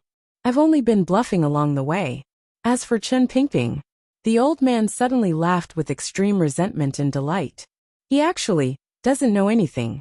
He only knows that he can't kill me, so he can only lock me up. He doesn't know why he can't kill me, and he certainly doesn't know what he should learn from me. He thinks he can scheme against the world, but in reality, he's just a pitiful little fool. The old man was very agitated as he spoke. He coughed, and his wounds had long since reopened. Blood sprayed everywhere, falling onto the fresh grass. Somewhere in the grass, it trembled slightly in the wind. What secret do you have? Fan Xian's face was expressionless, but he quietly changed his direction. What do you know? I've been locked up for 20 years, and I haven't said anything. Even Chen Pingping lost his patience, and brought me out to be your prey in the trial of adulthood. Xiao En laughed mockingly. Do you think I'd tell a yellow-haired kid like you? You're not even afraid of death. Why don't you dare tell me your secret? There are many things in this world that are scarier than death. Fan Xian sighed. He sensed that the 7 long knives behind him had already stealthily approached. He smiled slightly, and tilted his head to the right to look at the neatly lined-up black knights in the distance. Suddenly, without warning, he stepped on the meadow with the tip of his foot, and his body slid to the left. A poisonous needle left his hand, and with a swish, it pierced into the grass. His body was already in midair, as if he were dancing in the air. The slender dagger in his hand was like a pitch-black poisonous snake, piercing straight ahead. It made a buzzing sound as it broke through the air. He had already condensed all the tyrannical Jinqi in his body. Earlier, the 7 tiger guards had already secretly occupied an advantageous position. Fan Xian's sudden sneak attack, and the 7 long knives cooperated with each other to attack the pile of grass, sending up several puddles of white snow. The cold light was dazzling. This kind of power, this kind of sudden movement, not to mention the ambusher, even the unfathomable eunuch Hong of the Qing Kingdom's royal palace, would probably be in a difficult position, and would have to pay the price of blood and flesh.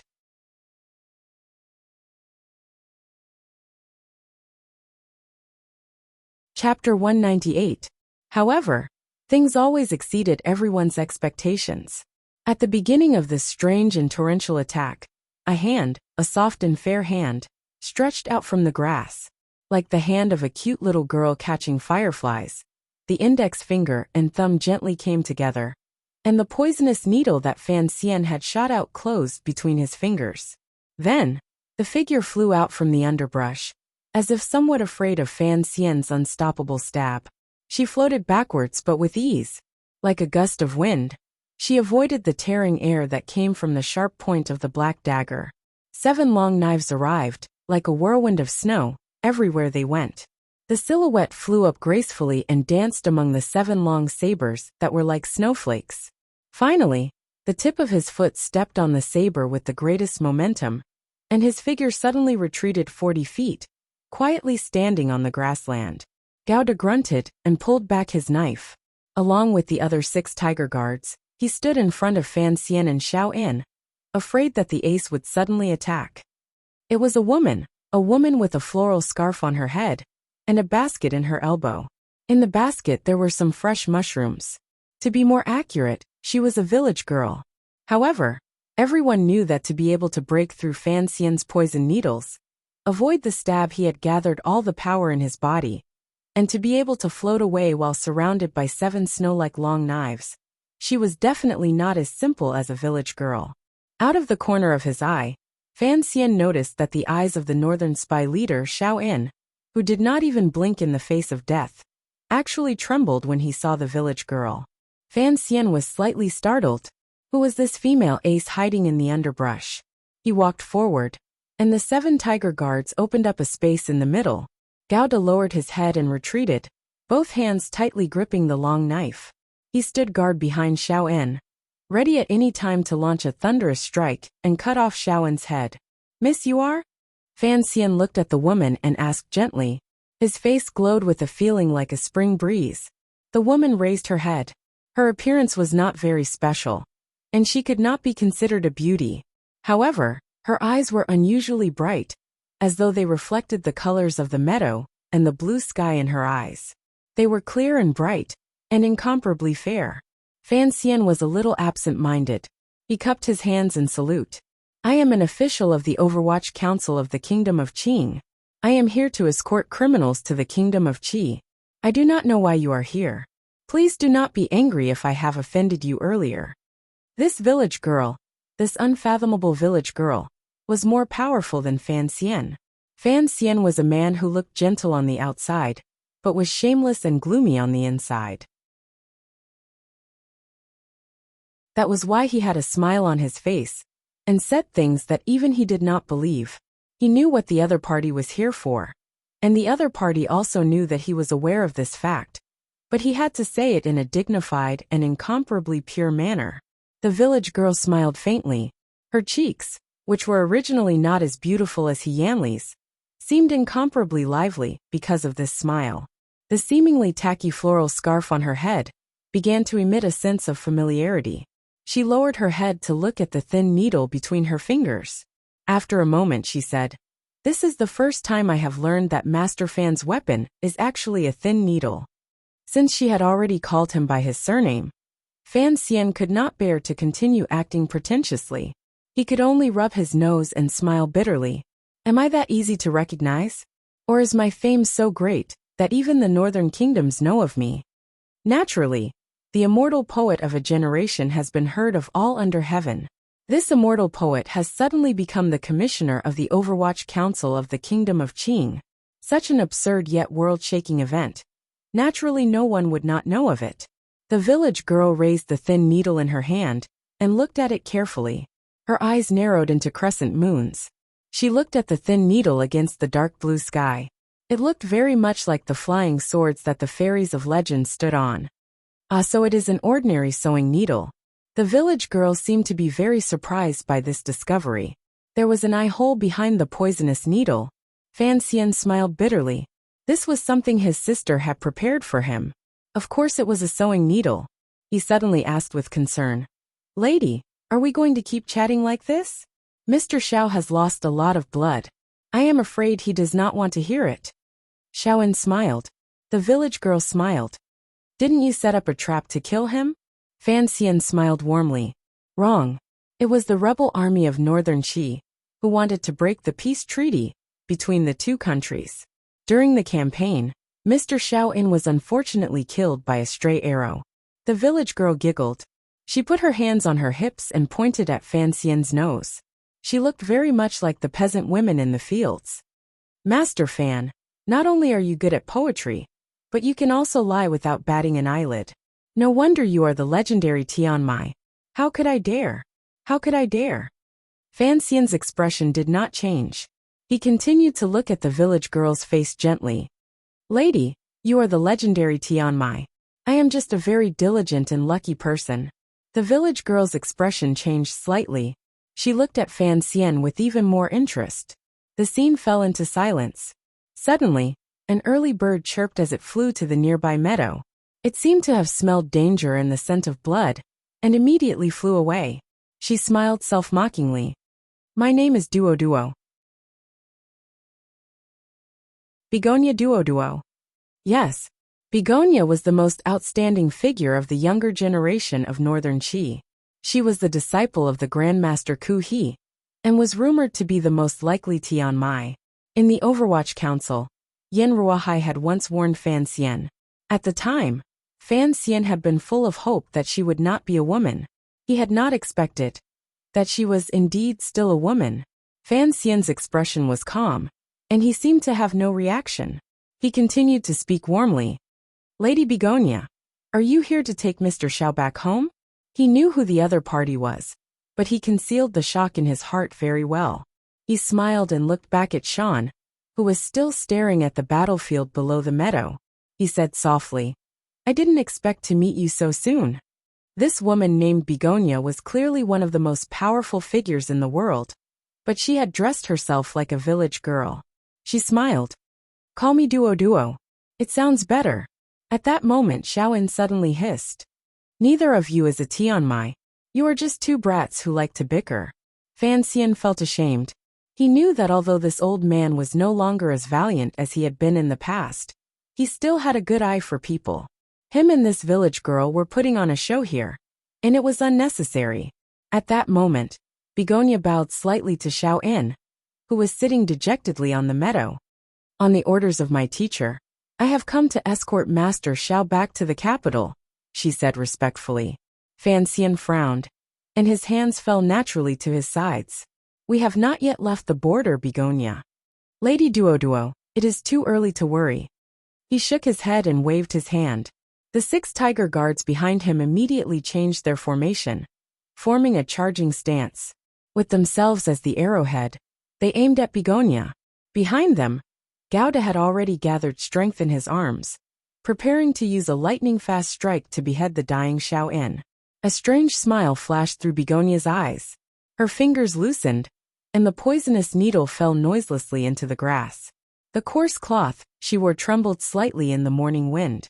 Master Fan, are you prepared to kill someone in front of me? She said quietly. Fan Xian smiled. Who knew how many thoughts had spun through his mind? Looking into her eyes, he knew that she was not here to stop him from killing someone. She was probably here to watch him kill someone. He didn't know what kind of secret Xiaoan had.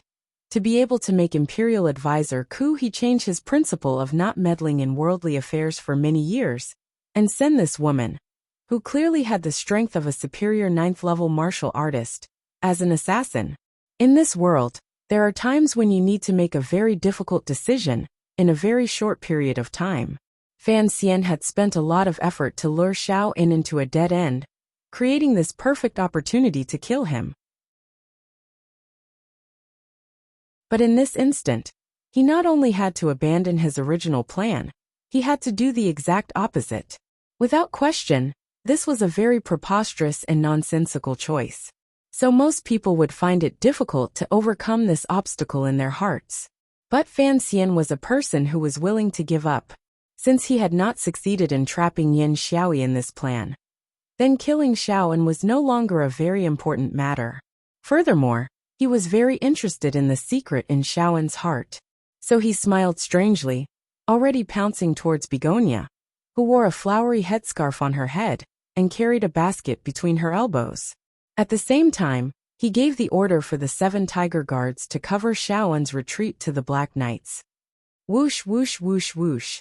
A total of 7 wind-breaking sounds rang out in a very orderly manner. Right above the meadow, even the light morning breeze seemed to have been cut into countless pieces by the slender black poison dagger. The pieces of Jinqi were like countless broken blades, flying around the begonia headscarf. Fan Xian was very satisfied with his 7 consecutive strikes. Although he had chased her through the night, his body was already somewhat tired. But when faced with the most outstanding figure of the younger generation in the world, especially the character he had naturally disliked in the novels he had read in his previous life. Fan Xian finally stimulated all the potential in his body and struck out with a dazzling number of strikes. Like 7 black lotuses, they bloomed one by one at the side of this woman called Hai Tang's hair. Then, they powerlessly and faintly faded away. Begonia's face was full of smiles. She held a simple dagger in her hand. There were still bits of grass by the side of the dagger, and the juicy bits of grass formed a few miraculous dots on the surface of the dagger. In that moment, each of Fan Xian's extremely sinister and extremely fast stabs had been softly countered by the dagger in the woman's hand. The tip of the dagger trembled slightly, appearing particularly weak and powerless in the wind. But it was like countless gusts of cool wind, binding Fan Xian's slender dagger. In the end, the tyrannical Jinqi that Fan Xian had imbued into the dagger became as light as a cloud in the wind. You're tuning in to the Li Mei's Wuxia Whispers YouTube channel. We're so grateful for your support, and don't forget to subscribe to join us on this incredible journey through captivating stories. Your generosity through donations truly makes a world of difference, as it's the primary source of revenue that allows me to expand and enhance this channel for you. Thank you from the bottom of my heart for being a part of this adventure.